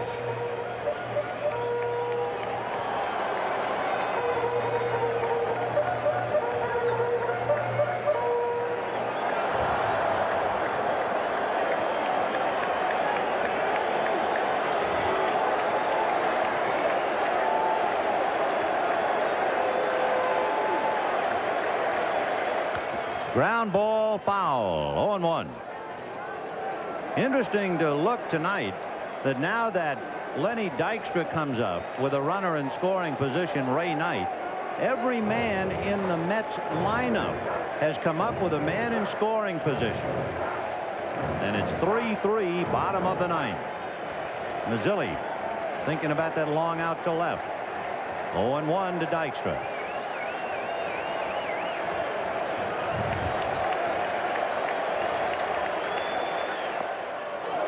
One ball, 1 strike.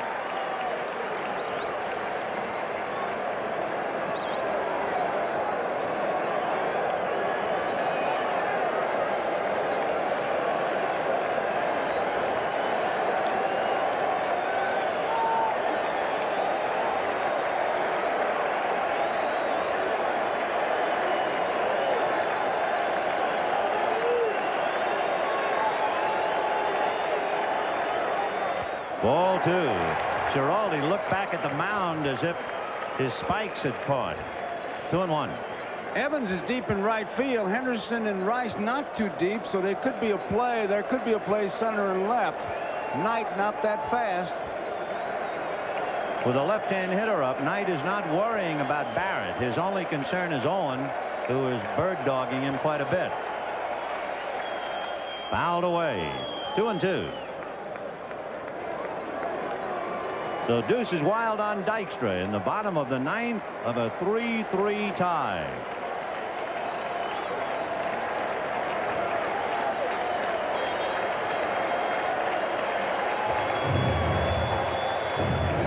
Don Baylor, the designated sitter in the National League Park.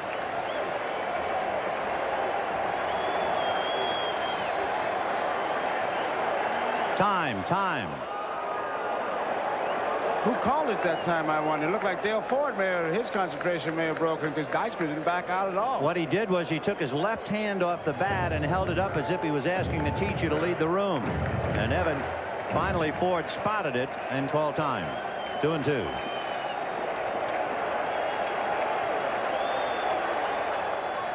Ball 3, a throw back, and Knight just got under the tag by Barrett. If the throw's on the shortstop side, they got him.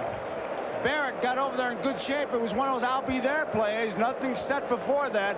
Now Getman's throw, he spots it. He almost has to move out to get away from Dykstra. If it's on the shortstop side, they got him. Now Ray Knight, who was cheating, trying to get the extra steps in the event of a base hit, is now given the luxury because of the off-the-line throw.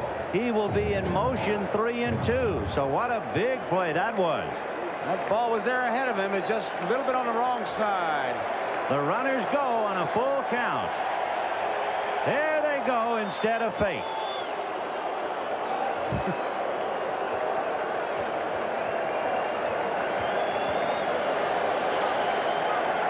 Knight's the winning run at second base.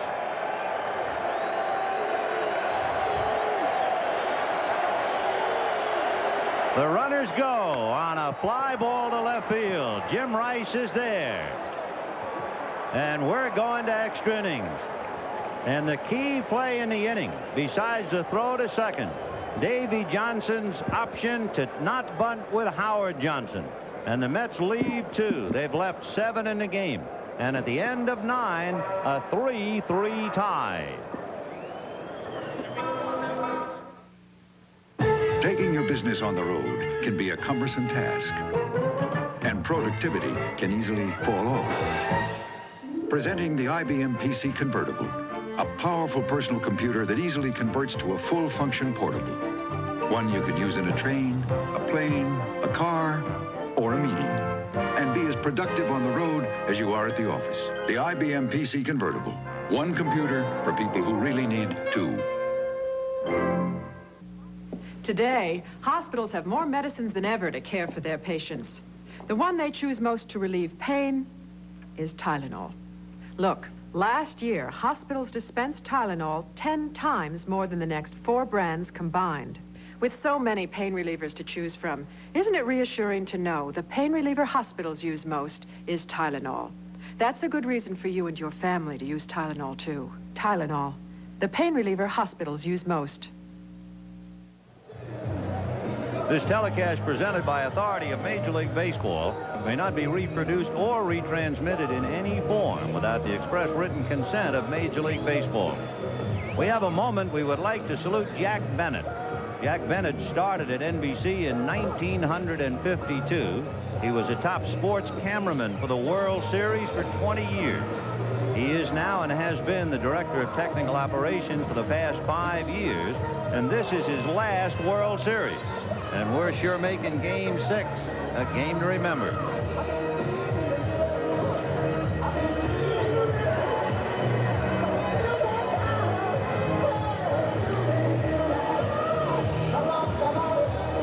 With Howard Johnson staying in the game at shortstop, Dave Henderson will lead it off. Would you like to roll back the clock to Game 5? The Sox were 1 strike away from being eliminated when Henderson took a Donnie Moore pitch and hit it out. And Anaheim, that was one pitch away from celebrating. Henderson broke Gene Mauch's heart. Now it's 3-3 in the 10th. Henderson has flied to left, flied to center, grounded to short, and singled to short on the bad hop that struck Kevin Elster on the left arm. So Howard Johnson is the shortstop. And Henderson at the plate, and Rick Aguilera going to work.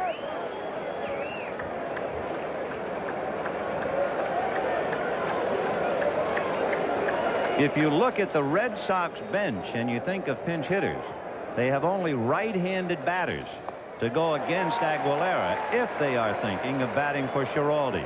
Only right-hand hitters. And, of course, the #1 right-hand hitter, Don Baylor. And you can see he's loosening up.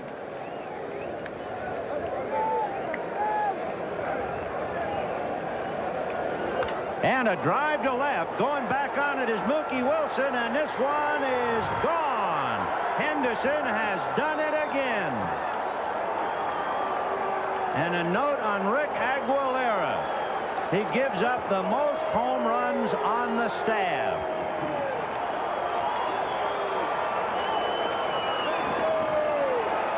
It looked like a fastball, and there you see Roger Clemens, and look at this bench.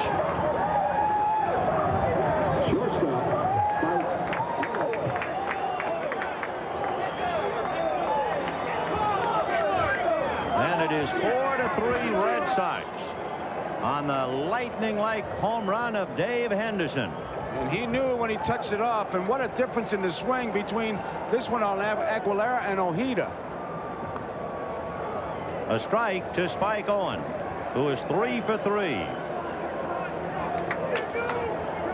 So the Mets disdained the bunt, and the Red Sox make them pay with a home run. 1 ball and 1 strike.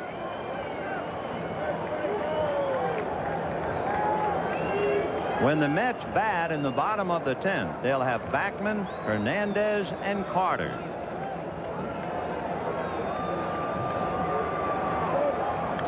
Slicing foul off third, out of play. You think that Henderson hasn't been on a roll? Just look at him.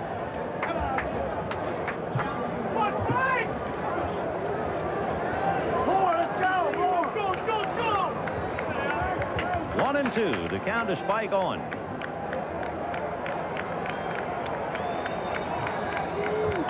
Fouled away.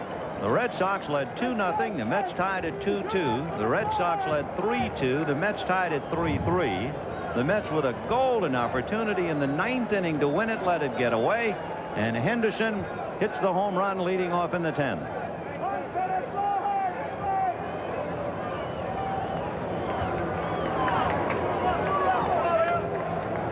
And just to switch what we said the other night, it's so quiet in New York you can almost hear Boston. 1-2.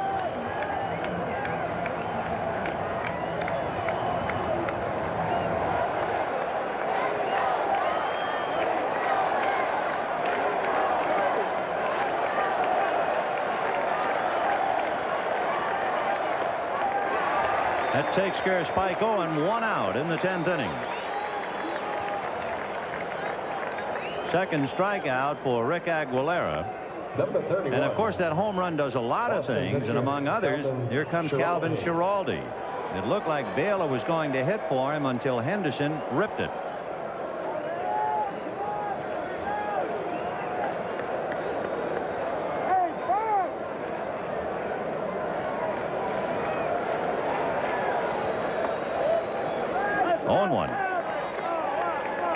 Schiraldi followed by Wade Boggs.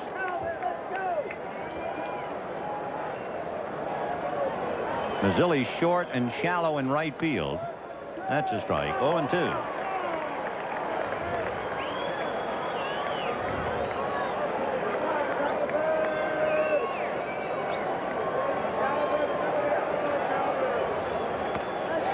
That takes care of Schiraldi. So 2 out in the 10th. Roger Clemens. 1 minute he was pitching a no-hitter. The next minute he was tied. And the Sox bullpen, that's Al Nipper chatting with him. 3 outs away. Ball 1. Boggs, 2 singles, grounded out, hit into a force play, and walked intentionally. He's 2 for 4.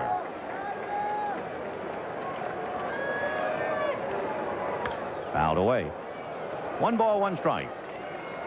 To repeat, Backman, Hernandez, and Carter in the bottom of the 10th. And the Mets with 39 come from behind wins. And Henderson and company trying to take it and run. For the Red Sox, including that wild Game 5 of the playoffs with the Angels, the Boston Red Sox have won 19 games in their final at-bat this year.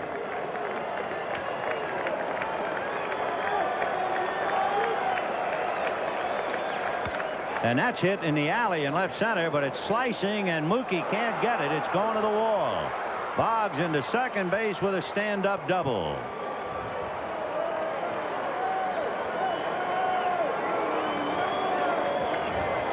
So a home run and a double in the 10th inning. And the batter now, Marty Barrett. Marty Barrett. Marty Barrett lined out to center, 2 singles to left, and 2 walks.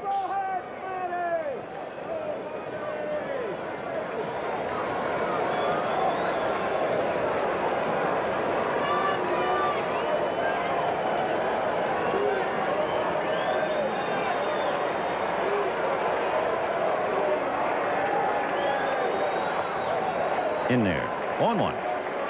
Aguilera kind of quick pitched him that time, caught him between waving the bat. Although Marty might have been taking that pitch all the way, but he certainly didn't appear ready for the first time in this entire series, I might add. 0-1. Backman deep at second. 1 ball, 1 strike. Boggs at second, 2 out in the 10th, a run over. Red Sox 4, Mets 3. Hernandez is trying to get Dykstra's attention to move him in. They're deep in that outfield, and with 2 outs, crack at the bat, Boggs will be off. 1 ball, 1 strike. Ball 2.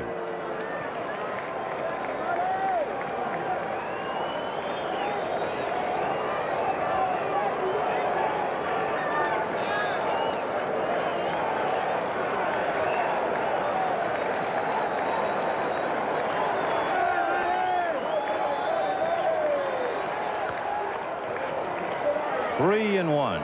On deck, Bill Buckner.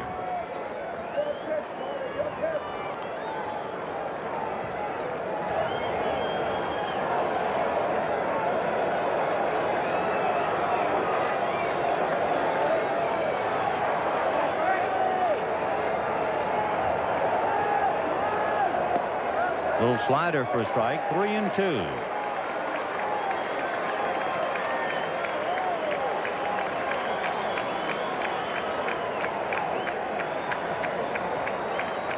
Boggs waiting to be picked up with 2 out. 3 and 2 to Marty Barrett.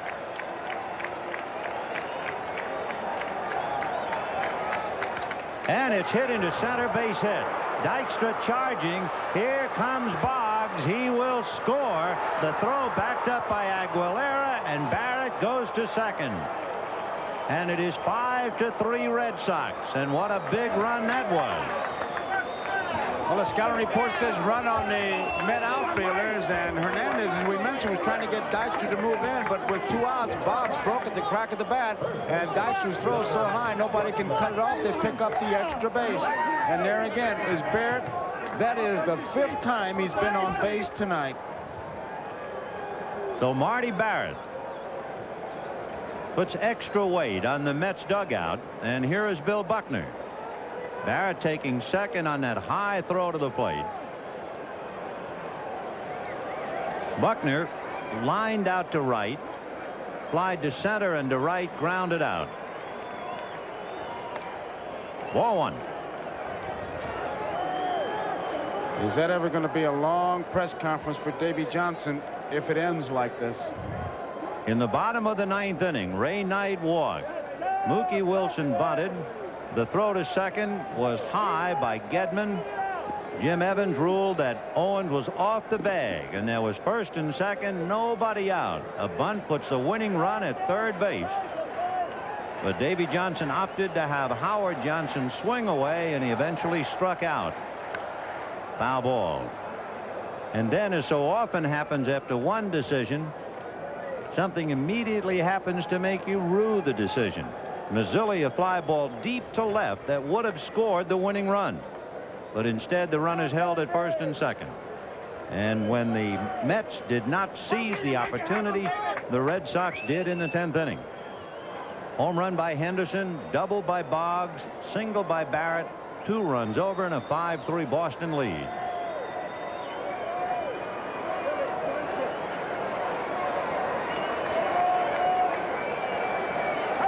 One and one. Fouled off.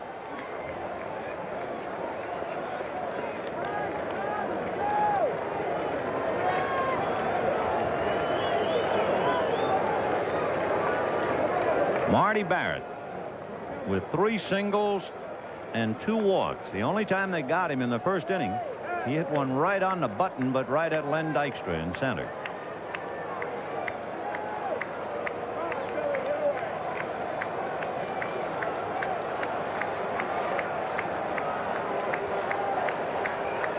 Hit him. So Buckner is nailed by the pitch, and that will bring up Jim Rice.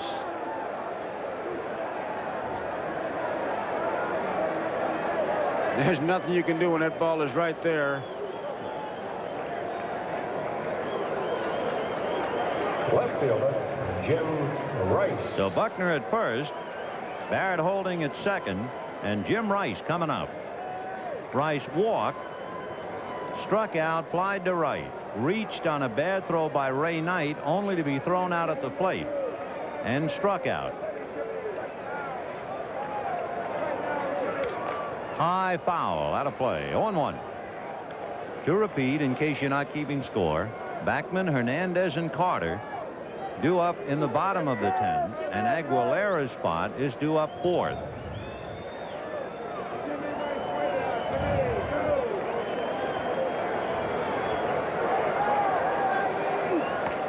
One ball, 1 strike.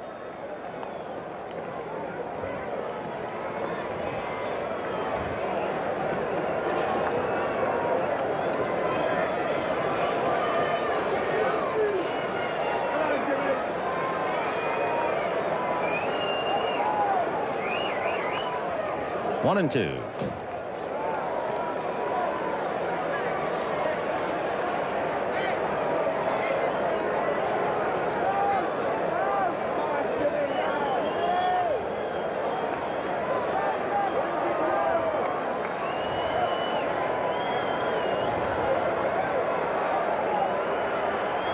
And that's lined to right. Mazzilli has a bead on it and puts it away. But the Red Sox come up with 2 big runs on a single, double, home run. And at the end of 9 1/2, Red Sox 5, Mets 3.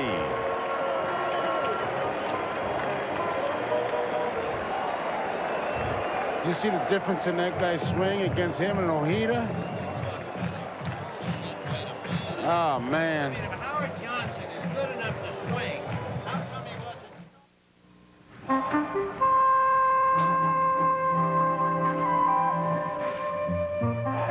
The house is paid up. Kids are out of college. Things are fantastic. So what's the problem? Things are not so fantastic. After 30 years, I realized a financial genius I'm not. You need some advice. You put a lot into life.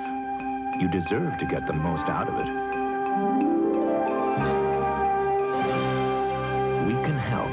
I'm Linda Ross. I represent New York Life.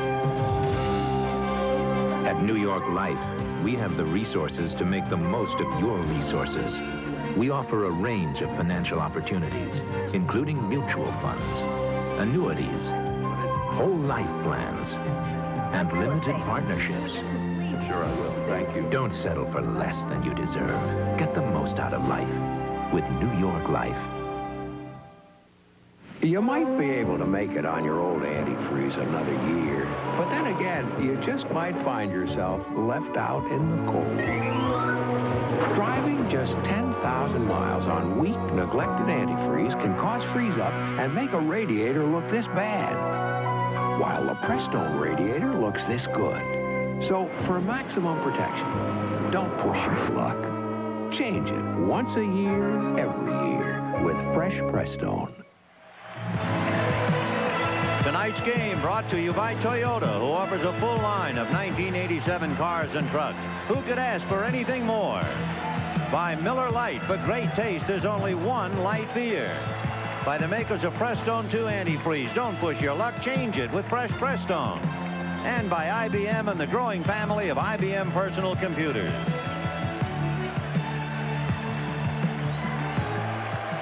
"5-3 Red Sox, and Wally Backman a strike. Backman is 1 for 3.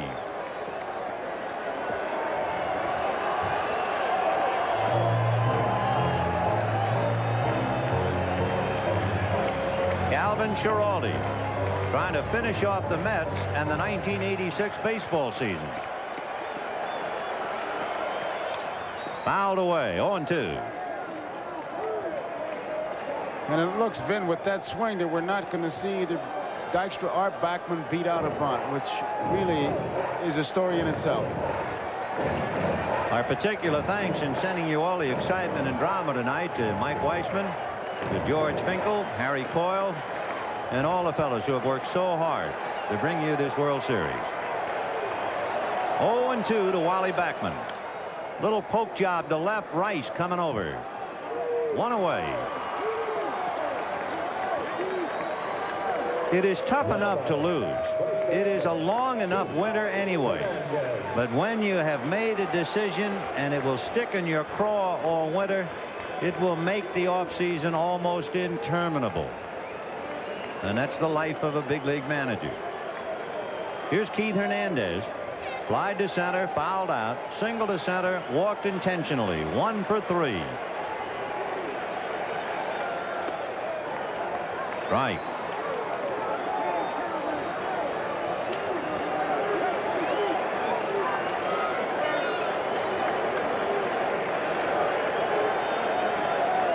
Rick Aguilera, who gave up the home run to Henderson.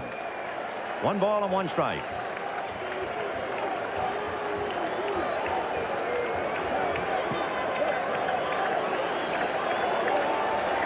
On deck, Gary Carter.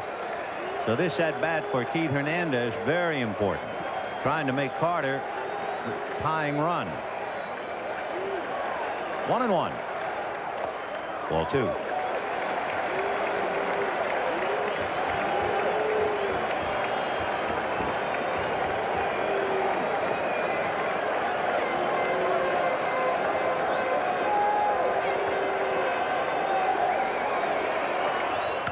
And that's hit to dead center with Henderson going to run it down. And the Mets are down to their last out. Here's the catcher, Gary Carter. Tonight's NBC Miller Lite Player of the Game is Marty Barrett. Miller Lite happy to present a check for $1,000 in the name of Marty Barrett to the National Multiple Sclerosis Society.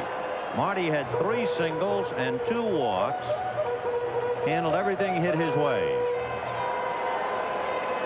Kevin Mitchell is on deck to bat for Rick Aguilera, and Gary Carter at the plate. And he pops it foul, out of play. Gedman coming back. It is out of play. Carter had 2 great chances as we go back through the history books. And the Red Sox are 2 strikes away. In 1918, when the Red Sox won, each player received $1,000 as the winner's share. This year, each player will get more than $70,000. 1-1. The oil can, at least for the moment, looks like he has tomorrow off. 1-1.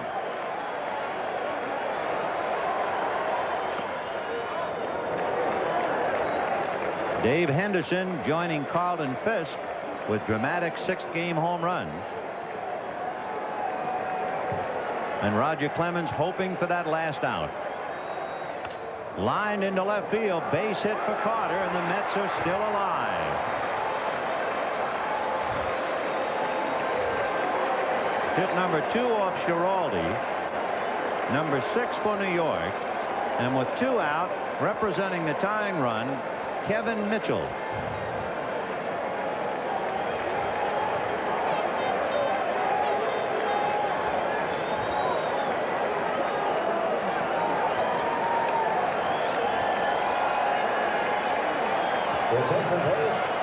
For the Mets, batting for pitcher, number 7, Kevin Mitchell.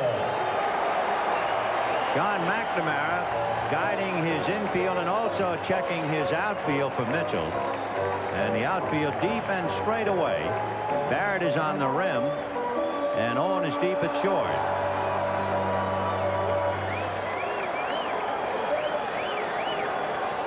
Check swing foul. 0-1. Mitchell has had 5 at-bats in the series. He's 1 for 5. John was just wanting his ball club. No trick plays, no nothing. Keep Mitchell off second base.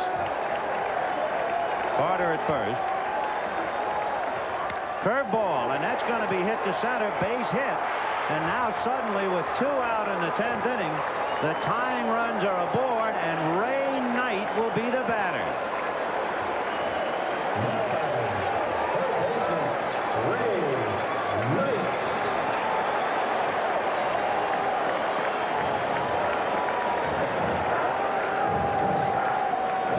Those hands have been very important for 24 victories during the regular year. They were very important for 7 innings tonight. And now all Roger Clemens can do is fold them and watch. Bill Fisher going out to talk to Calvin Schiraldi. And of course that second run that appeared to be window dressing. The double by Boggs and the single by Barrett. That second run now becomes a tremendous weight around the necks of the Mets. There really isn't a whole lot of strategy right about now. He's just reminding everybody of the situation. The big guy is Mitchell over there at first base. The Mets left 2 men on base in the 8th. They left 2 men on base when they had a chance to win it in the 9th, and they have 2 men on base in the bottom of the 10th. Knight is 1 for 3 with a walk. Strike with a fastball at the knees. 0-1.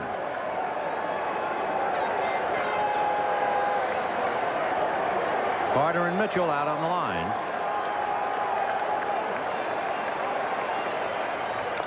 Little roller up along third. Boggs is going to let it roll. It goes foul.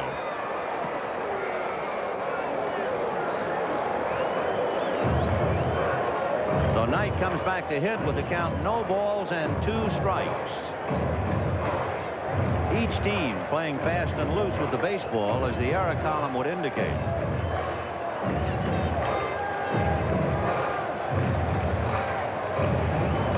Zambito and Stanley are standing up in the bullpen for John McNamara, but neither man is throwing.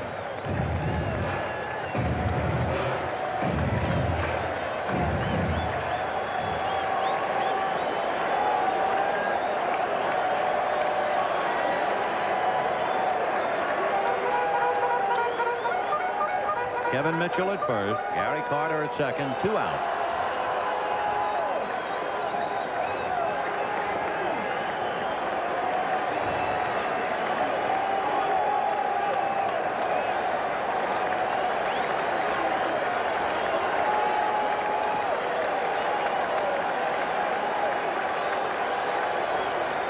And that's going to be hit into center field, base hit.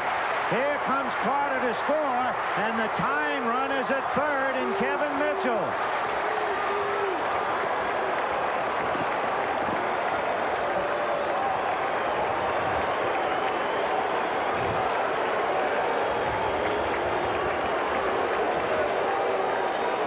And the Mets refuse to go quietly. With 2 out, they come scrambling back with consecutive hits by Carter, Mitchell, and Knight. And John McNamara goes to the mound. 5-4 Red Sox, and he's also going to the bullpen. He wants Bob Stanley to pitch to Mookie Wilson.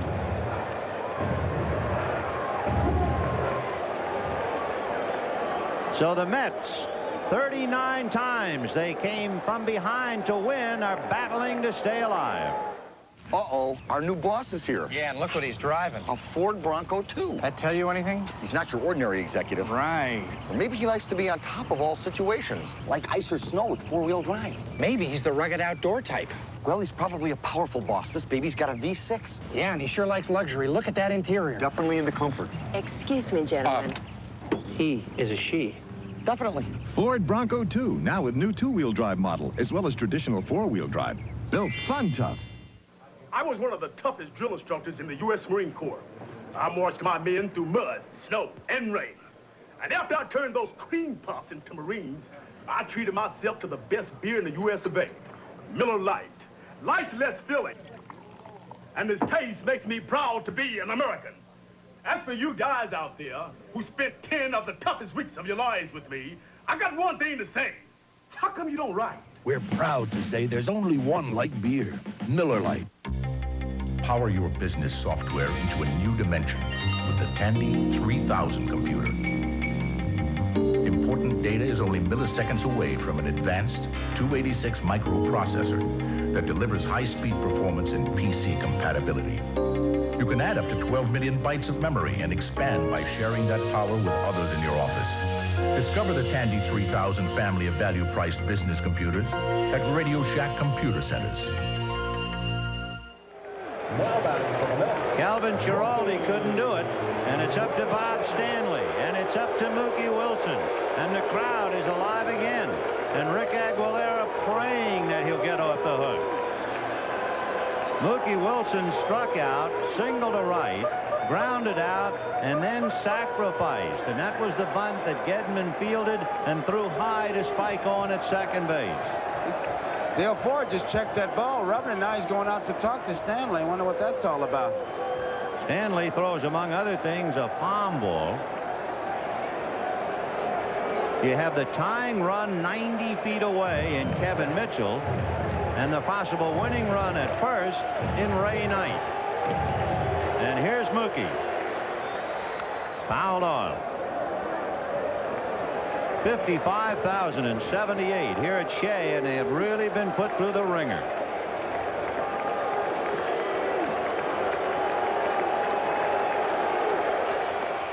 One ball, one strike.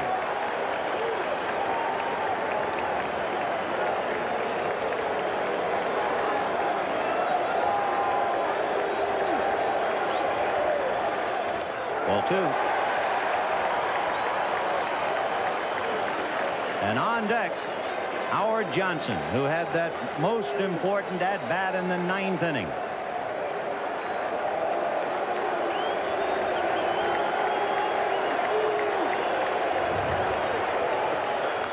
Fouled away, 2-2.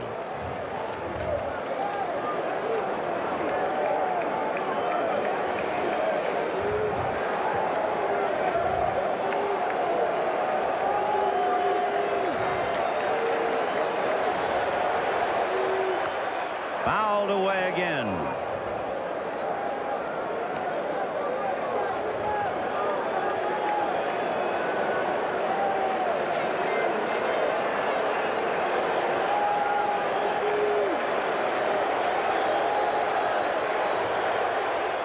Fouled away.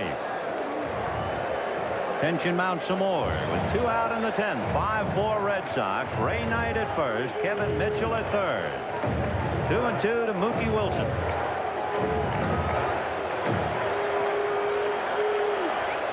And it's going to go to the backstop. Here comes Mitchell to score the tying run, and Ray Knight is at second base.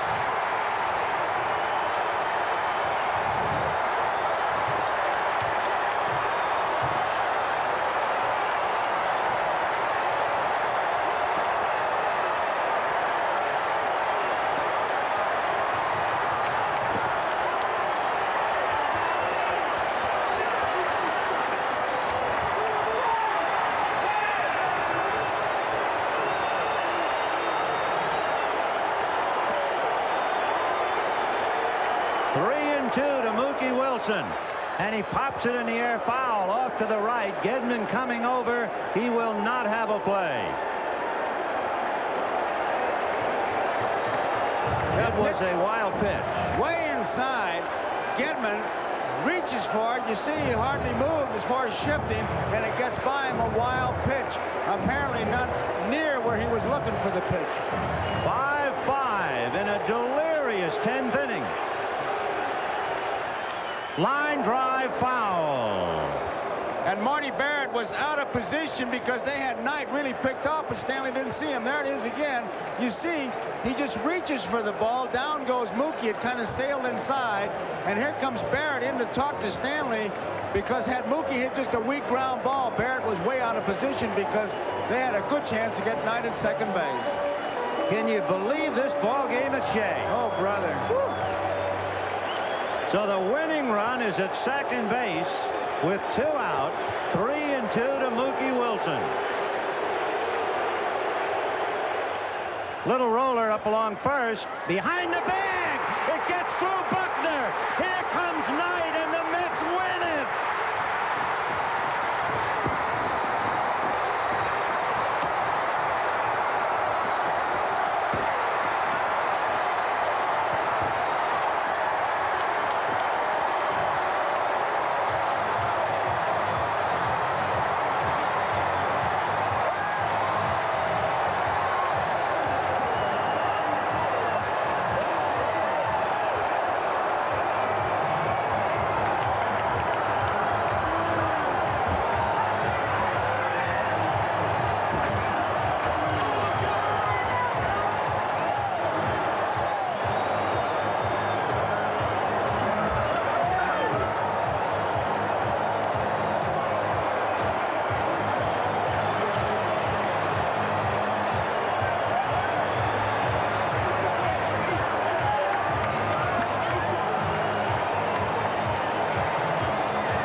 If he wants me to go over there and... If one picture is worth 1,000 words, you have seen about 1,000,000 words. But more than that, you have seen an absolutely bizarre finish to Game 6 of the 1986 World Series. The Mets are not only alive, they are well, and they will play the Red Sox in Game 7 tomorrow. Let's go down on the field in this madhouse to Marv Albert. And it is a madhouse. The Mets were one strike away from elimination. Mookie, have you ever seen anything like this? Dave, this whole postseason play has been unbelievable. But you got to give credit to the guys. We don't give up, and the night the perfect is out. We could have used to fold it, but everybody battled back. And it was up to me to do my part, and I did the best I could. What went through your mind as you saw that bouncer going in the direction of first baseman Bill Buckner? My only thoughts was to beat the pitcher there, and I thought I had a good chance of beating the pitcher, and I think Buckner saw that too, so maybe tried to rush a little bit. And that was it. I knew it wasn't a very hard-hit ball, but it had the angle and the spin.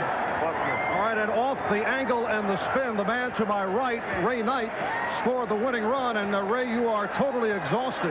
Marv, I am. This is an emotional thing. Physically, you get tired, but mentally, after I made that error and gave him the go-ahead run, I just never felt worse in my life, and I just kept hoping that I'd get up there. This is a game of redeeming features, and thank the good Lord I had the opportunity, and then I wasn't the GOAT. But you don't care about making errors, but you want to win, and we put our heart into this. And I went from, I'm just exhausted. I'm happy, but I've never been more tired than I am right now. Ray, you mentioned the word GOAT. You went from potential GOAT to hero with the bad throw in the 7th inning. Well, no doubt about it. I laid back on the ball to get the good hop, and it took a little funny hop, and I had a bad grip on it and threw it wild. You know, you never want to make an error in that situation. And I said, you know, if there's any justice in this world with the season I've had and what I came back from, I'll get a chance. And I got that chance, and the good Lord was on my side. Didn't hit the ball that good, but it went in there for me, and here we are winning. And I don't worry about the error. I'll never worry about that error again, but it's been a tough winter for me had we not come back. All right, 2 outs, 10th inning. You're down by 2 runs. You guys are sitting on the bench. You were down. Did you think it was all over? I didn't. I honestly didn't. I came in and I said, we've scored 2 runs before, guys. Let's just get it going. Even with 2 outs, I really said a little prayer to get Gary a base hit. He got the base hit, and Mitch got the big hit. I got 0-2, and I just tried to concentrate, and I didn't get much of the ball. I got a hit. We've come back all year when we've had to. I know the character in this ball club, Marv, and I never say die with this club, and I'm not surprised. I just thank the good Lord, because you just wonder how many times it can happen. All right, what does the victory here tonight mean for a 7th game tomorrow night? I think it's the way that we won it. We came from behind, which is the first time I think a team in this series has come from behind to win a ball game. And I don't believe in such things as momentum, but I do believe that mentally we got to be really up for tomorrow after coming off and beating the best. And we have to take all can now, and we got a pretty good pitch ourselves going. All right, do you feel good about going against a guy like Oil Can Boyd, who certainly has had his ups and downs and had his difficulties against the Mets at Fenway? Well, I tell you what, if you don't feel good about getting into Game 7 after being two runs down with 2 outs, boy, what can we ask for? It's like a rebirth, and we just come out tomorrow, and everything has to turn to our side. But we know the same thing can happen to us. Plenty game. I'm thankful we're there tomorrow. I can't think anymore. I'm numb. All right, 2 of tonight's Met heroes, Ray Knight and Mookie Wilson. Let's get back upstairs to Vin and Joe. All right, Marvin, as we see a study in contrast, an 11th hour reprieve for Davy Johnson, a heartbroken and downcast John McNamara. We can tell you the winning pitcher was Rick Aguilera. The losing pitcher was Calvin Schiraldi. Tomorrow night, Game 7 of the '86 World Series. The excitement gets underway at 8 o'clock. Pre-game show followed by Game 7. The World Series is home on NBC, and ain't we got something? The pictures told it all. They sure did. Hope you'll join us tomorrow night at Shea Stadium in New York for the final game. For Joe Garagiola, Vin Scully wishing you a very pleasant good evening. A promotional fee has been paid to NBC by United Airlines, serving 13 cities in Asia and the Pacific. United, a fresh breeze across the Pacific. This has been a presentation of NBC Sports, proud to be the network of the 1988 Summer Olympic Games.